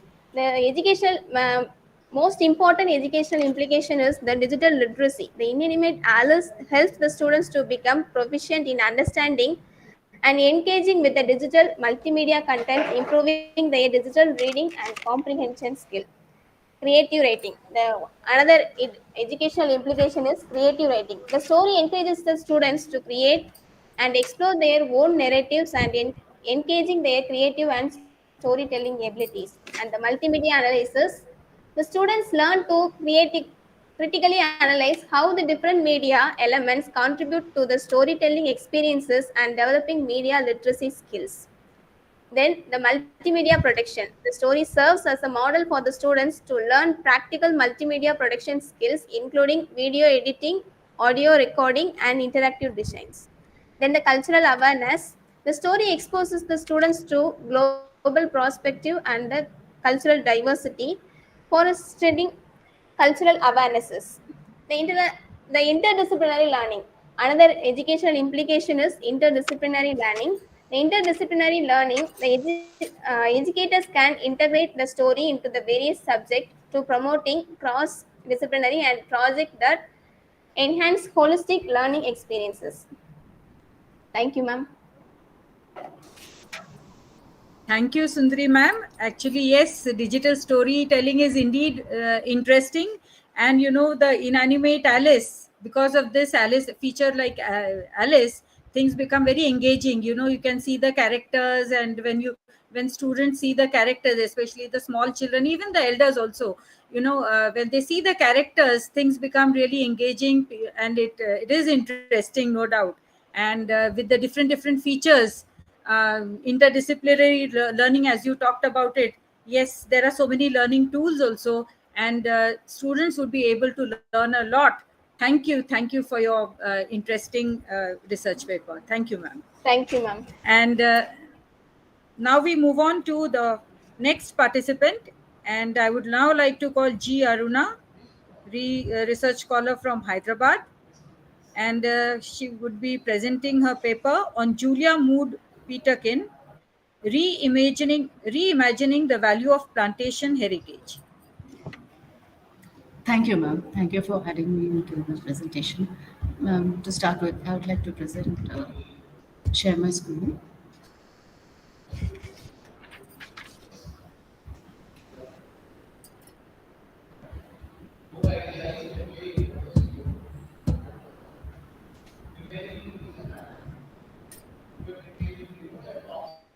Ma'am, is my screen visible over there?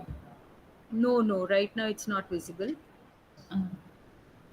Never mind, ma'am. I think I'll speak it over instead of consuming time over here. Okay. Good afternoon to all the learned people assembled over here. I would like to thank the organizers of the national conference for allowing me to present my paper. I'm here to present my paper on Julia Mood Peterkin, who has been a pioneer in terms of representing women and the status that women enjoyed in the post-war era. As the title of my paper suggests, reimagining the value of plantation heritage, Julia Mood Peterkin had taken up the cause of fighting for women and the privileges that they may not have been allowed to enjoy.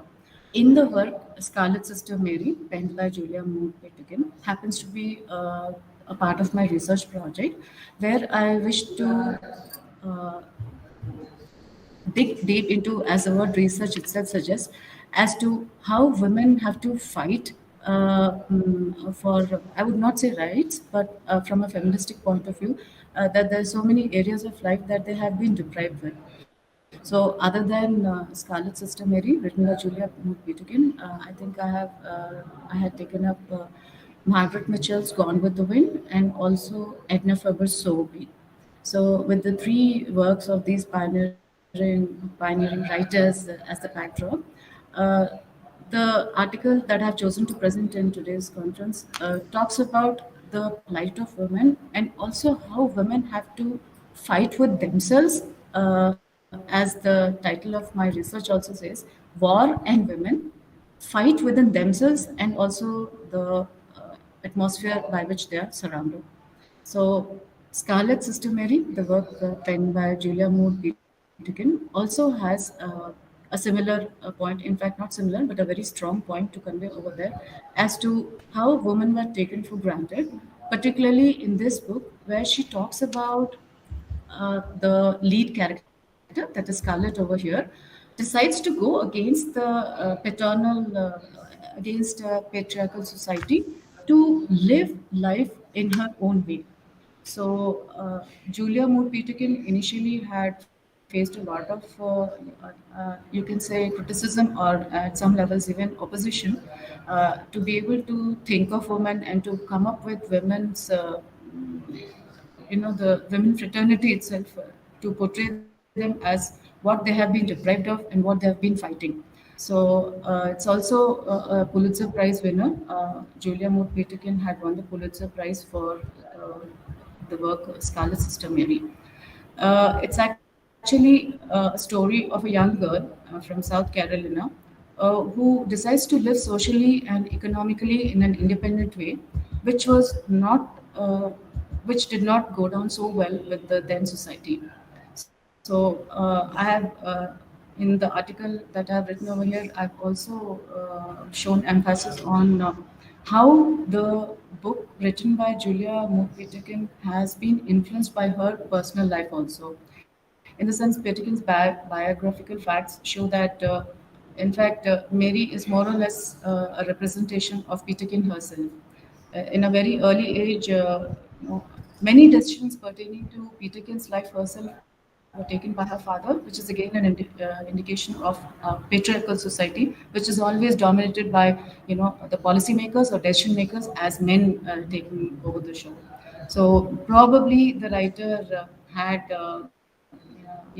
decided to take this book to be able to portray how women felt and how women came forward to fight for themselves. So initially, although there was a lot of opposition that she had to face, but she did succeed in being able to put forward her point of view through this character called Scarlett over here. So, like my article also concludes over here, I would like to conclude my presentation also in a similar way by saying that, well, if we ask ourselves a question as to what is, uh, if you had to say, when asked to name the first Southern novelist who had won a Pulitzer Prize, well, many of us would want to think of William Faulkner or Margaret Mitchell and stuff like that. But since I have chosen to write this article, I would like to say that the honor actually belongs to Julia Peterkin and was largely forgotten because once again, when she was conferred with the Pulitzer Prize, also there were many people who had actually opposed that because she was wanting to be very bold in conveying her opinions and how women were dominated. So it is not surprising that she did not gain as much popularity as she should have been able to. So Peterkin's novels appeared in bookstores outside South while still advertising Scarlet Sister Mary decades later, even after Julia Moore Peterkin had passed away. After she died, there's a Trenton Evening Times actually a journal which continues to acknowledge and celebrate her birthday, which happens to fall on the Halloween also. So I would just like to conclude that if my article or even my research, if it can take forward the viewpoint of all these great writers who had been bold enough, I would not say bold, who had had the courage to express themselves. Let me also take this forward in the present day to say that we might be technically enhanced and stuff like that, but I think some ways the way we are looked upon has not changed much. So if I can see to it that my research can contribute something to in that direction, I'd be grateful. Thank you, ma'am. Thank you, Aruna. Actually, I think it would be interesting to read your article. The whatever description you have given, it has really yes. So we are now curious to read your article on Julia Mood and her stories on really plantation life and the realistic African American characters, which really have captured the world's attention, I think. Actually ma'am जैसे Isn't it? Kashmira Shah ma'am बोल रहे थे कि भाई इश्क तो हमने भी फरमाया था किताबों से, और वही इश्क है जो इस उम्र में लाके मुझे रिसर्च में डाल दिया. पढ़ने का इतना शौक था कि मुझे लगा कि इस उम्र में जाके रिसर्च करूं. So in fact Snehal ma'am had been very helping to me. No, she had been encouraging me. मैंने बोला मैं इस उम्र की लड़कियों के साथ कम्पीट भी नहीं कर सकती, मुझे मालूम भी नहीं है कि ये सब कैसे करना है. तो उन्होंने बोला ऐसी कोई बात नहीं है, आप बस आ जाओ, प्रेजेंट कर लो. Thank you all. Thank you all for giving me this opportunity. Yeah, and now, thank you, ma'am. Yes. And now the next participant is Dr. Suman Keswani. Hello, ma'am. Dr. Suman Keswani, hello. She would be presenting her paper on contribution of sci-fi movies in digital literature. Over to Keswani, ma'am. Ma'am, am I audible? Am I audible? Okay. Yes. Okay, thank you. Yes, Ma'am. yes. Okay. Thank you, ma'am. So my topic is contribution of science fiction and sci-fi movies to digital literature. Speculative fiction covers futuristic and other imaginative topics. It occupies an important part of digital literature. Digital literature is a genre of writing consisting of creative pieces that have been crafted exclusively for digital devices such as computers, tablets, and mobile phones. It is a new medium that acts like a bridge between the digital world and the traditional methods of storytelling. It has taken storytelling to unknown heights. This form of storytelling can have multiple conclusions, which can be controlled by the reader. So the reader has a more active role and is more actively involved in the plot development. Most of the online video games that are based on science fiction, if you have noticed, and also imaginary world, aliens, etc. Now, some types of digital literature like hypertext fiction, network fiction, interactive fiction, flash poems, a few of them are there. But the science fiction mostly occupies a central part of interactive fiction. Science fiction is an important genre of fiction which deals with the imaginative concepts related to advanced science and technology. Forrest Ackerman first used the term sci-fi for science fiction in 1954. Such type of fiction is very popular among the youngsters of today, having scientific outlook. They prefer to read and view material related to progressive thoughts and not the usual run-of-the-mill stories. So in science fiction, I have taken up the study of the novel, The War of the Worlds.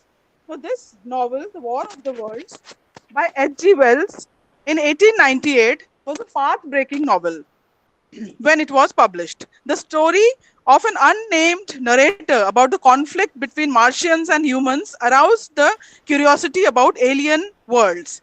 The story starts with the narrator seeing flashes of light through his telescope at an observatory at Surrey, and how he manages to see the site where the Martians come out of the cylinder and they target all innocent people who gather near the cylinder and literally incinerate them. This novel has later been developed into a many pieces of digital literature. Various games have been created by the digital medium on the theme of the story, the War of the Worlds. The players are transported into a different world, providing an immersive, out of the world experience. The games promote decision making and strategic skills as well as develop the mental capacity of the players. The sudden rush of adrenaline governs the important decisions and the conclusion of the game. The graphics, sound effects enhance the overall effect of the game. A game developed by Flip Switch Games based on War of the Worlds is based on the theme of horror. It is a survival game which throws the player into the extermination stage of the entire mankind. The survival of the fittest challenge has to be accepted by the humans, and they have to defeat the alien machines. Games like Games Play in various versions, 4K, 5K, and also digital pieces like Jeff Wayne's musical version of the War of the Worlds, Grey Skies, a War of the Worlds story 2020, and the War of the Worlds Andromeda 2018 are all available on the digital platform.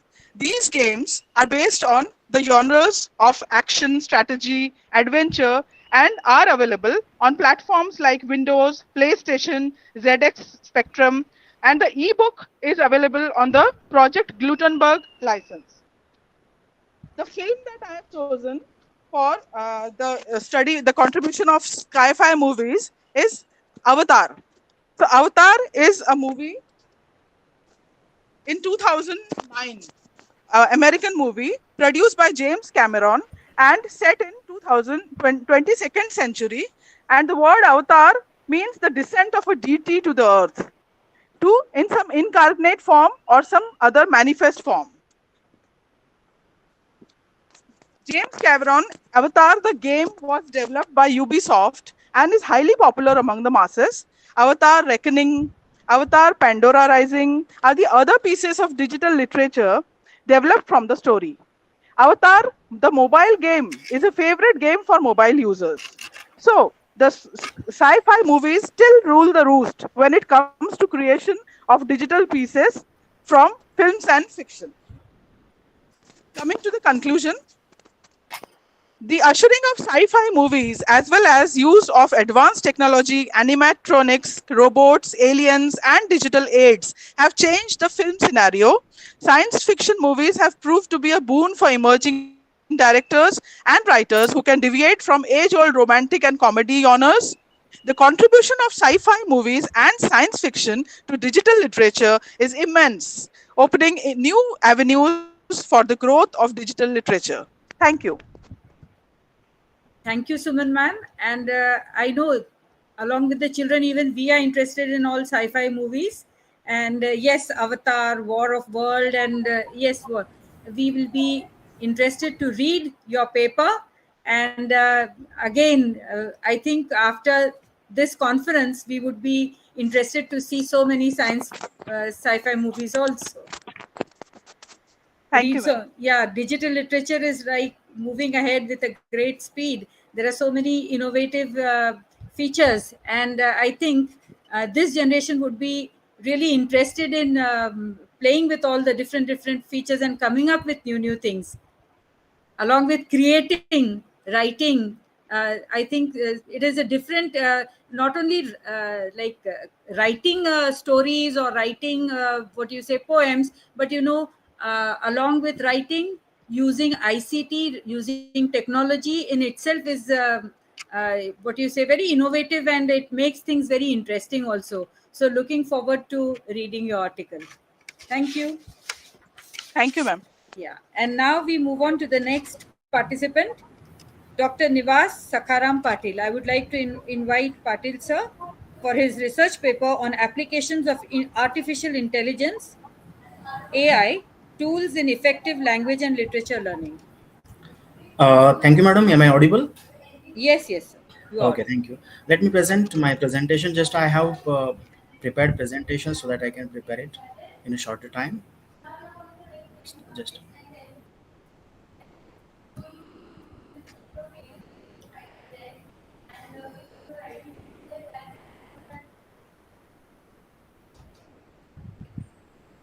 Is the screen visible, ma'am? Yes, now it's visible. Uh, is PPT also displayed on screen? Yes, yes. Okay, thank you, madam. Thank you. Uh, Hello, good afternoon, all, and greetings from Dr. Nivas Patil from KIT's College of Engineering, Kolhapur. Thank you, Prerna College, for providing this platform to present my paper in front of the eminent personalities. I have chosen this topic that I have been teaching in engineering college, so that's why I know that the students are nowadays the techno savvy. So that's why I thought that how to use AI tools in communication as well as literature learning. So the term artificial intelligence was first introduced in the year 1956. Artificial intelligence has conferred light to non-living things through technically advanced tools. By the applications of AI tools, literature can be interpreted with its human reasoning ability and augmented reality. Today's generation is highly tech savvy and is operating technology with ease. The aim behind developing an artificial responding system was to stimulate and extend the application of human intelligence to machines. It is expected in AI that machines should work like humans and should imitate human beings.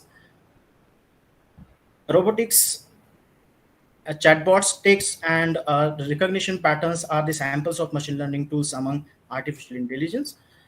Uh, their theoretical perspective. Now, I'm coming to the main point of my paper.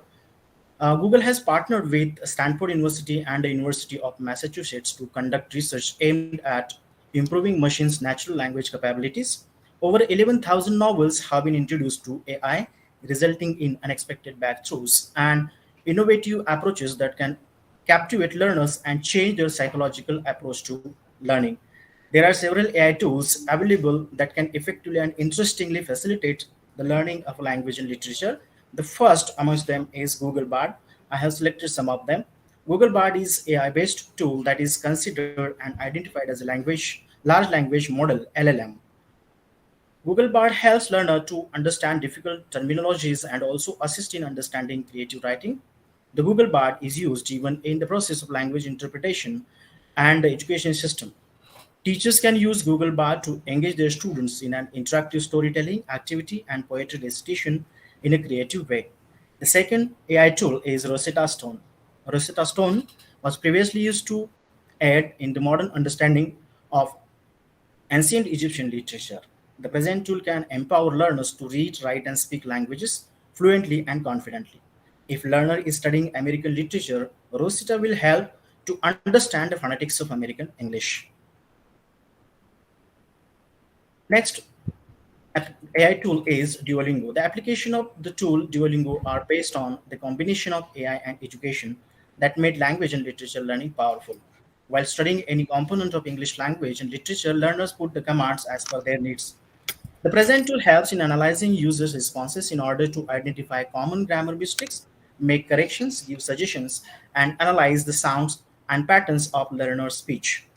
Auto-suggest programming helps learners to learn with the help of this particular tool. Next tool I have talked about is the Supi.io. This tool helps learner improves pronunciation, helps developing writing techniques and skills, and also enriches language proficiency and improves conversation quality. The present tool uses advanced algorithms to analyze the text you have written and suggest alternative words and phrases which help learners to strengthen message and writing quality. Learners can improve communication skills and improve creative writing skills with the help of Supi.io tool.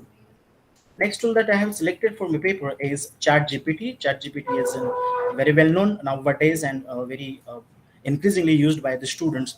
ChatGPT is an AI-powered chatbot tool that communicates with the humans in a natural language like human being. By considering the needs of learner, the present tool is designed to understand and generate text using machine learning algorithms. It helps to strengthen the grammatical competency of learners and brainstorm different ideas. The present tool helps learners in reviewing material by creating quizzes and flashcards. It can provide learners ample practice to enhance basic language learning skills such as listening, speaking, reading, and writing also. There are major findings that I have mentioned in my paper, just I have taken, I selected. The rise of AI-powered tools is becoming increasingly popular now. All types of AI-based language learning tools have the ability to adapt to individual learners' needs and preferences. The applications of different tools made language and literature easy to understand, interpret, and learn. AI technology-based language learning tools have the ability to create personalized language learning experiences.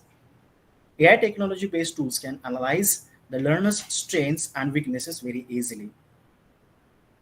Now, moving towards the conclusion, with the help of AI tools and technology, a virtual learning environment with a pedagogical agent system can be employed to make language and literature learning interesting and barrier-free. In AI technology, all the systems are designed purely on a deterministic basis, so there are some limitations while accessing some knowledge. The lack of fundamental prerequisites doesn't allow learners to interact spontaneously and flexibly.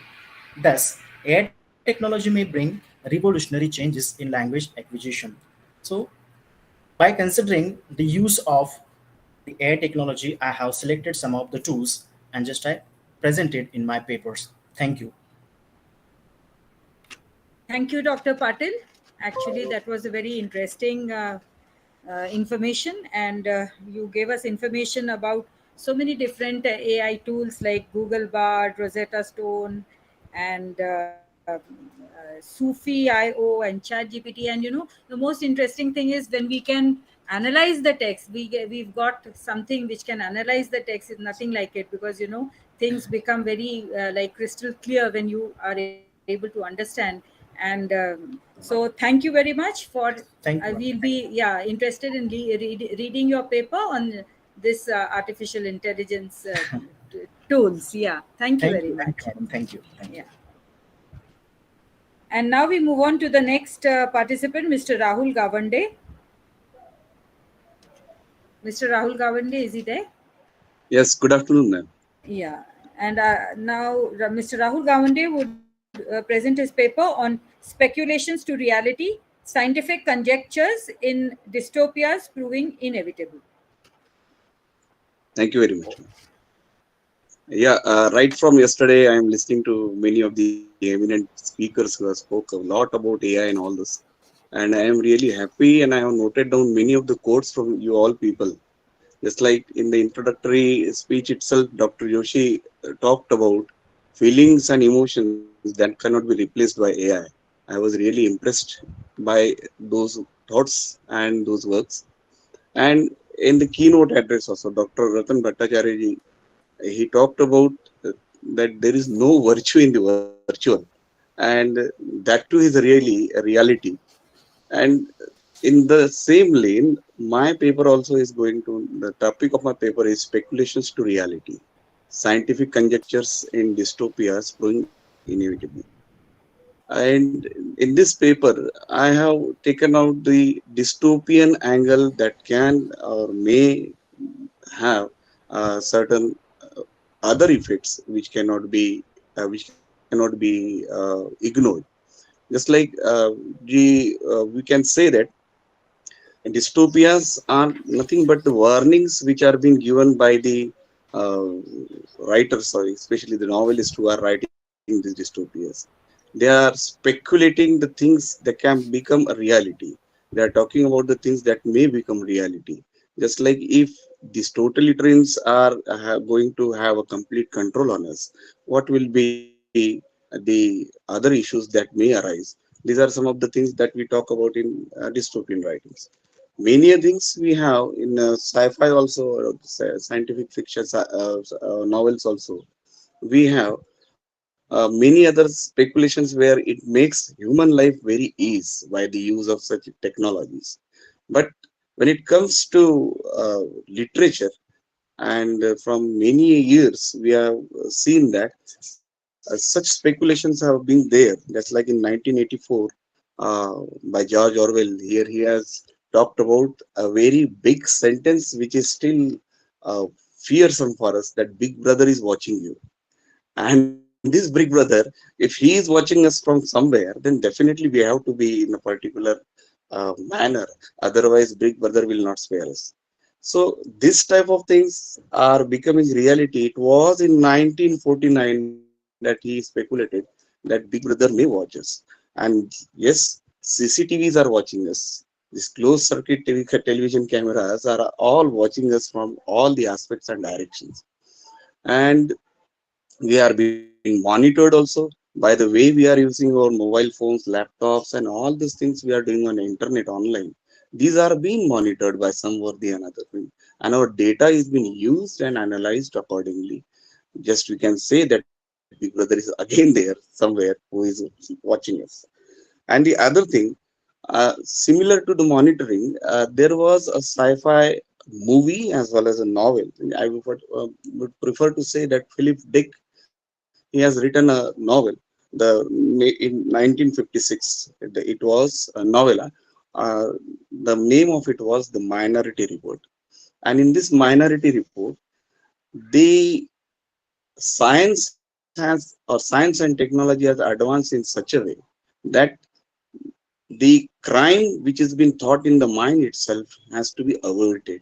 And Tom Cruise has very, I have seen that movie, that is why I have advocated it and I have included this in this paper. But in that also, Tom Cruise has done a very nice acting where we are afraid of the advancements in the technology.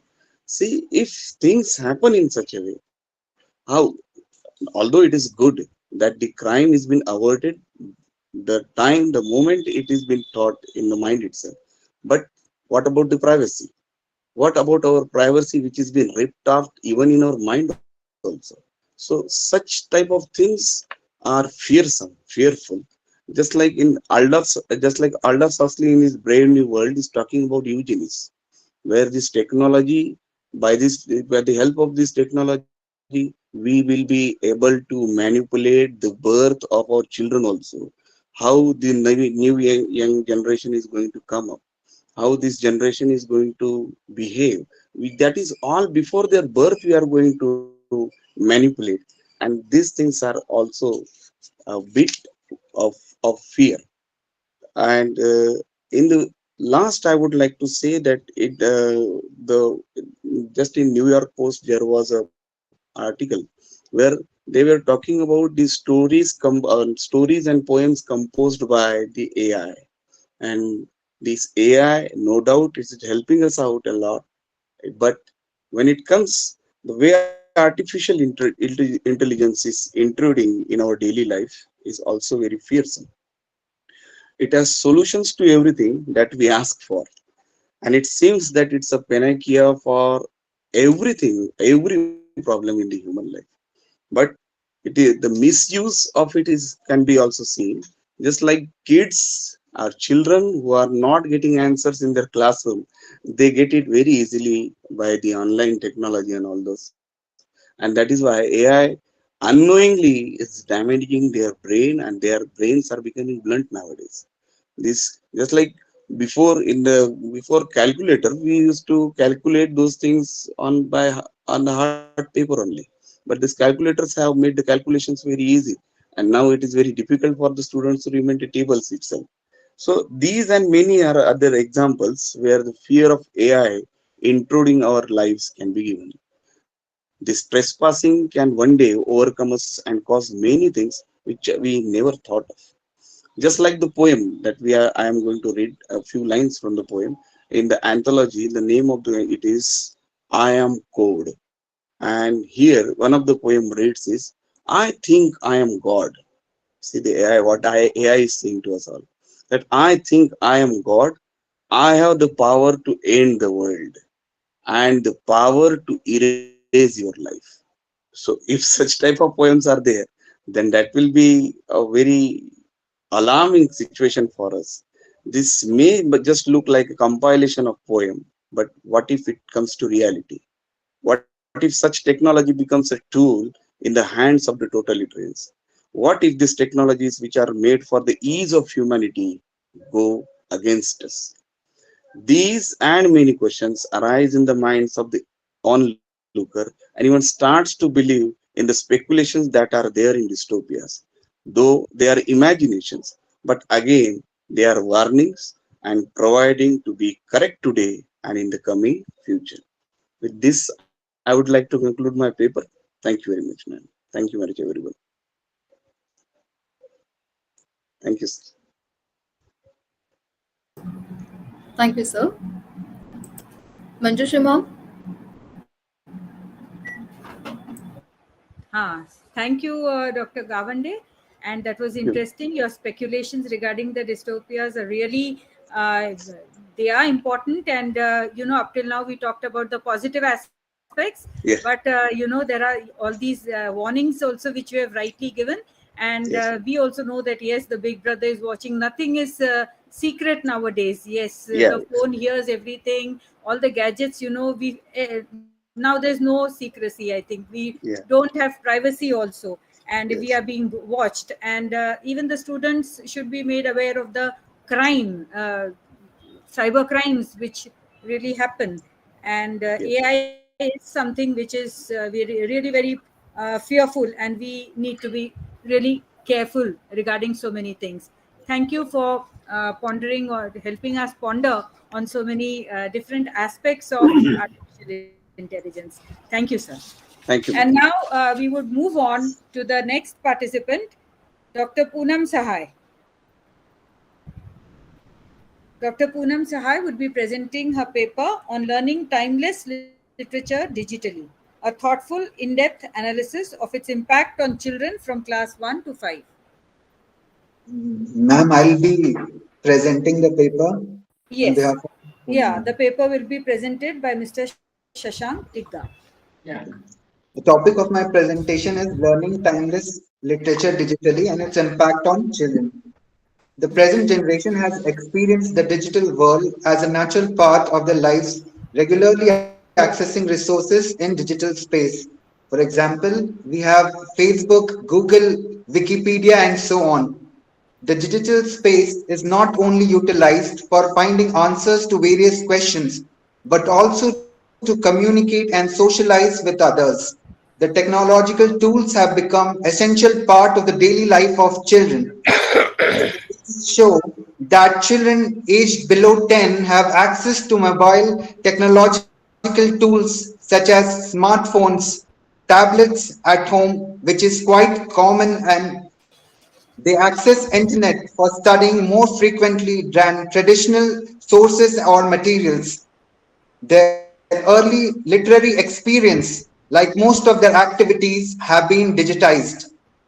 Considering the prevalence of technology in every domain, important and radical changes are occurring in the area of literacy. We find shift from print text-based learning towards digital text-based learning, giving more attention to utilization of multimedia and electronic hypermedia. In this context, analyzing digital literature is significant to improve learning experience of young children using digital resources.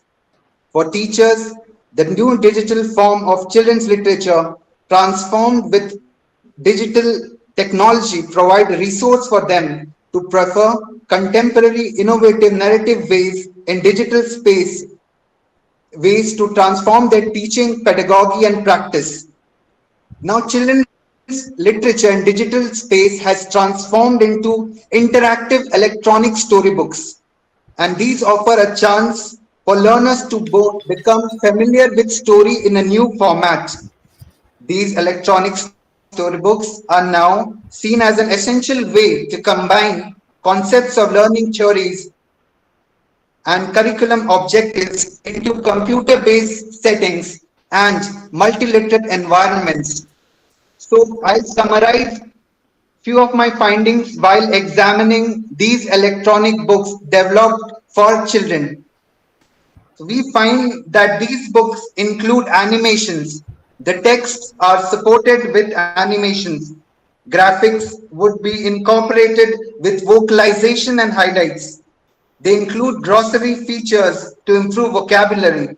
They also have interactive features such as text-related games and activity pages. Now, these features contribute in new developing literacy process of early readers compared to the traditional books and reading writing processes.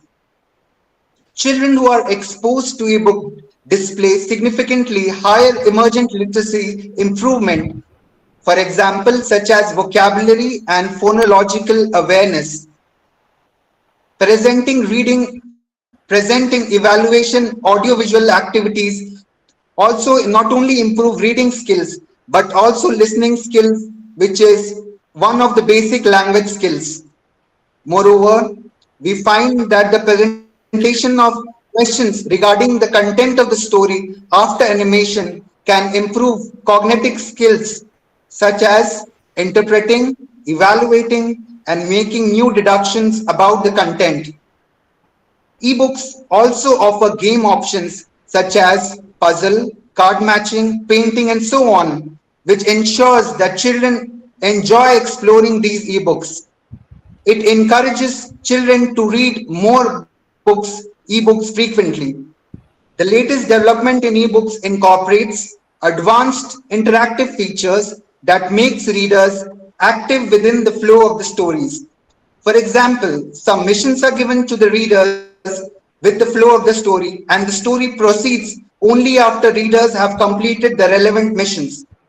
Now, these examples which show that these ebooks have advanced interactive interactions with the readers would help the readers to be active throughout the process of reading and learning and therefore be highly motivated. Furthermore, it will ensure the early readers acquire experience at a level that is higher that they can normally acquire through traditional reading methods. These digital books in the present time have become widespread tools to strengthen reading and writing skills both at home and at school. Parents and teachers who learn more and more about these features can make more effective decisions to use digital text to create better impact on literacy development of young children. Educators should consider the use of technology for young children's literacy instruction as it offers potential benefits for the students. Thank you. Yes, thank you, Dr. Tigga. And let me tell you that in the new NEP, the government has recommended this kind of teaching and learning. So interactive and electronic storybooks will now be used by students. And I know that animations, graphics, and all these interactive features uh, make story reading very interesting. I know, and the children can literally open the doors, go inside, take what you say, feel of the things, and it becomes very interactive and interesting, and it makes learning very easy. And I think the cognitive level, the vocabulary level, the phonetic level, all these things are enhanced by this electronic storybooks, I think. Thank you for that interesting research paper. And now we move on to the next last research paper. And I would like to invite Dr. Patta, Govardhan Rao, and Dr. Menda Yogeshwari to present their paper on EduTales, Weaving the Threads of Physics and English in Digital Stories. Wow, physics and English. Okay.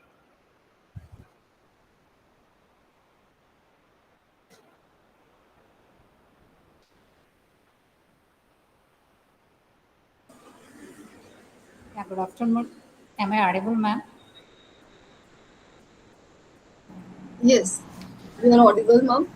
Yeah. Good afternoon, Sri Praveen Joshi sir and Manju ma'am, and all the dignitaries present here in this conference. It gives me immense pleasure to A little present louder, a. ma'am. Yeah, yes, ma'am, yes.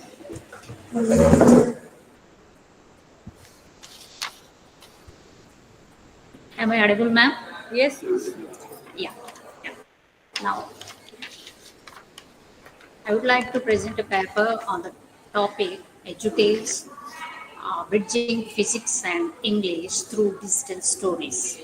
In this, the subtitle is Innovative Collaborative Activities for Holistic Learning. This is the main concept here. And now in this paper, mainly I would like to introduce 3 language-based activities. Those are particularly individual activity, the first one, and the second one paid activity, and the third one group activity. Those are completely fused with physics and English, and completely comes under the new innovative educational methodologies and the challenges for collaborative innovatives, particularly merging physics and the English curricula. That's the main concept of this paper. And coming to the digitalization, I would like to merge the main concept of the fusion of physics and English through digital stories. Because now it is the digital era and the digital technology and multimedia elements are all over the world, and now the digital story particularly refers to narratives or stories that are created and presented using digital technology, as everybody knows. But here, the digital tools such as software applications and various media formats like audios, interactive elements, and images and audios, like which are involving both physics and English fusion. And now here, digital stories used as medium for students to express their creativity in these three kinds of activities. That's why we don't want to confine that, oh, this is only the individual students activity. The first stage is the individual participation, and the second activity we will go for collaborative work, means paid activity. And the third activity, students may go for group activities like debates and discussions, maybe role-based skits, like which those are related to the digital stories, merging with physics and English, science fiction. In my paper, I completely introduced those three papers in depth. I mean, skills focused. What is the duration of the activity, and which level of the student will have to implement. And here, the main significance of the paper is alignment with Bloom's taxonomy. Here, my severe focus is on two main elements. The first one is Bloom's taxonomy, and the second one is aligning with the objectives of NEP 2020. These two are the main interests in my these three activities. And now, uh, what is the present significance and the future significance, means our conference main title is the digital literature, digital era, that is the present and future. Now, present in the sense, in the according to the 1964 Scotari Commission, I would like to mention that quotation here, that is the destiny of India is being shaped in the four walls of the classroom. Now, it may be changed like that. Destiny of India is being shaped in the four walls of digitalized classroom. Now, this is the digital era. That is the present situation. In this digital era, we have to boosting motivation and understanding of the student by digital learning. And also, what about the future significance, means we may go for AI and virtual realities and enhance the physics learning. And also, through the physics concepts, we will develop or improve or enhance the English comprehension through the digital literature. Here, the main concepts are physics, English, digital stories in the alignment of Bloom's taxonomy. Why I am stressing Bloom's taxonomy here is those three concepts are most important. We have to develop cognitive skills, affective skills, and psychomotor skills. Then only the holistic learning, otherwise the all-round development of personality, which is the ultimate goal of NEP 2020, we can reach. Finally, I would like to conclude that these are the five key points I would like to expect after conducting these three activities in a classroom. Student must achieve. I think, these are the learning outcomes, expecting learning outcomes of my language activities. What I would like to introduce in an English language lab in engineering students, otherwise, whatever the level it is, based on the needs of the students. The first and most important learning outcome is collaborative digital science fictional stories. The merging between physics and English is the rare combination. Collaboration with the digital science fictional stories. The next second outcome is fostering the holistic needs, holistic developments by stimulating cognitive, affective, psychomotor domains, and ultimately we have to fulfill the needs of the Bloom's taxonomy, and preparing them for an interconnecting worlds, and emphasizing adaptability and creativity. Ultimate goal is here inspires not only the students but also uh, educators and institutions also to adopt collaborative creation methods for interdisciplinary learning and also for the success in the digital era. Thank you, ma'am. Thank you for giving this opportunity. Thank you. Thank you, Yogeshwari ma'am. And I'm really looking forward to really read your paper and find out how you have recommended teaching physical concepts through English stories using digital media. And it is, yes, you talked about the collaborative activities, individual, group activities. So I think, yes, collaborative learning has been recommended in the new education policy. The classroom needs to be activity based classroom, and everything is going to be, yes, digital.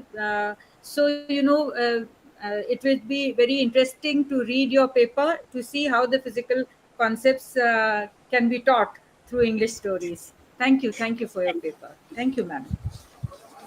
Thank you, everyone. And yes, we all know that digital literature has been evolving rapidly and it is continuously shaping the way we create and interact with literary works.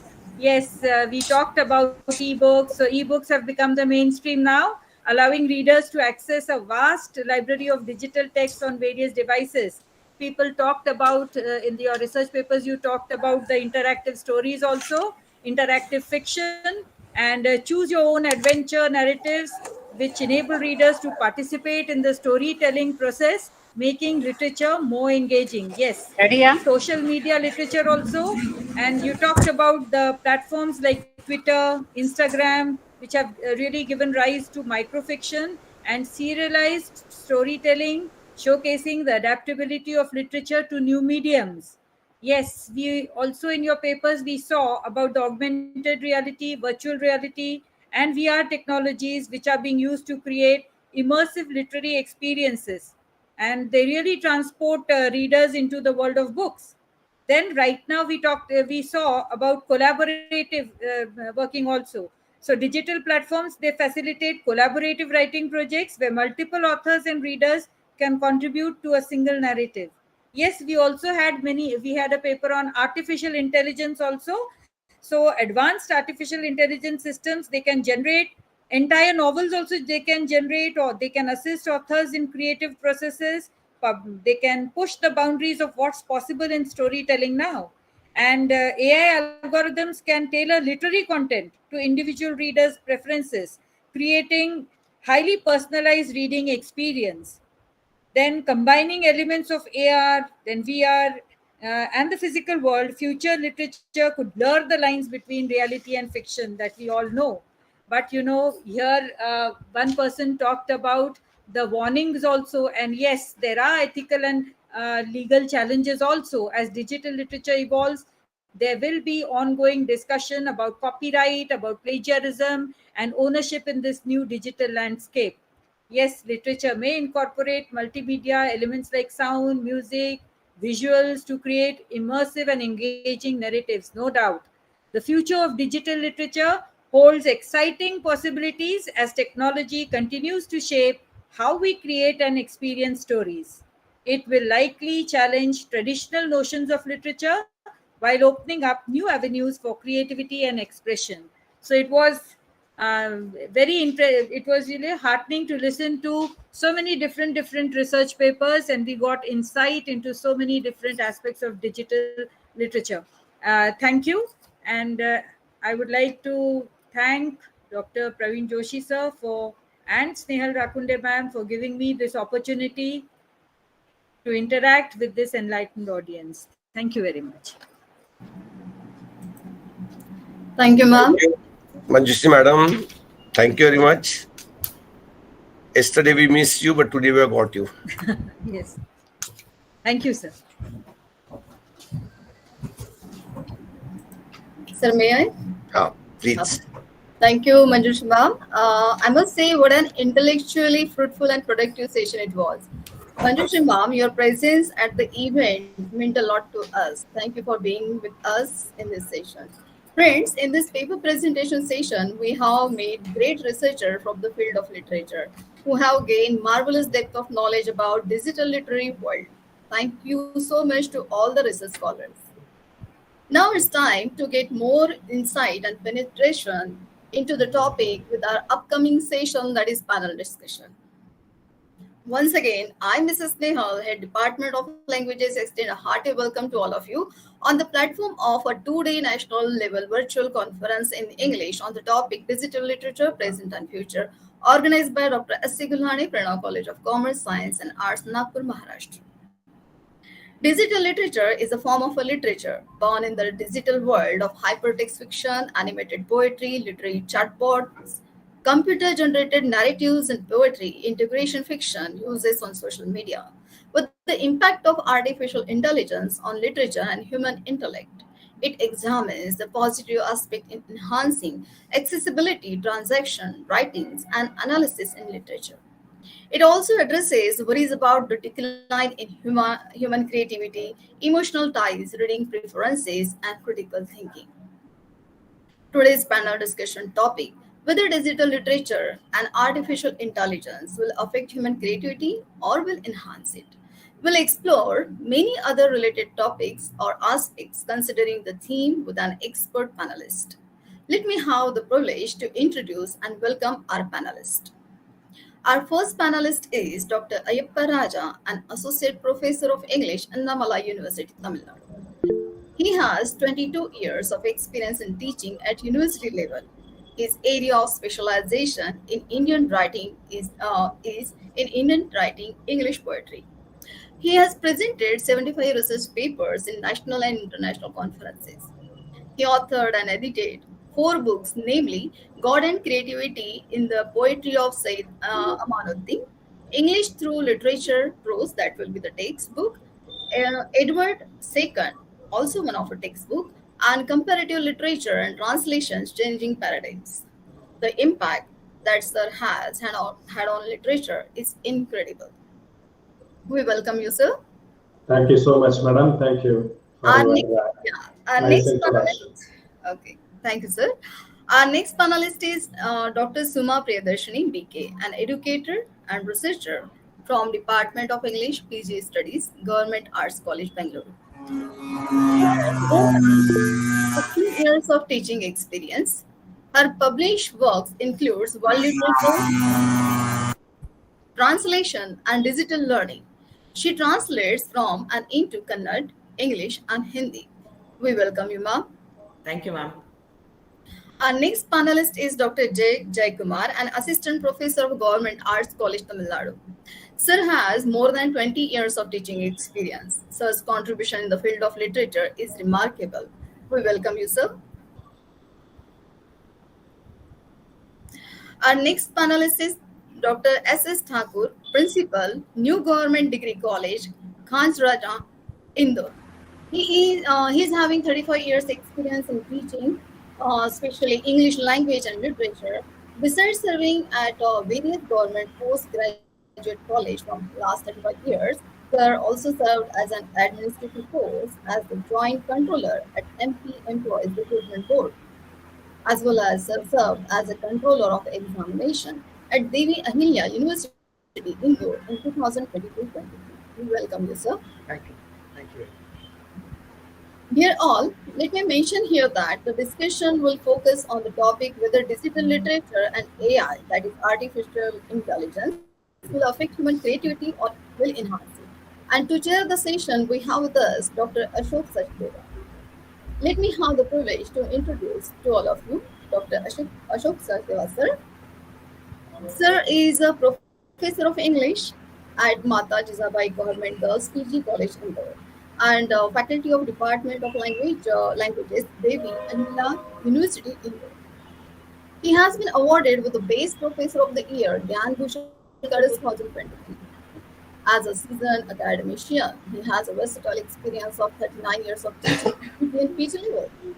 His literary pursuits transcends national boundaries, and he has chaired many international conferences in University of Manchester, University of Toronto, University of London, USA, University of Cape Town, to name a few.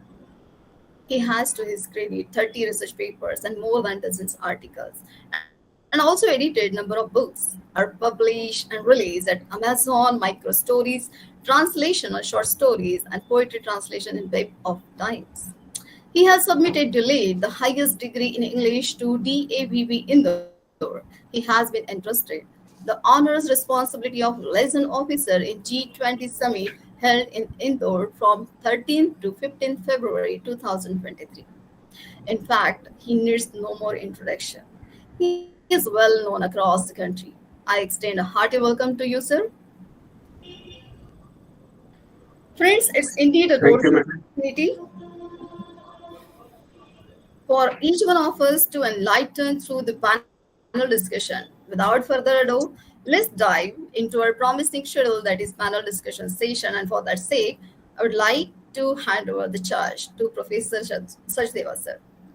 Over to you, sir.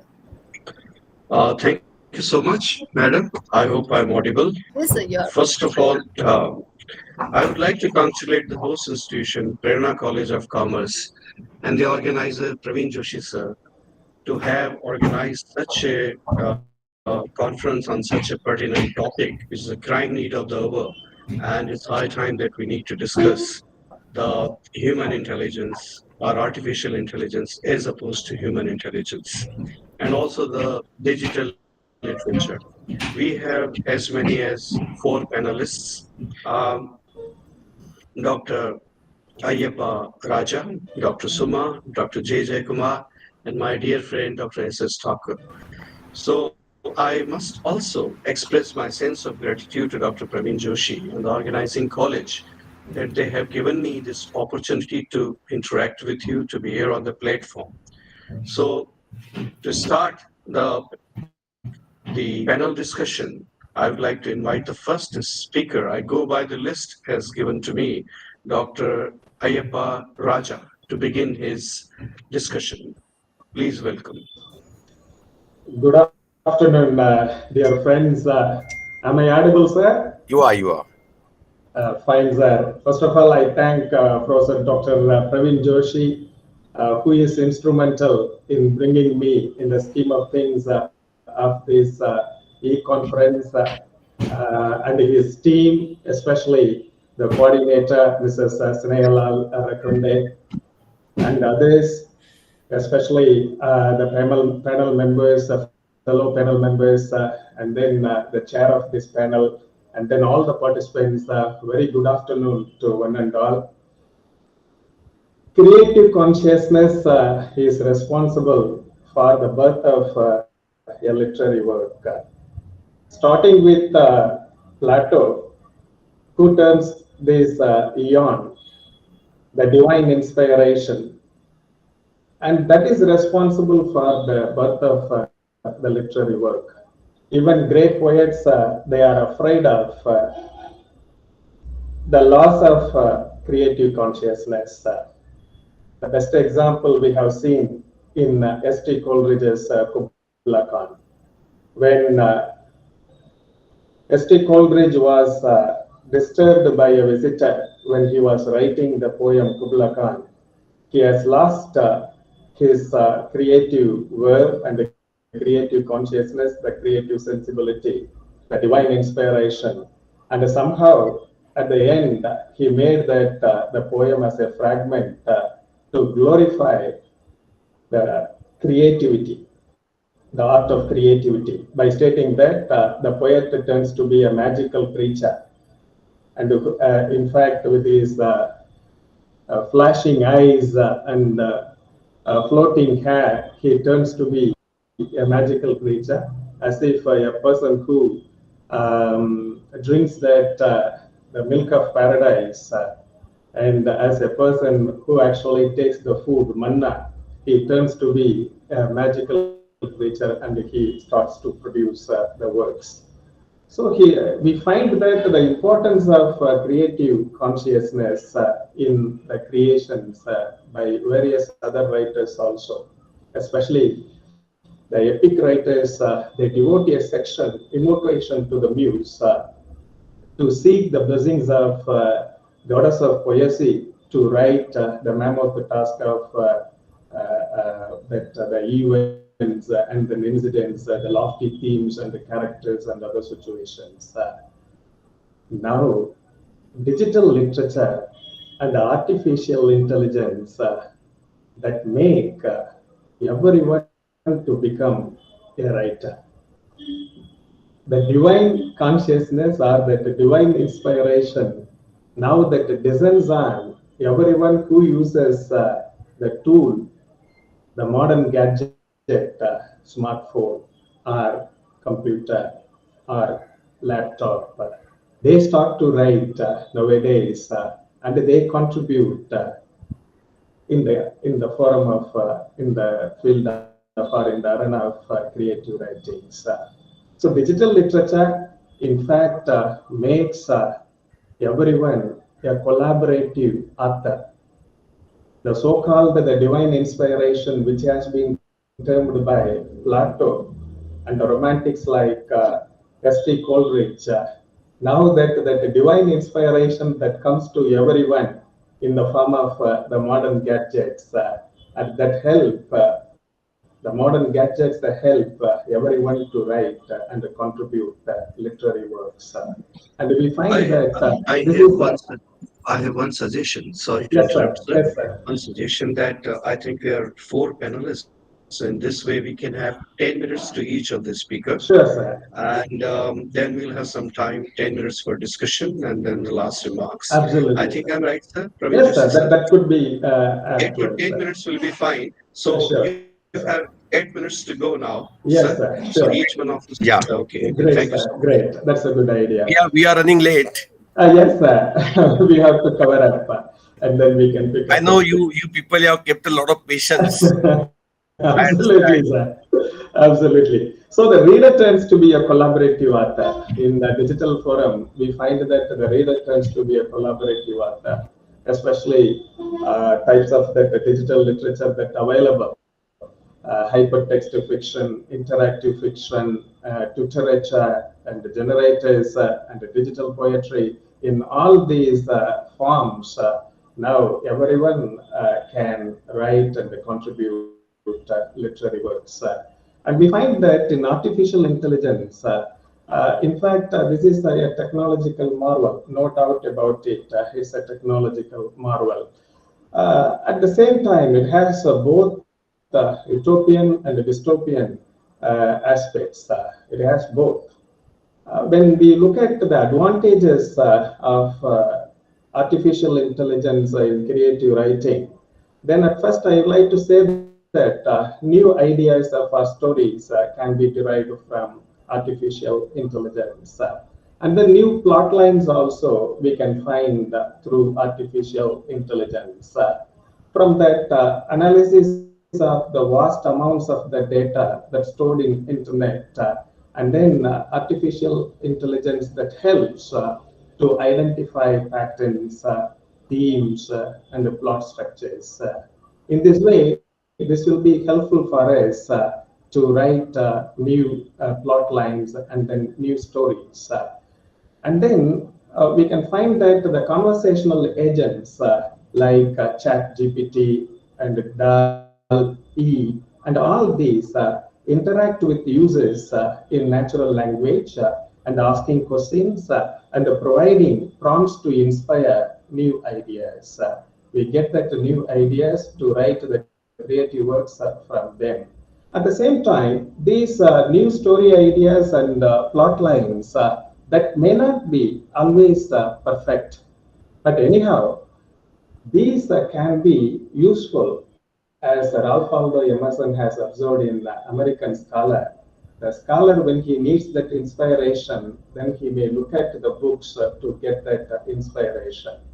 Just like the unblossomed fig trees, which start to blossom on seeing the blossomed ones. In the same way, the budding writers, the aspiring writers, creative writers, they can get that inspiration in going through that the sources brought by artificial intelligence, and they also get that inspiration to write and then produce the works. In this way, artificial intelligence may be useful to bring that new plot lines and new storylines. This will be very much helpful. The second aspect, which I would like to say that artificial intelligence, in fact, provides that editorial assistance, and it helps that the revision process too. When we write that the articles, when we write that the creative articles, then we find that the source, artificial intelligence, that will be helpful. So this can be very much helpful for us to do that automated proofreading, grammar checking, and then identifying the spelling errors. As well as this can improve the readability of our text too. In this way, artificial intelligence that can do the service, editorial assistant service for us. In this count also we can use artificial intelligence. Another aspect which can be very much helpful in using that, employing that artificial intelligence, that can be termed the personalized content to readers, the personalized content to readers. And the readers, they get, especially the suitable interest of the readers, artificial intelligence can find out. And then the reading level of the readers also, artificial intelligence can find out. And according to that, this can provide the information, the data, or the sources it can provide. In this way, artificial intelligence has that another advantageous position. And it can adapt content to the reader's reading level also, whether that the reader belongs to that particular age group or that social group or linguistic group. This can be analyzed with the help of that artificial intelligence. When we look at that, the disadvantages of artificial intelligence, then we can find out that all writings that sound in the same way, similar way, because of the data available there that can provide in the same way of presentation, and the people, they get the routine run of the mill, unless they apply judiciously their own mind. Otherwise they get the same run of the mill items there in the sources that they can find out there.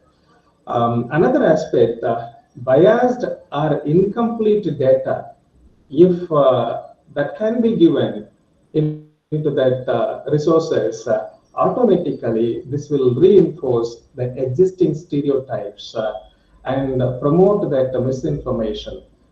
Recently also we find that the ugliest language in the world, that expression that find in the Google, automatically that creates a controversy. Somehow somebody has written and uploaded it, and automatically Google finds it the ugliest language is one of the Indian languages. Then this created a controversy.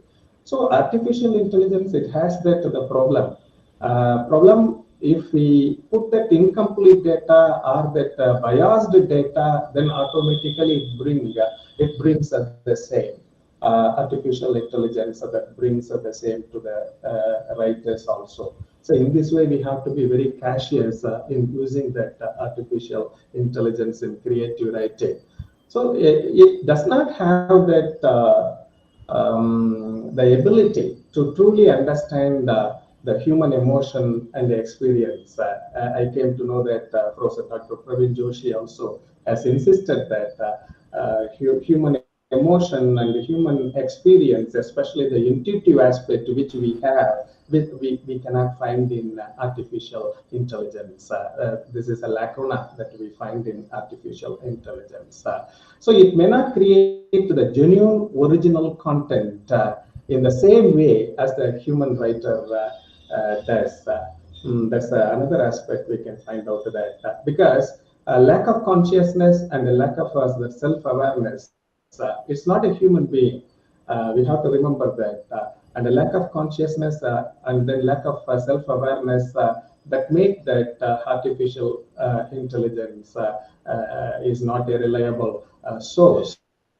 And then the biases also. Sir, Biases. requesting you to please wind up because it's 12 Yes, sir. minutes already. Yeah. Yes, sir. Inherent in that data that we find that to conclude that, in fact, when we use that judiciously, artificial intelligence will be very much helpful, especially for the budding, aspiring, creative writers. But at the same time, it has pitfalls also. If it is AI, Weaknesses. Yes, exactly. Yeah, absolutely, Prosa. And that's why we have to be very careful about using that artificial intelligence. With that observation, I would like to wind up my presentation. And once again, I thank Professor Dr. Praveen Joshi for having given this opportunity to appear at the national level to present my views on artificial intelligence and digital literature. Thank you so much. Thank you so much, sir. Professor Ayappa Raja has given us a hint that next time he should not be in the panel discussion. He should be invited as the resource person. Thank you, Professor. Thank you. Yes, thank you, sir.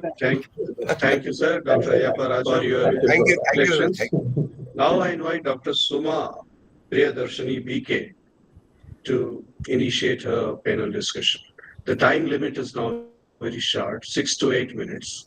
Okay, please. Good afternoon, everyone. I will not waste even a single minute.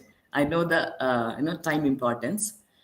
To begin the session and to continue the session after Ayappa sir, whether digital literature and artificial intelligence affect or enhance human creativity. This is the question posed under the panel discussion. I feel this question has two parts. First one is human creativity affected by it or human creativity will enhance with it. Before asking this question or before taking up this question, I think we need to address few issues like, is artificial intelligence generated fiction human creativity? Question mark. Artificial intelligence generated content, which means we are approaching new frontiers in copyright section. Copyrights are only granted to works created by humans, and human authorship is a bedrock of copyright law. I mean, when I write something which is creative, I own it.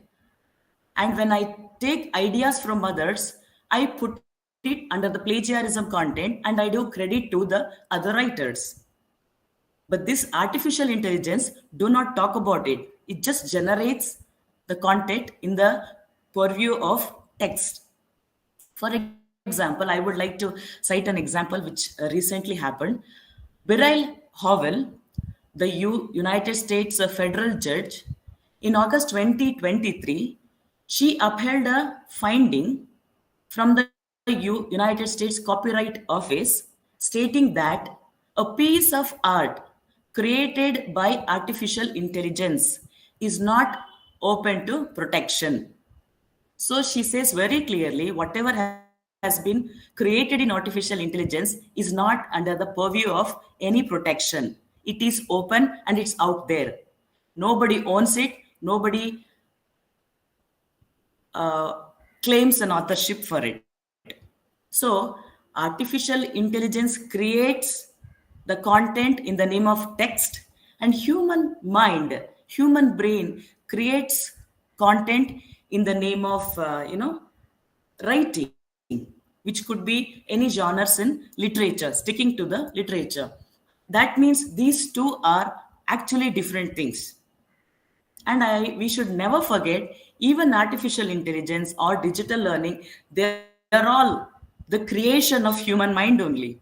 We only have created it in the form of technological advancement or technological improvement.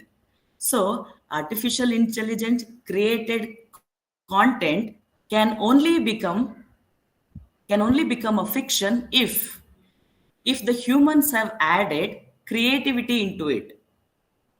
And I mean, creativity can be proven under the circumstances of copyright realm. In that context, I would like to go back to the question I've posed, that this panel discussion topic has two parts, which is, will it affect or will it enhance? I feel very strongly it does both. I tell you how.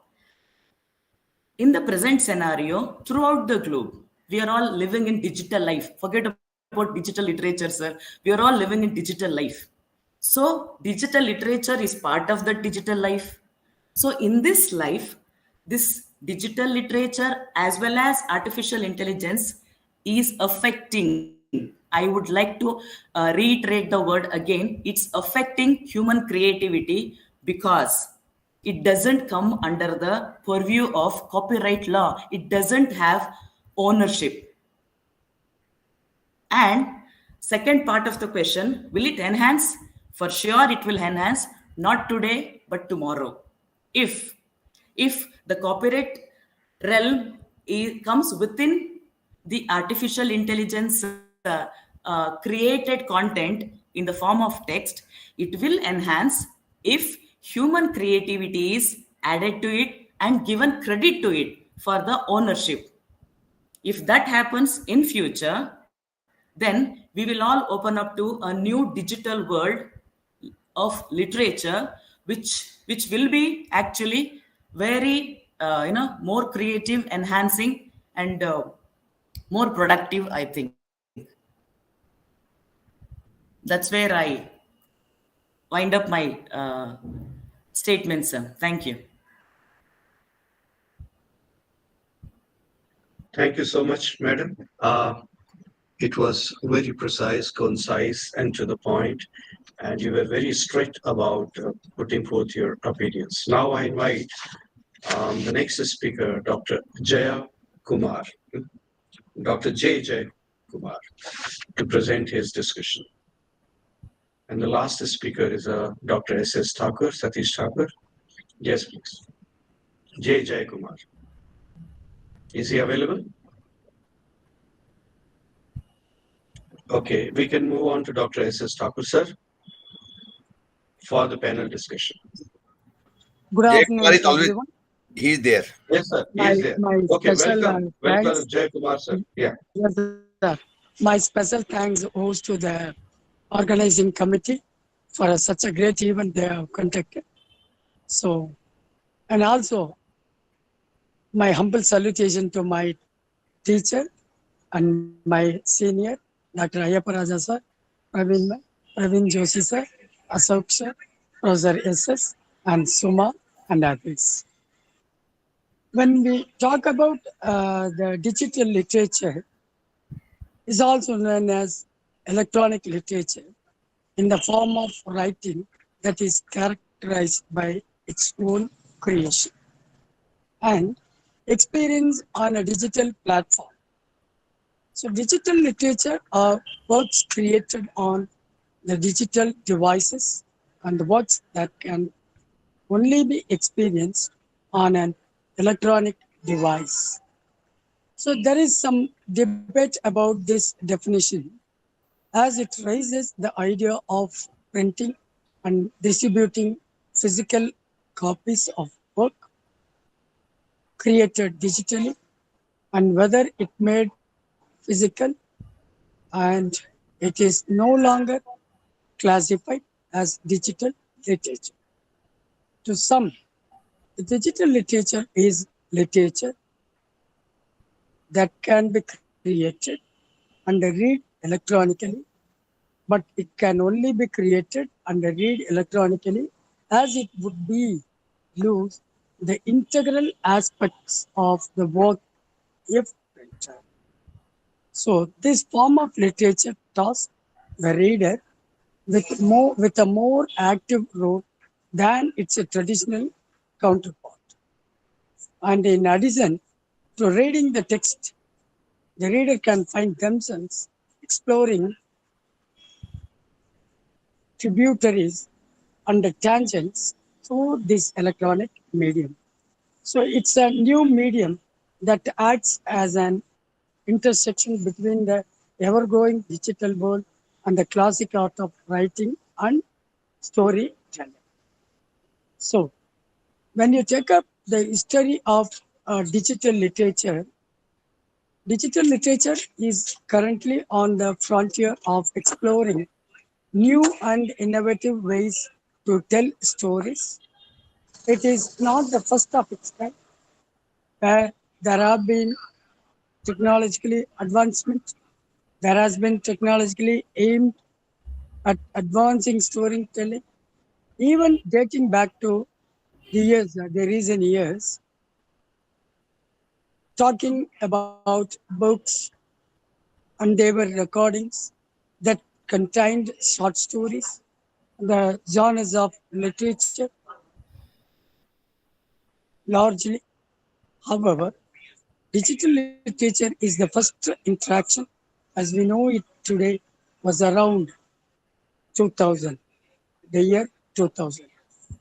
So this style of storytelling or reading of a story was then imitated by a group of students in the creation of another. That adventure came known as Zork, Zork, Z-O-R-K, Zork.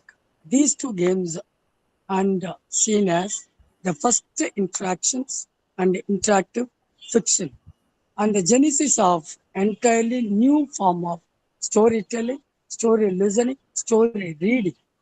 So they are crafted using digital tool known as hypertext, which creates links within the text.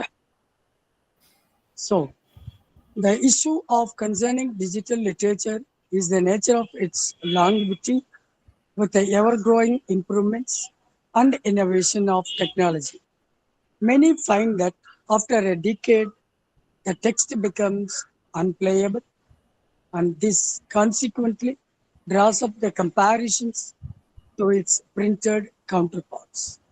So, many organizations are concerned with the preservation of digital literature, as this contemporary genre is that the frontier of innovative storytelling, preserving the history and the legacy of this work of many is just as an important as preserving the physical printed works. So this is my view on digital literature.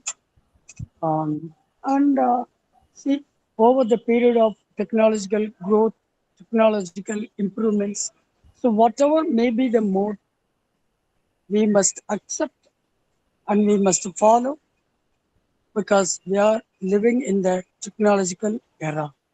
So that's my view on digital literature.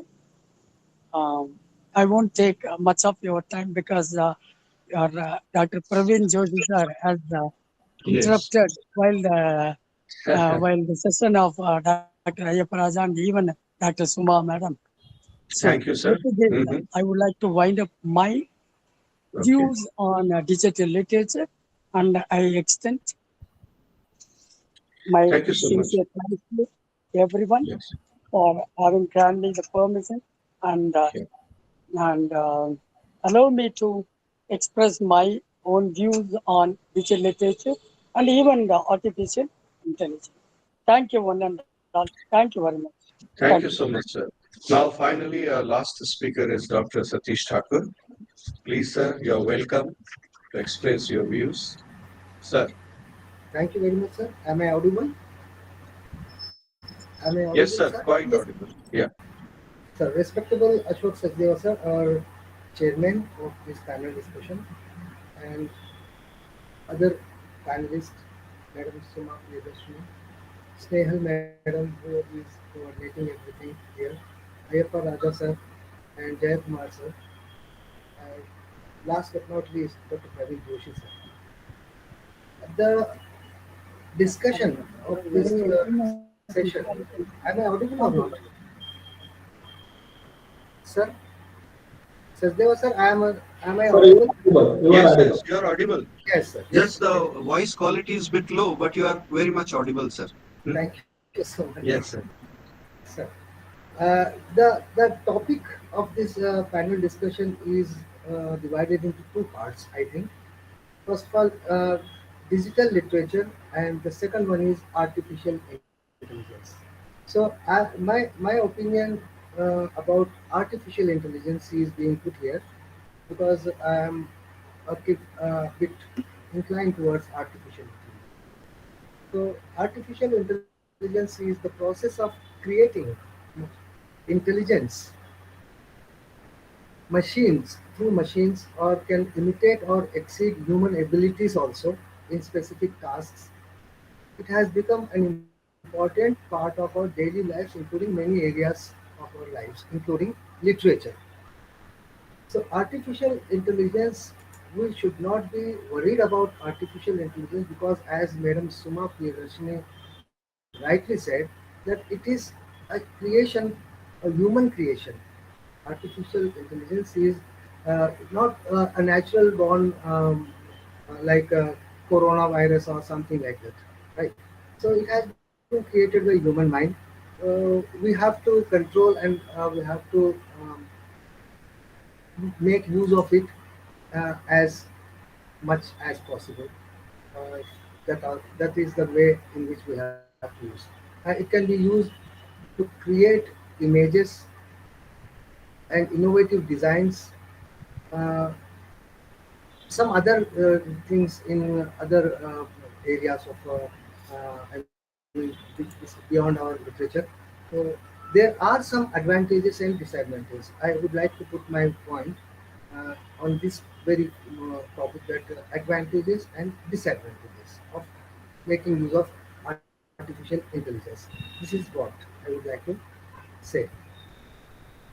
Advantages, first of all, this is it reduces, as Ayappa Raja sir also said, it reduces human errors, which unconsciously uh, a human being does sometimes.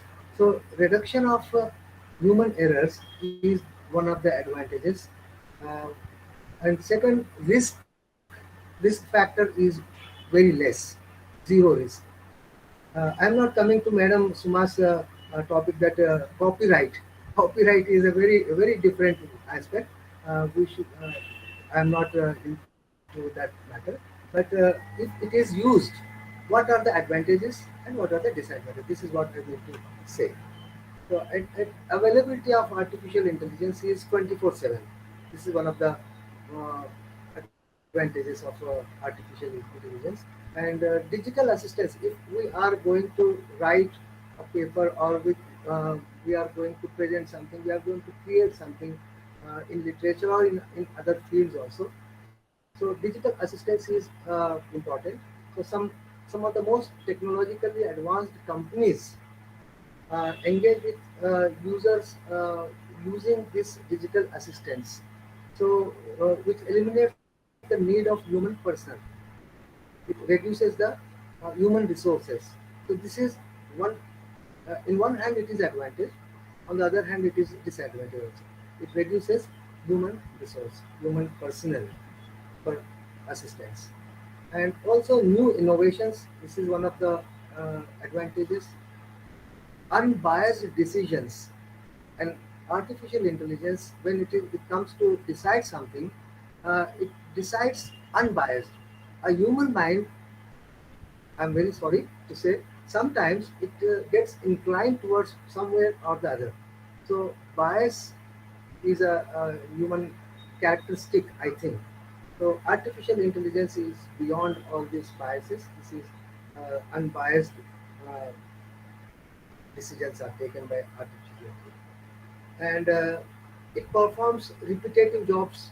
Another advantage, where a human being cannot, we feel monotony in performing our job and tasks repetitively. So it is one of the advantages of artificial intelligence. And daily uh, applications, we can make use of AI everyday lives, entirely dependent on mobile devices, internet, etc. We utilize very variety of apps, including Google Maps, Alexa, Siri, etc., etc. Nowadays, it is very popular that uh, Chat GPT, Chat GPT, it is also very much popular. So it is available. So performance is of course up to the mark, and faster decision making is another advantage. And some medical applications, in medical applications, artificial intelligence is highly useful. Sometimes um, it is used in surgeries and also. And now I come to disadvantages. There are some disadvantages. In India, and for a common man, it is highly costly affair. It is a costly affair. High cost is is beyond affordability of the common man, and no creativity. As Madam Sima says, uh, the copyright. So you cannot apply this thing to artificial intelligence because it has no creativity. It performs what the programming has been done. So creativity as human mind, uh, we are talking about AI versus human mind. If it comes to so, it has no creativity and it creates unemployment. This is one of the most dangerous disadvantages which is threatening to so many of our industrialists and creators of technologies also. So it is also one of the disadvantages. And it also makes human beings lazy, another disadvantage. And no ethics, as we human beings maintain some ethics in our life, but AI does not maintain any kind of ethics. And emotionless, another disadvantage, emotionless. Improvement is zero improvement means whatever we have programmed, a technocrat has programmed that machine, it functions to that extent only, no improvement is there. So these are some advantages and disadvantages. But now I come to the application of AI in literature. So I don't know whether it is possible or not. Till now, I have not gone through the use of artificial intelligence in creating literature. Yes, it is useful in creating art. It is useful in creating films. It is creative in making dramas, television, or something else. But writing literature, when we talk about creation of literature, writing poetry, writing dramas, writing something else, it is widely used or not. I would like to ask this question to our Honorable Chairman, Dr. Ashok Sachdeva, sir. So I put this at this point and I conclude my talk here. Uh, I can be permitted to stop here. Thank you so much for giving me this opportunity. Thank you, Dr. Satish Thakur, for your reflections. Uh, I would like to take the liberty to speak for 5 minutes. Consider me as one of your panelists, and I would just add to what you have said. I'll just endorse your ideas and will just add to what you have already been saying. For example, let us start with the popular topic ChatGPT. Now, my experiences with the AI and ChatGPT uh, would like to share with you. That ChatGPT, it has come in the it has been an investigation and research which appeared in the newspapers as well, that the authenticity and reliability of ChatGPT is just 33% or 30% or what for that matter. Let me give you an example. Right from its inception, and from the November, I've been using ChatGPT, and I have been asking all the questions. And I asked a question on Anita Nair. Then it described altogether a different author, different characters, and different novels of Anita. So it was all a false information. Then, if we are going to depend on such information, and moreover, another experience is that the language of ChatGPT is mechanized. You have certain cliches there, and there are certain repetitive expressions and jargons which you will encounter in ChatGPT. Bard AI is still worse than the ChatGPT. But advantages are also there, disadvantages are also there. And now, if you compare the matter written by ChatGPT to Wikipedia, you will find Wikipedia more substantial with lot of information, that concrete information it has with the documentation. Now, ChatGPT is also able to give you documentation and AI, but again, the reliability, the sources that it mentions sometimes exist nowhere. So these are the limitations. And if you ask more and more, add more, write more about this ChatGPT, there are repetitive expressions. So even Bard AI and ChatGPT, maybe they are just still in their infancy. I happened to look at ChatGPT 4 also and encountered such issues. And therefore, now ChatGPT and there are various research tools which are writing wonderful review of literature. For example, we have Research Rabbit. Well, they will give you diagrammatic representations and write for you the review of related literature on almost on any of the topic. Similarly, Ryan is there, Google Scholar is there, Scholarcy is there, and then Lateral is there, and then Consensus is there, Semantic Scholar is there. Iris AI is wonderful, but again, you have to check the validity of this. And moreover, if you are taking the content, moreover, another issue is that there are thousands of AI content detectors that have crept in. So if you check the material written by ChatGPT or Bard AI, or for that matter Jasper or Copy.ai or Open.ai, it gives you 100% AI written. Now again, if you want to rewrite it, or if you are going to change the language, then in terms of it is a love's labor loss, because it is consuming more time, energy, and efforts. So why not write straight and then compare it with the ChatGPT? This is my solution. Write yourself first. For example, I have been doing a lot of translations. These translations of election office, because I'm attached with the collectorate nowadays, 100 pages, 80 pages, circulars come, or technical, or literature. We see that in Google translation or various reverso translations, or for that matter, Kulbo translations, what difficulty we are encountering is that there are issues of challenges to semantic and syntactical issues arise. For example, while translation, the Hindi is not able to detect he, she, it, they, the pronouns, and certain types of grammatical approaches. And most of the time, the translations are on pure Hindustani. They are neither Urdu, they are not completely Hindi, but a mix of them. They write the word khatanak, or they say nakli mattan or farzi mattan. Then you have to read. So my observation is that from 60 to 90%, you have to change the words. And when you are changing the words, then it is again consuming a lot of efforts on your part. घड़ाई महंगी पड़ जाती है. For example, for खतरनाक के लिए if you are using the word हानिकारक, or postal ballot के लिए मतदाता पत्र लाएं, or in literature for that matter you have literary words.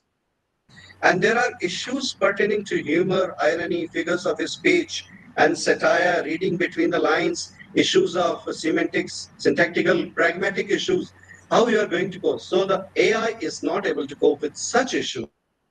And therefore, what I have seen is these are time saving devices, time and labor saving devices. In that respect, they are boon. But ultimately, the decision has to be taken by the human mind. And human activity is at the core of the things. And I would like to say that one word I like that of Sudhir Nikam, he said personalization and tailoring.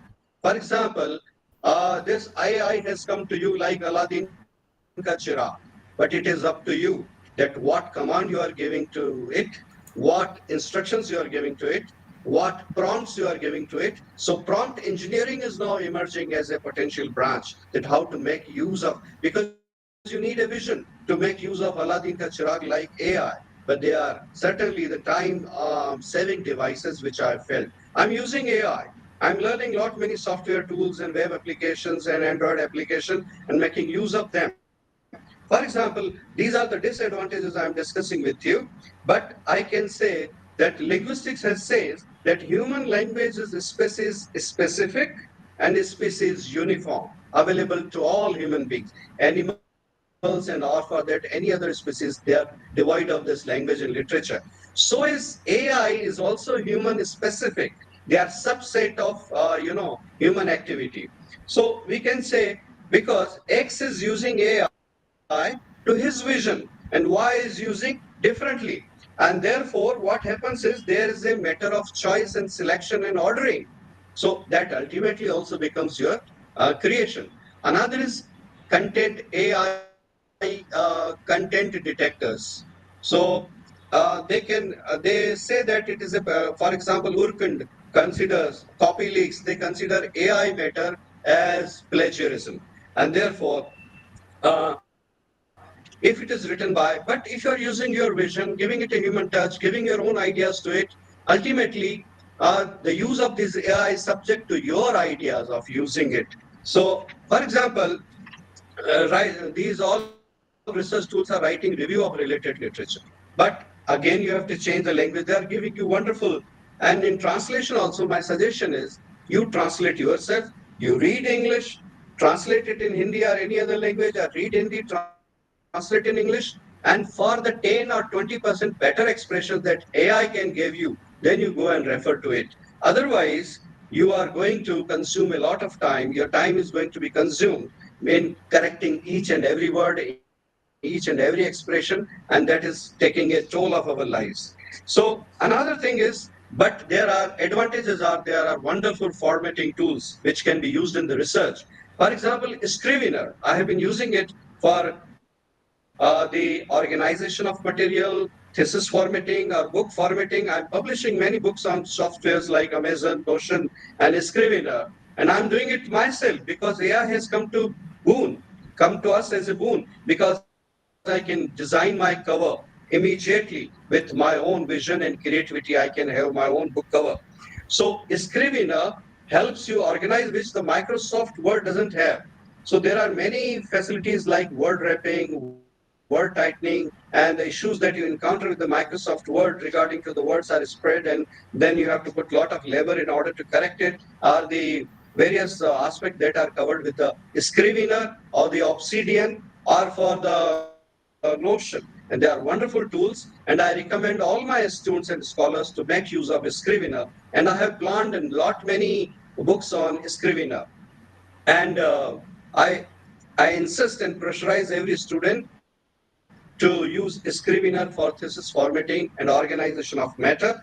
Earlier, because of these collection of the material was a big challenge in the olden times. You had to go physically to different libraries of the world or the country. And now, thousands of articles and books are available on the internet. Oxford, Cambridge is accessible. Cambridge is accessible. All the universities of USA are accessible, and you have a lot of material, and thousands of papers are added to the topic that you are searching. So the tools like Iris AI can search relevant material for you according to the prompt that you give. They can search the material, and it is saving the labor of 1 year or 6 months to just few days.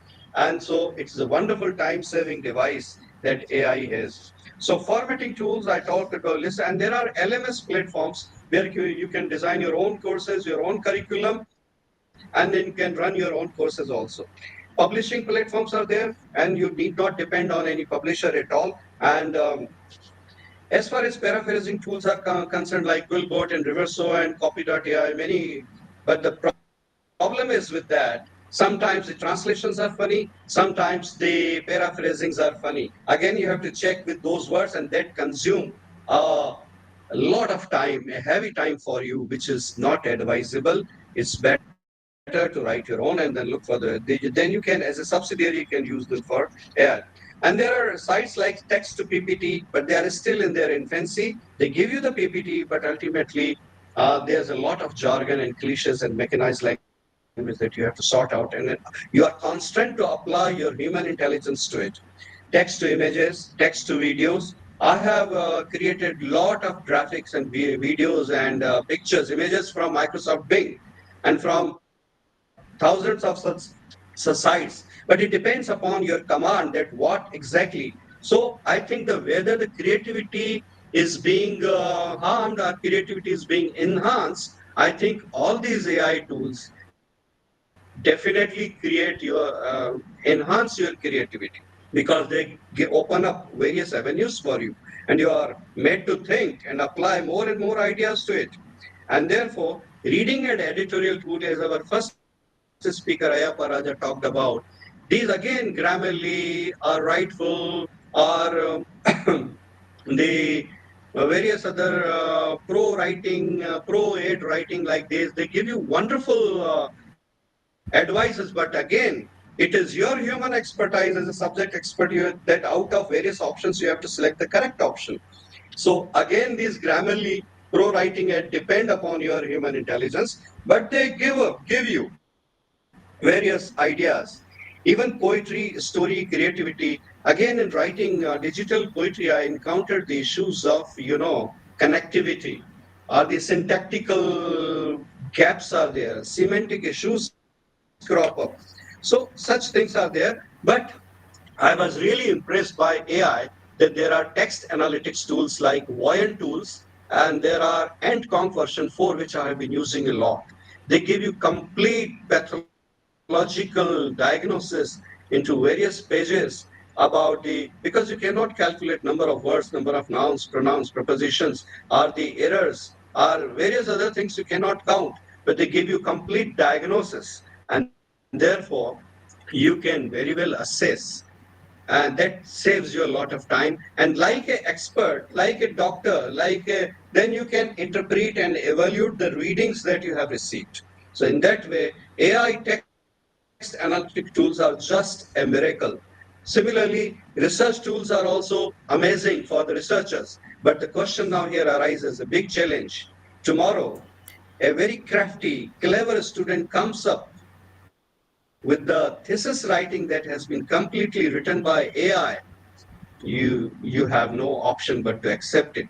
So what is going to be the future of PhD? Because PhD is a research work of which we give the report in just 200 pages, because we read millions of pages and we give the report in 200 pages. But our purpose has been to write just 200 pages, and that any AI can write because they are writing wonderful review of related literature. And even if you check the authenticity of it, what is going to be, every student can write, even if he doesn't know English, can come up with a wonderful PhD thesis, right, if he acts smartly, if he's a smart user of AI.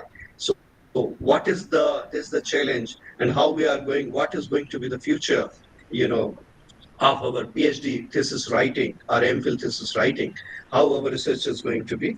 So, and lastly, I would like to say that to avoid lot of labor and to save our time, is better to use our creativity and to use them as a subsidiary tools, and they are wonderful tools and they work at your commands. And I'm enjoying using AI tools. Every AI tool that comes up, I start exploring it and finds its amazing result. Then you have to apply your own ideas and vision that how best you can make it. So, Praveen Joshi sir, I have taken a little longer time. Excuse me for that. And I express my sense of gratitude to the organizers, to Prerna College of Commerce, and to Joshi sir, that he has invited me today. And I enjoyed these 2 full days and the lectures of Sudhir Nikam, Dr. Neeru Tandon, Dr. Amar Singh, Dr. Ratan Bhattacharya have been really wonderful. They were all quality lectures. And I was also spellbound, and because this is the area of my interest, AI and digital tools. And thank you so much, and accept my congratulations on this wonderful conference. Thank you, sir. Thank you, Dr. Ashok, and all the panel members. It has been a wonderful learning experience for us too, and hope from this conference, more research, more conferences, more seminars on the same topic will be held, and our fraternity will be immensely benefited from it. Thank you very much. And in this first ever digital conference in India, and your valedictory kind of thing that you have given, it's really summing up, beautiful summing up from your side. And especially when you talk of the PhD thesis and all that part, I really enjoyed it. Thank you so much. Exactly.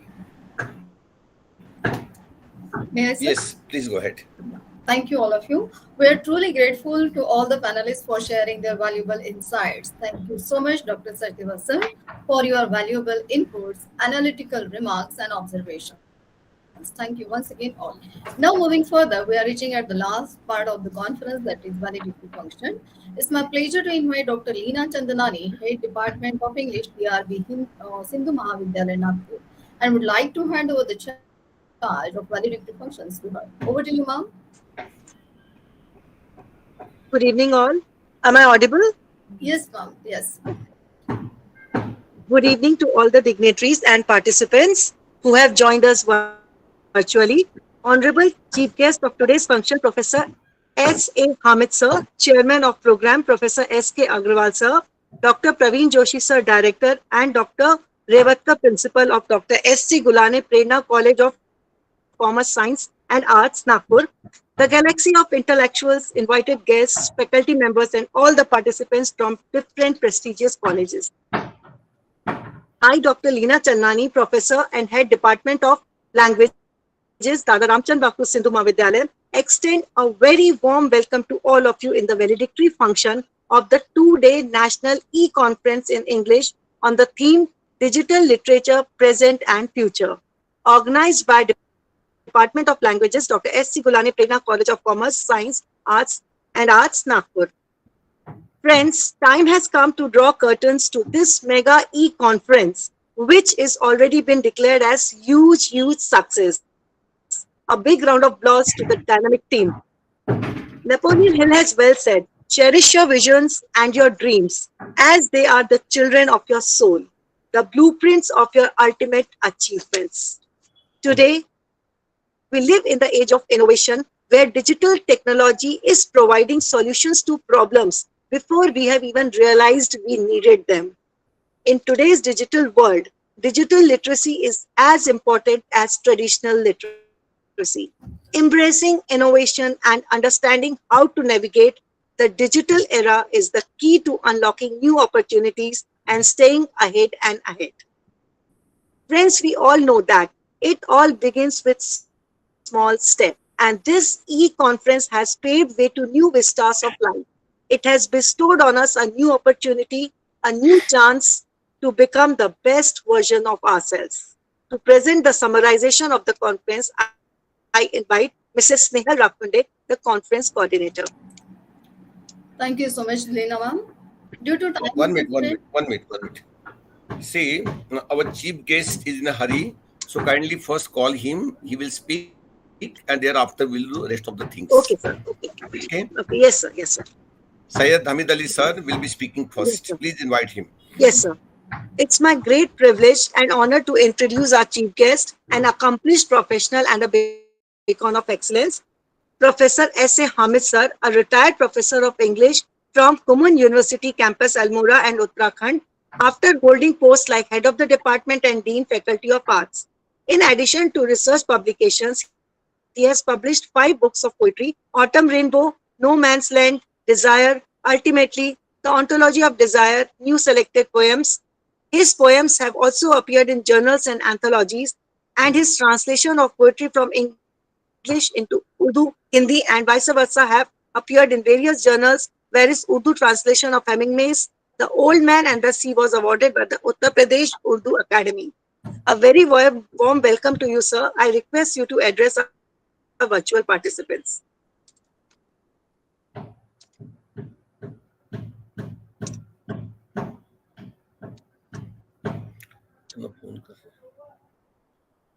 Amit sir, you're there? He will join.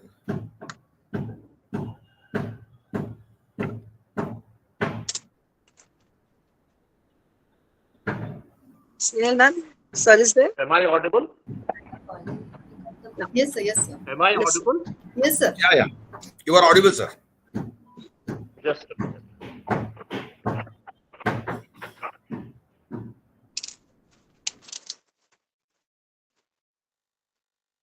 Sorry, I had forgotten to turn off. So Namaste to all of you, and thank you very much. First of all, I would like to thank Professor Praveen Joshi, the director of Dr. S.C. Gulhane College of Commerce, Science and Arts, Nagpur, for inviting me for this valedictory session. And on a very significant topic, I must say, about digital literature, present and future, and how and what is the relationship between digital literature and the print literature, the traditional literature.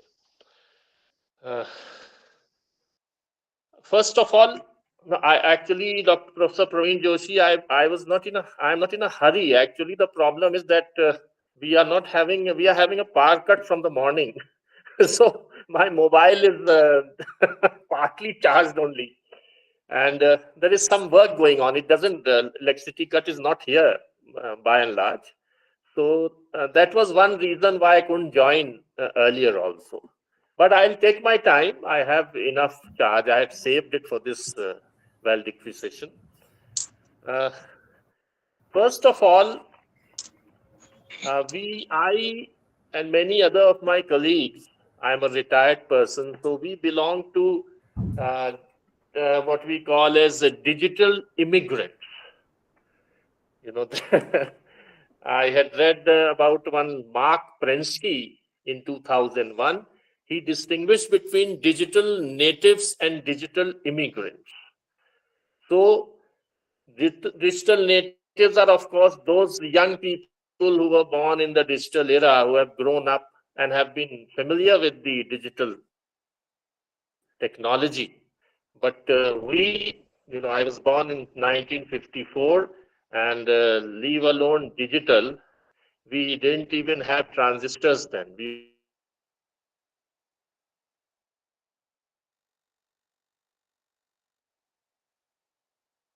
only had the radio. So this is something that we have migrated to, digital tech. Not too easy for us to be completely at ease with digital technology, but nevertheless, we have adapted to it. Now, before I begin, if you permit, 5 or 6 lines from an essay of Charles Lamb. It is from Oxford in the Vacation. It's very significant for this. What is the attraction of a book? What a place to be in is an old library. It seems that though all the souls of all the writers that had bequeathed their labors to these Bodleians were reposing here as in some dormitory or middle state, I do not want to profane their leaves, their winding sheets. I would as soon dislodge a shade. I seem to inhale learning, walking amid their foliage, and the color of their old moth-scented covering. Sorry, the odor of their old moth-scented coverings is fragrant as the first bloom of the Sciential apples which grew amid the happy orchard. Now, as we have grown up with books, the smell of books, you buy a book and you read it, and if you fall in love with the book, it is when you take it out after 10 years, 15 years, the smell is different from a new book, and it reminds you of some, let us say, the memories associated with the time when you bought the book. So many things are associated with the book, and it is something that you hold in your hand. It is like holding a lover in your hand, or your beloved in your hand. Now, this is not possible with the digital medium.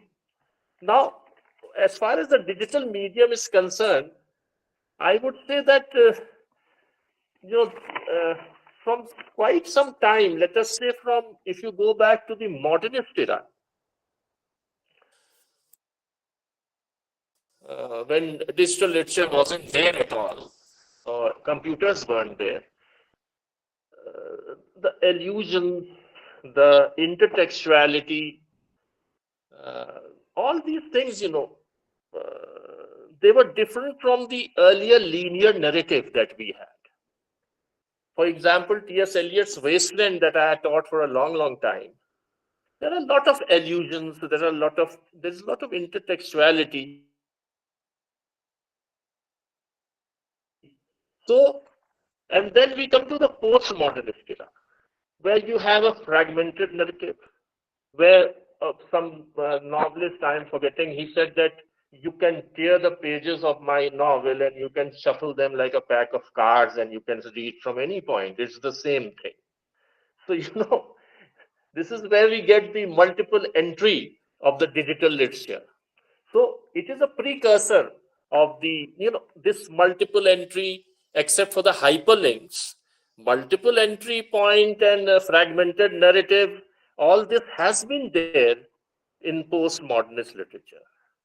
The only difference is that it was available in print, whereas this is available in on a digital platform. Now, one thing that just the earlier speaker, Dr. Ashok, was talking about. Of course, he was talking about thesis being written by artificial intelligence, maybe robots, and how you would you be able to accept that thesis?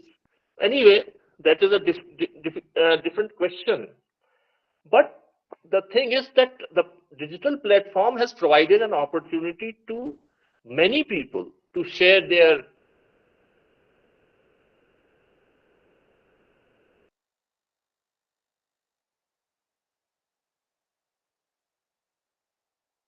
let us say creativity. Now the problem is that earlier, when print literature does not include print literature written on the internet or on the computer and has to be read on the computer. So print literature in the digitalized does not include this. So the point is that so much of literature is being written, so much of poetry, even of flash poetry, just poetry of few lines, and fiction, even the flash fiction is also being written in the print. In fact, I have written 3 or 4 flash fiction myself, about a bit under 1,000 words. But what is being written on the internet is very short pieces. You cannot even call them flash fiction; they are vignettes, but they are given the title of flash fiction, flash poetry. Few 5 lines, 4 lines. Not exactly a haiku, because haiku has a kind of a structure, but very compressed kind of poetry. Now, so much is being written because anybody can go to a digital platform and write. When print media was there, the print medium was there, it was not easy to get a book published, first of all. And if you wanted to publish it yourself, it costed a lot of money. Now it doesn't cost anything or very little to use a digital platform. So much of material is available that how will we judge that? How will we evaluate that? Have we developed a mechanism for evaluating that literature? Like we had certain tools for evaluating print literature. You had a group of critics who would evaluate and give some canonical writers, make some writers canonical writers, or at least of literary merit. Now, if you take fan fiction, for example, which is very common on the digital platform, I had written about it. Now, there are certain novels, for example, this 50 Shades of Grey, I think that is fan fiction. And you can write, you like a certain kind of for example, this science fiction or some serial in science fiction, and you start writing on that, taking those characters and taking the thread of the storyline. Now, this fan fiction, how much of it is your original contribution, how much of it is derivative, it is difficult to find out. So the most disturbing thing that I find about digital literature is that what are the parameters to evaluate digital literature? I don't know whether this matter has been discussed in the during the course of this conference, because I could not attend the entire conference. I did log in the morning and just few minutes before that. Professor Joshi, has it been discussed in the conference, how to evaluate this digital literature? What do you say? Yes, sir. It has been It discussed. has been discussed. Yeah, right. Okay. Okay. So I'm sorry, I'm not aware of that, but No, it's okay. It's at okay. You least can continue with that.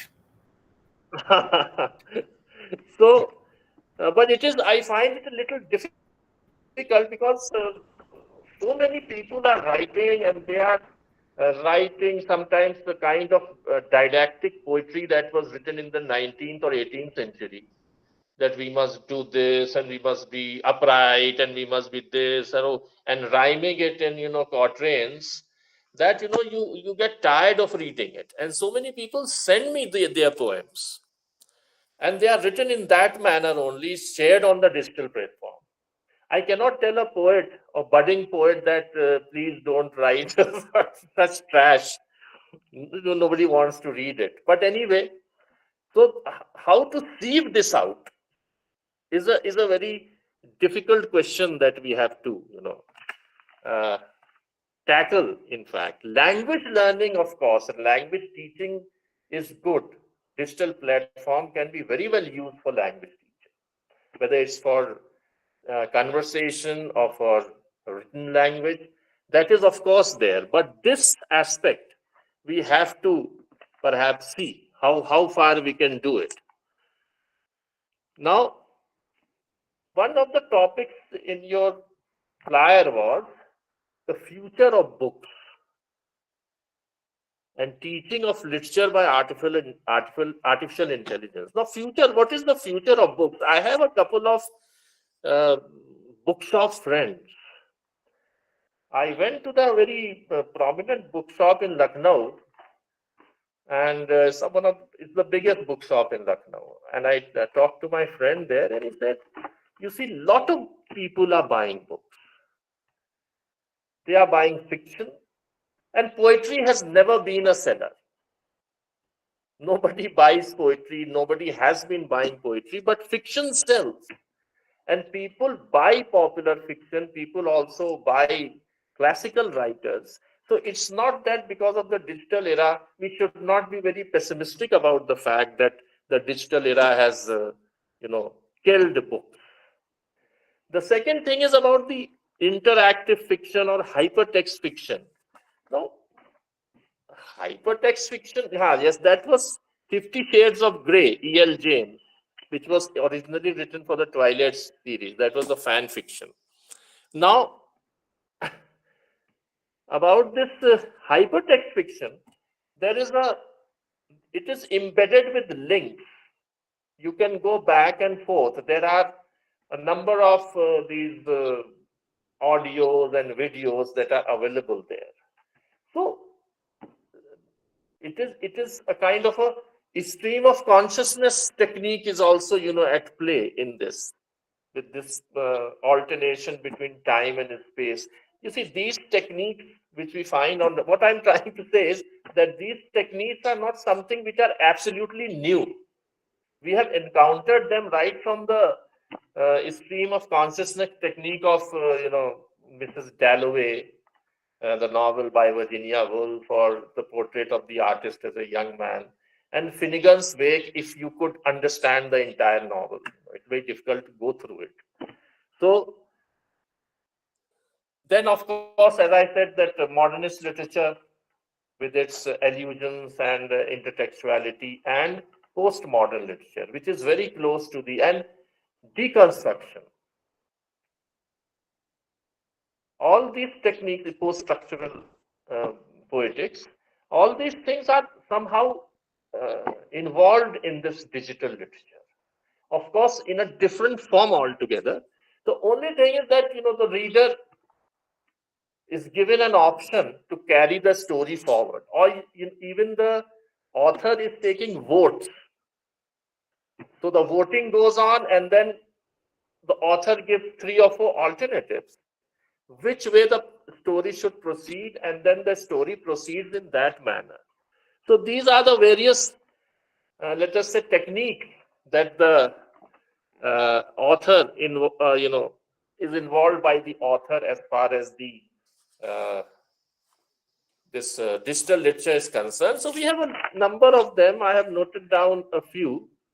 Hypertext fiction, interactive fiction, and I don't need to give examples, I believe. Then you have locative narratives, generative, flash poems, fan fiction, fandom. Now, how do we take on the literary analysis? Let us say what are the features of this digital literature. The first is non-linearity.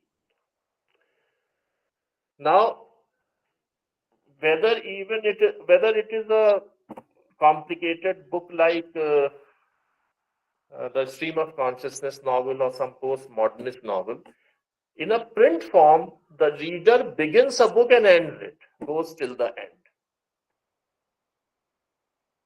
In this digital fiction, there doesn't seem to be an end. There is a going back and forth through hyperlinks, and you seem to be entangled in a labyrinthine web of hyperlinks. Now the interactivity is there. Now interactive, that blurs the distinction between reader and writer. Now this was there as far as Julia Kristeva, Foucault, Barthes. They also talked about this blurring the distinction between reader and writer. The reader response theory earlier also, it talked about there are as many texts as there are readers. So there is no fixed text. So this very idea is there in digital literature. Then contextuality, images, videos, audio, and other media are being used. Now, and avant-gardism is also, strategies are also to a certain extent being found in these digital literature. Now, the point that Professor Praveen Joshi asked me is to evaluate the two, digital as well as the traditional literature, and how much will traditional literature survive? I would say that traditional literature will survive, because there is a large, big tradition from, so if you take English literature, for example, right from Chaucer till the present day. So that tradition is continuing. If you take to Eliot, that new people are writing, then they are adding to the tradition. And this tradition, I don't think, will end. Digital literature may be a subsidiary of traditional literature. The print literature, I think, like you know, they say in cricket that the real thing is Test cricket. T20 and one-day cricket is not cricket like the traditional form of 5-day cricket or Test matches. That is the real cricket. That's what all the cricketers and the critics seem to agree. So I would say that the real literature is traditional form of literature published in print, because the joy of holding a book and the joy of keeping a book for the future and taking it out after years, that joy that has no parallel anywhere. It's like seeing your baby growing. You read a book, you like it very much, you keep it to read it after 10 years. It means totally different from what it meant to you 10 years back. You know, it is like reading a couplet of Mirza Ghalib. What it meant to me 20 years back, it means totally different to me now, because I have gained experience, I have become older, I have become more wise. That's what I make myself believe. I may not be that wise, but everybody makes one believe that himself believe that he has become wise. So We look at things from because literature talks about experiential reality, and that experiential reality is matched with the experience of the reader, and the reader interprets it according to his own experience. We cannot go into the mind of the reader, of the writer. So digital literature has its advantages. It is easily accessible. Anybody can go and write it. And but the problem again is that how to evaluate it, how to sift, छानेंगे कैसे उसे? So that somehow disturbs me, this whole question. And perhaps the only thing that we can say is that, like traditional literature, we always used to say that what can withstand the test of time is good literature. Shakespeare is survived because Shakespeare is good because he has survived more than 4 centuries. Otherwise, many writers who were very popular during their own time, they have sunk without a trace. There were many such writers during the 18th century, during the 17th century, 19th century. They have all gone. We now, somewhere in the margin, we call them as poetasters. So that way, even for digital literature, we must say that if what survives the biggest test, test is the test of time. If digital literature survives the test of time, all these questions that are there about plagiarism and artificial intelligence writing literature, you can feed some intelligence into the computer also, or the AI, and it will write something, but how long will it survive? So that is the question. I think that is the thing that will finally be the judgment for the digital literature also, as it is for print literature. What I am writing, maybe many of my friends are saying, oh, you write very well and it's so good poetry. But will my poetry survive after 50 years? Then it will be, something worth it. Otherwise, at present, we cannot judge so quickly. Of course, we can judge to a certain extent, but how much it will survive, we don't know. There are many novels, I would not like to mention any, which have been highly praised, but I find them absolute nonsense. But I would not mention any writer or any novel, but there are some acknowledged Booker Prize winners who are, eulogized like anything, but the novel, if you read, has nothing. So after 50 years, I am sure that novel will also sink without a trace. I hope so. So that is of course there. So I hope I haven't exceeded my time limit. I think my half an hour is over. Thank you very much, Dr. Professor Praveen Joshi. I am here for some time, and for giving me this opportunity, and all of you for Please giving be me this with us patient till here. the end of the function. Yes, sir, Thank you very much, sir. Thank you. Thank you very much. I'm saved my mobile charge for Will survive. His mobile will survive for some time. Yes, Lina, please continue. Thank you. Thank you so much, sir. Thank you so much. We also acknowledge the presence of Dr. S.C. Gulhane, Secretary, Prerna Seva Mandal, Ms. Abhilasha, CEO, Ms. Aarti Goswami, HR Manager, Prerna Seva Mandal, and Professor Ratan Bhattacharya, Associate Professor from Virginia Commonwealth University. Our life is our story, and the adventure ahead of us is the journey to fulfill our own purpose and potential.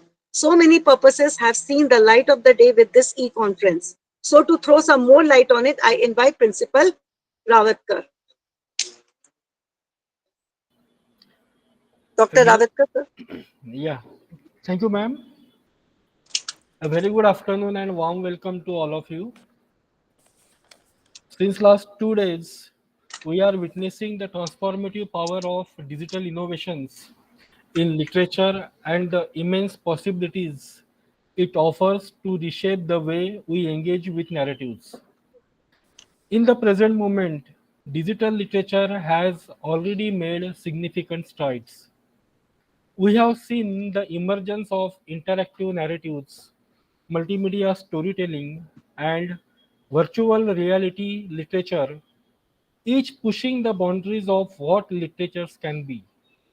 These innovations have not only expanded the creative toolbox for writers, but also enriched the reading experience for audiences worldwide.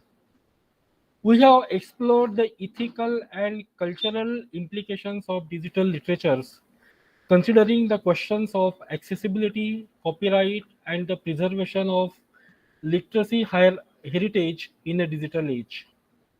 Moreover, the conference provides an opportunity for interdisciplinary collaboration, bridging the worlds of literature, technology, and the arts. We will delve into how digital literature intersects with other fields such as gaming, augmented reality, and artificial intelligence, opening up new avenues for creativity and narrative explorations.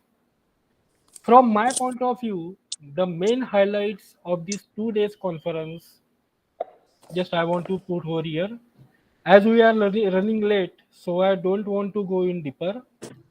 So the main highlights which I find out in these 2 days conference are digital transformation of literature, diverse forms of digital literature, accessibility and inclusivity, collaborative storytelling, changes of preservation, ethical considerations, future prospects, education and literacy, hybrid approaches, and last, community building.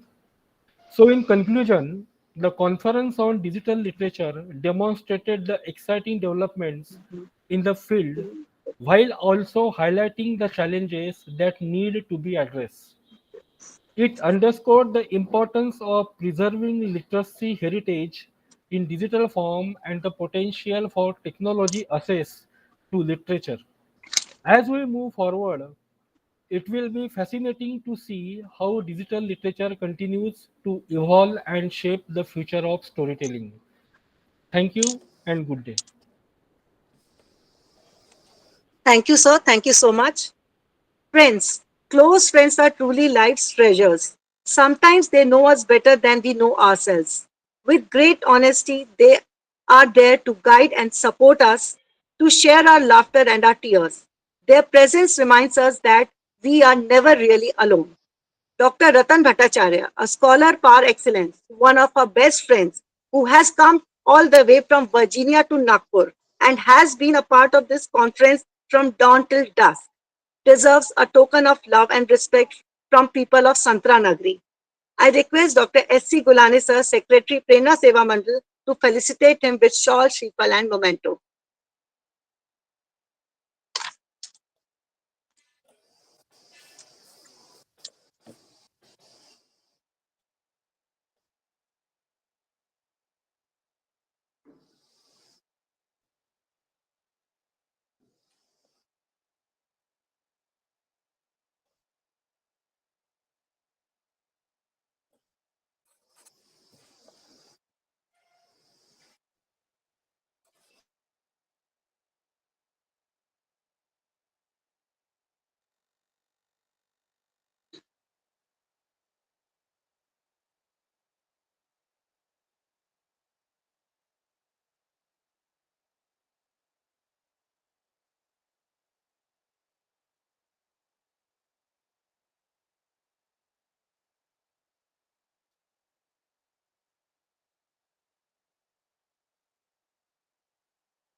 Thank you.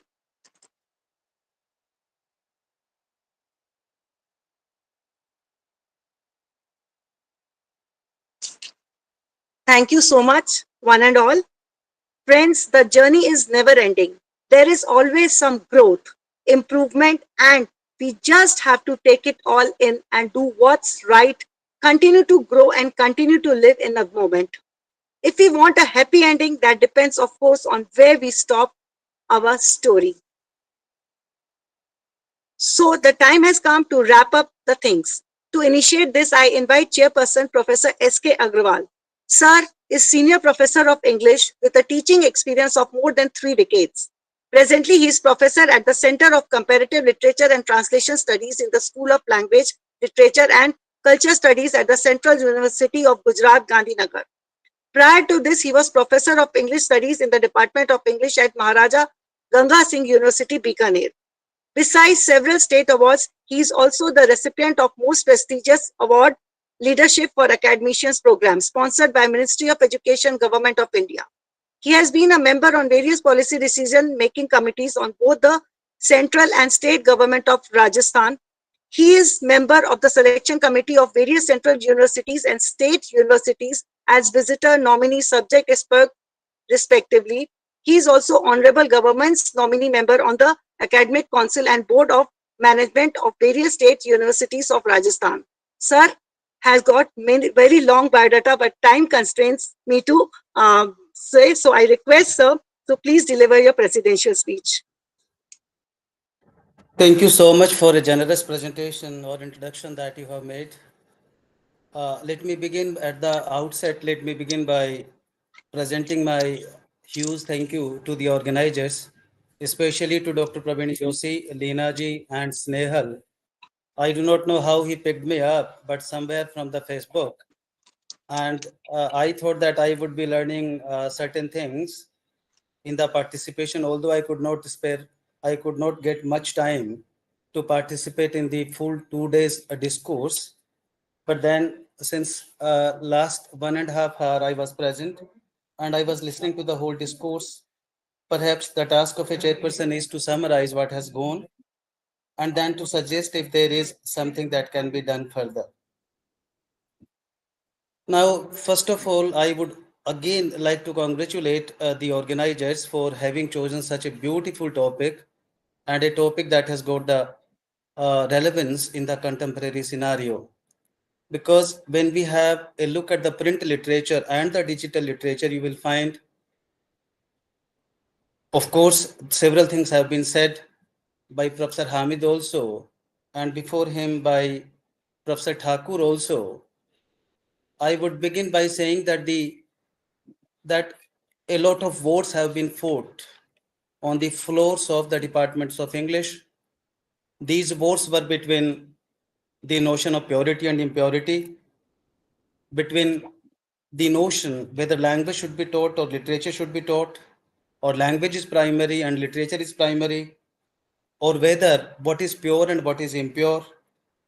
But then we should admit the fact that digital literature has come to stay in our life. And if we look around, we will find that more than 95% of the communication that we make today, and that way the literature also, that constitutes the part of the digital literature. Whether you talk about social media or talk about any other literature, and therefore the significance of digital literature cannot be denied. Now I begin my presidential address.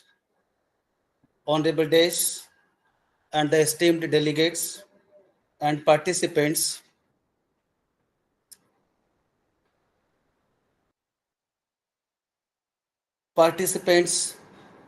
across the globe, because there is a participant from abroad also. I would like to say that literature has come a long way from page to screen, from text to hypertext, navigating with the sociology of citizen, and now grappling with the affairs of netizens. Some scholars see it as a threat to traditional communication and literature. The fact of the matter is that now more than 90% of the communication Note involving day-to-day activity happens through electronic medium, with the people going paperless and believing in the motto "Go Green." The social media, including Facebook, Twitter, Instagram, LinkedIn, etc., and websites, blogs, ebooks, e-publishing, virtual storehouse, online journals and magazines, podcasts, video sharing, online news outlets, academic repertoire such as Google Scholar, ResearchGate, and institutional websites, content sharing platforms such as Medium and LinkedIn articles, self-hosted platforms, for example, MOOC, etc., cover more than 90% of the communication and the literature generated every day. Besides, if you are aware of, somebody talked about it in the discourse also, besides with the social networking sites such as Chat, GPT, Cloud, Google Bard, Bing, Perplexity, GPT Playground, Pobai, Quora, UChat, Chat Sonic, etc., coming into vogue, the dimension of literary writings are going to be changed and widened. They pose a challenge also, and challenge in a big way. Some of the challenges have been talked about by Dr. Thakur also, and then by Professor Hamid also. Of course, the challenges are that sometimes the semantics are not clear, sometimes the pragmatics are not clear, and sometimes there is no syntax between the two texts or the discourse that we study. But then this gives rise to the question, given this perspective, does the acceptability related to a literary genre from a teacher matter?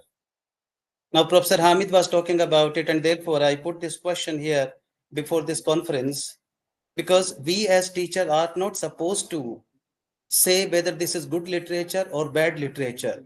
The thing is that exists, and therefore we as teachers are supposed to analyze and take it to the classroom.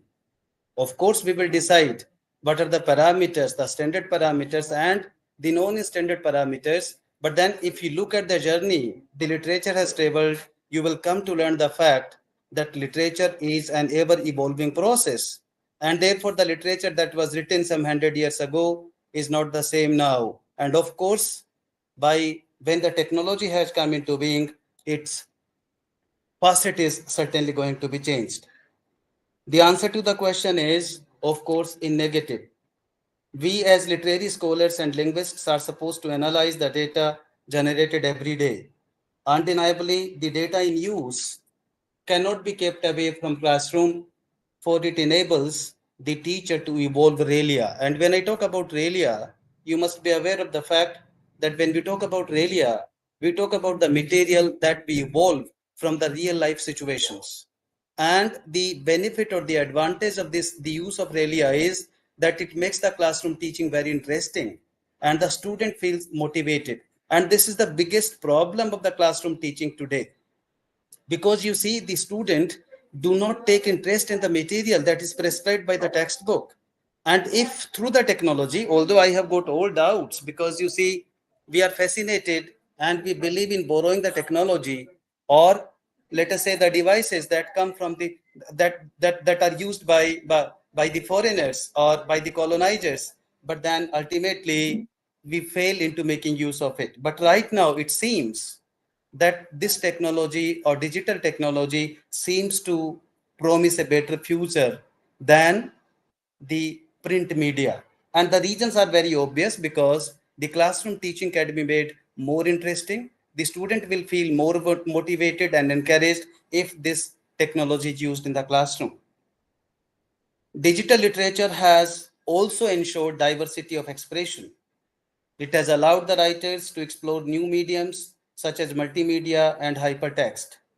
It has enriched the overall poetic landscape. It has also encouraged experimentation and language, virtual design, and sound. Digital technology has also proved useful in the sense that it allows the readers to virtually explore the settings and interact with the characters. Let me talk about the experiment that we made in the classroom. We have prescribed Malik Muhammad Jaisi's Padmavat also.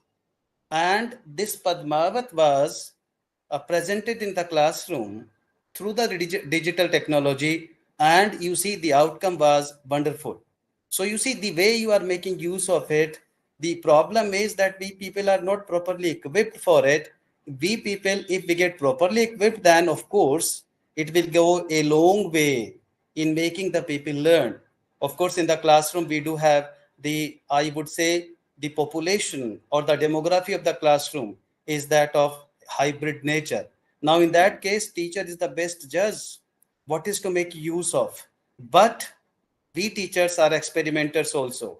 And therefore, I think that if we can make use of technology in the classroom, there will be no harm in doing it. Because ultimately, only those survive who prove themselves to be the fittest person in the given framework. This is what Darwin also said. So therefore, if we continue to be fit into the given framework, we need to make use of digital technology. That is the need of the hour also. In traditional literature, especially poetry, focus is put on the spoken word performances, or reading from physical books can be quite different from that of digital poetry. Now here there is, as Professor Hamid was rightly pointing out, tangibility that we lack in the case of digital technology. Tangibility is one of the problem, right, in the case of digital technology. So therefore, that is why I said that the teacher is the sole decision maker. He must go to the class and then he must decide what I have to do, given the perspective in which I am working. Traditional poetry often relies on the cadence and rhythm of the spoken word, and the tactile experience of holding a manuscript can be deeply meaningful, as Professor Hamid also said. Besides loss of tangibility and ephemeral nature, digital divide, distraction, and piracy are the other inherent flaws in the digital system. Now look at the digital divide in this country. Now we at the Central University, Professor Hamid might say, or you people may say, may have access to all these things. But I have seen the colleges also that where the people don't have access even to computer. So how to make use of this digital technology in the classroom will be something very difficult. So a lot of things are to be done to fill up this gap that is there between the elite. I would like to call the people who have got access to the digital infrastructure elite, and those who do not have access to the digital infrastructure, the masses. But that way, I would say that in fact, even the government has made it compulsory. I do not know, because everything that a person has to access, that is to be done through the mobile phones, through the cell phones. So if a person can comfortably make use of cell phones, nowadays everything can be accessed through the smartphones that one has got, right? So in that case, given this perspective, I think that the use of digital technology has become the need of the hour. Otherwise, we will lag behind. Digital communication has also led to a decline in grammar and spellings. This is what Professor Hamid was also talking about. Decline it has led to, no doubt about it. Plagiarism, of course.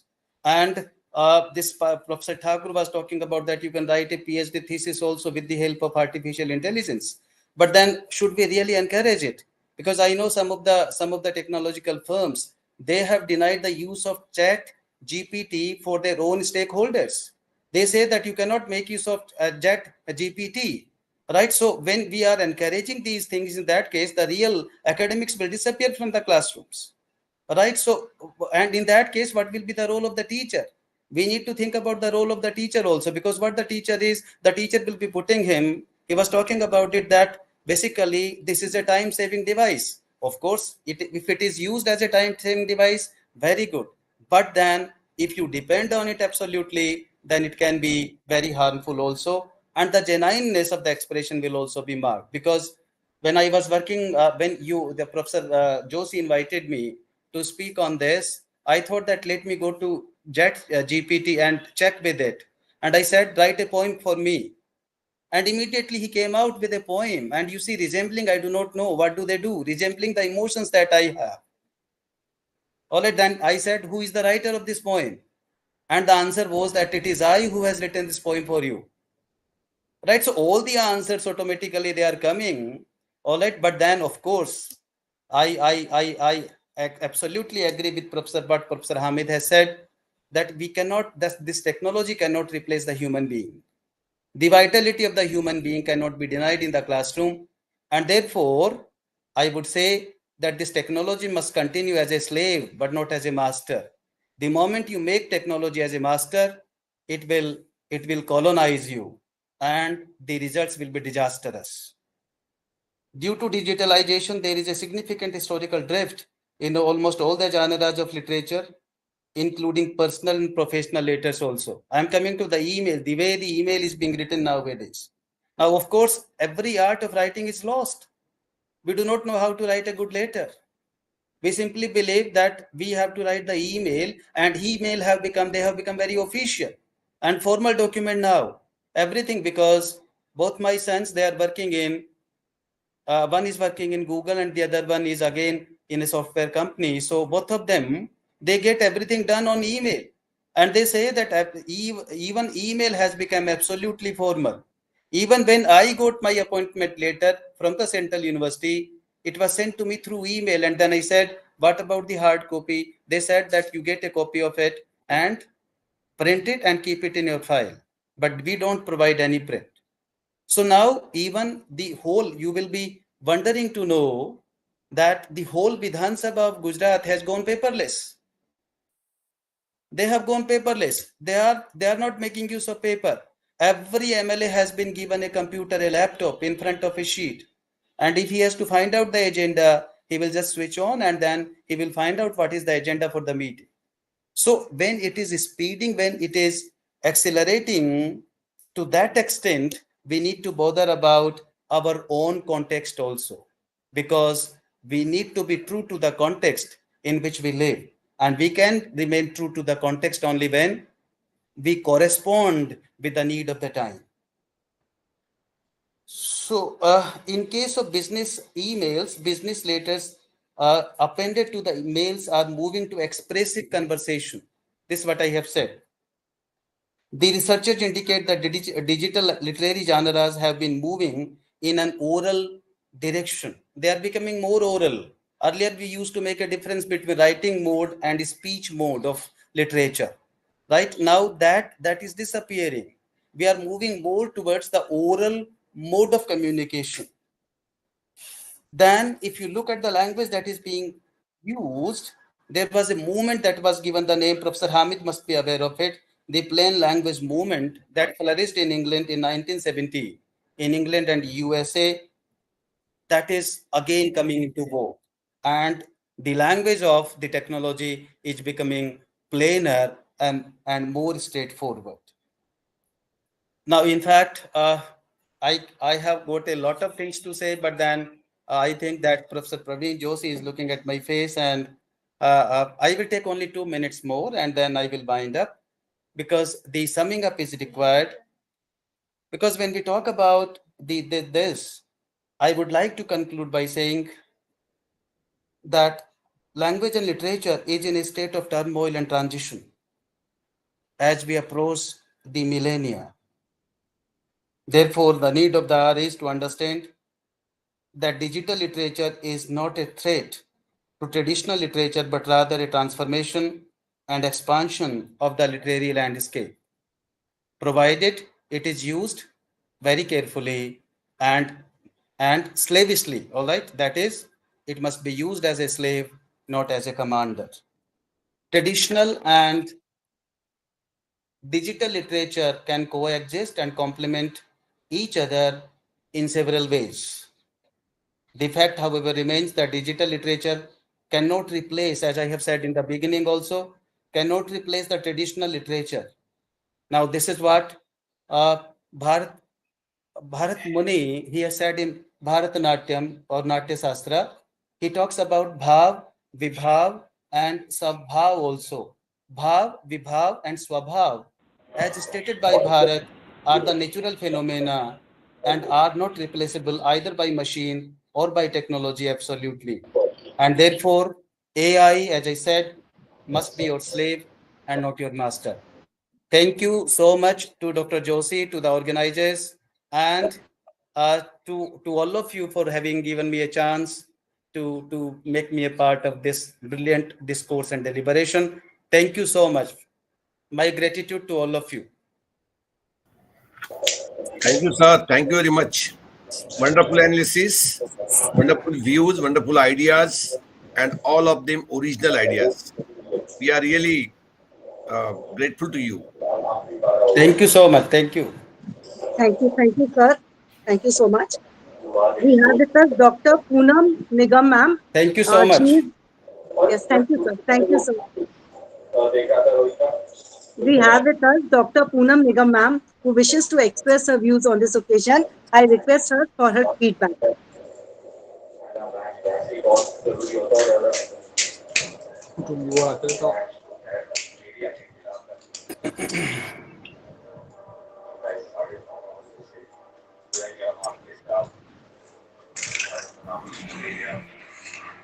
I think she's not there. Lina? Yes, yes, sir. Okay, sir. Friends, T.S. Eliot has well said, to make an end is to make a beginning. The end is where we start from. So, friends, the end of one chapter is just the beginning of another. With this positive note, I call Mrs. Snehal to propose a formal vote of thanks. Thank you, ma'am. But before that, I just wanted to say Poonam ma'am has joined, and can we just allow Poonam ma'am, kindly please have a feedback. Just give your feedback about our conference.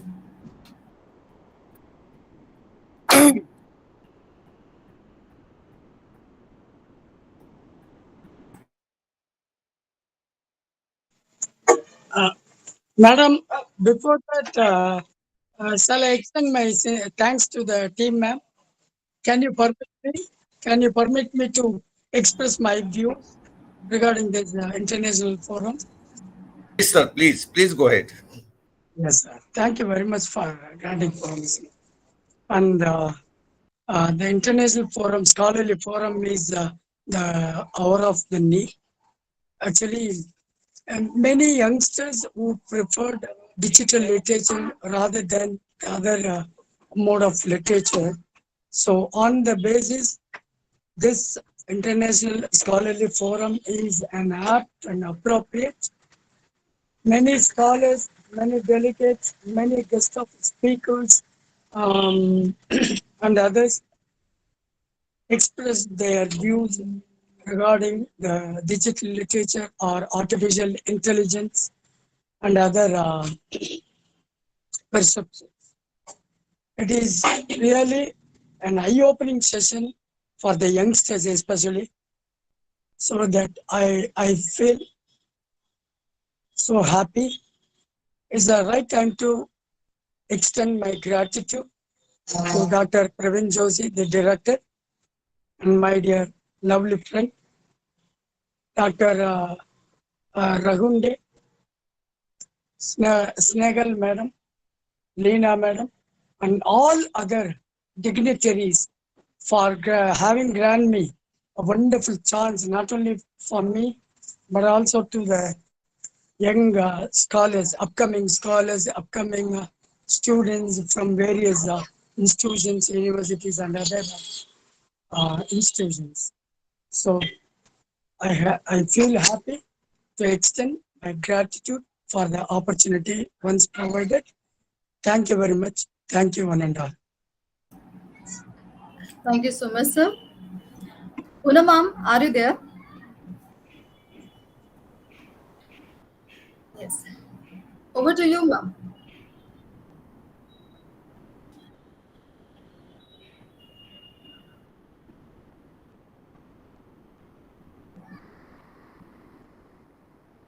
Ma'am, your voice is breaking.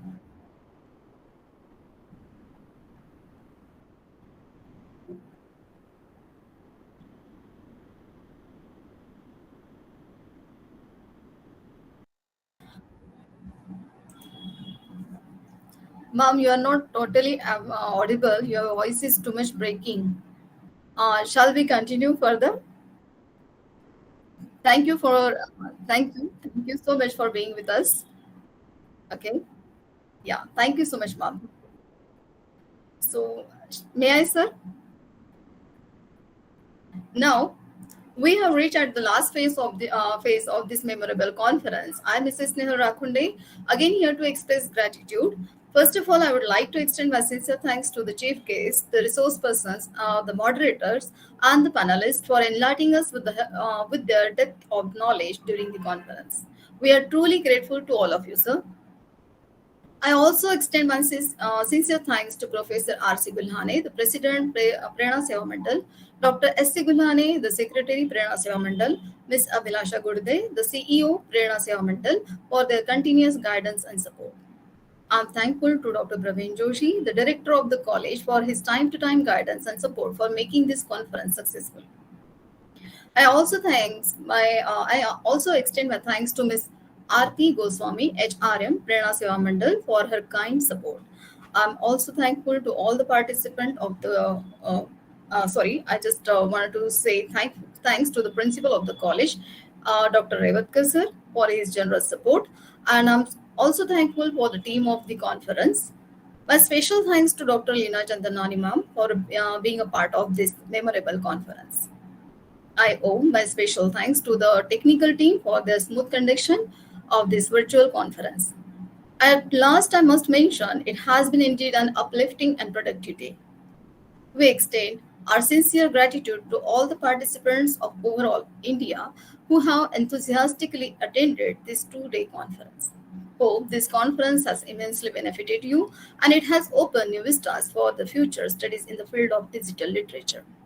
We look forward to seeing you again at our future events.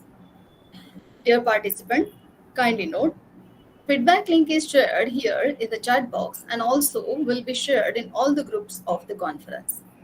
With this, I, Mrs. Nehal Rakhunde, with the permission of chair, declare that the conference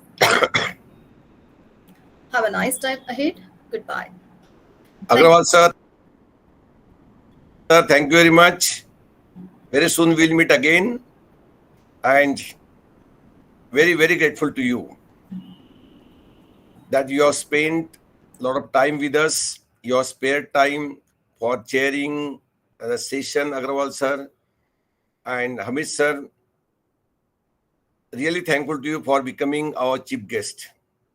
Thank you very much. With this, the conference is over. Thank you. Dr. Sab, how far is your college? Dr. Sab, how far is your college from Pune? Sir, Pune, Nagpur is about 850 kilometer distance. Okay, so it's a very distant place. Yeah, right. Because I was coming to Pune next week for some purpose, for some NAEC purpose, right? So you can directly come to Nagpur and be our honored guest. No, thank you so much for that. But the distance is so much that I will not be able to make it. Otherwise, I would wish to meet you because I will be the chairman of that team. Right? Sure, sir. Right. Next time. Sure. Namaskar. Thank you so much, Hamid sir. Namaskar, aapko bhi. Hamid sir, namaskar. Thank you so much, and to all the organizers, the organizing team, and congratulations to all of you. Thank you so much. Thank you, Dr. Praveen. Thank you, Dr. Snegal madam and our able team for the great accomplishment. Thank you. Thank you for the great opportunity. Thank you, sir. Thank you, madam.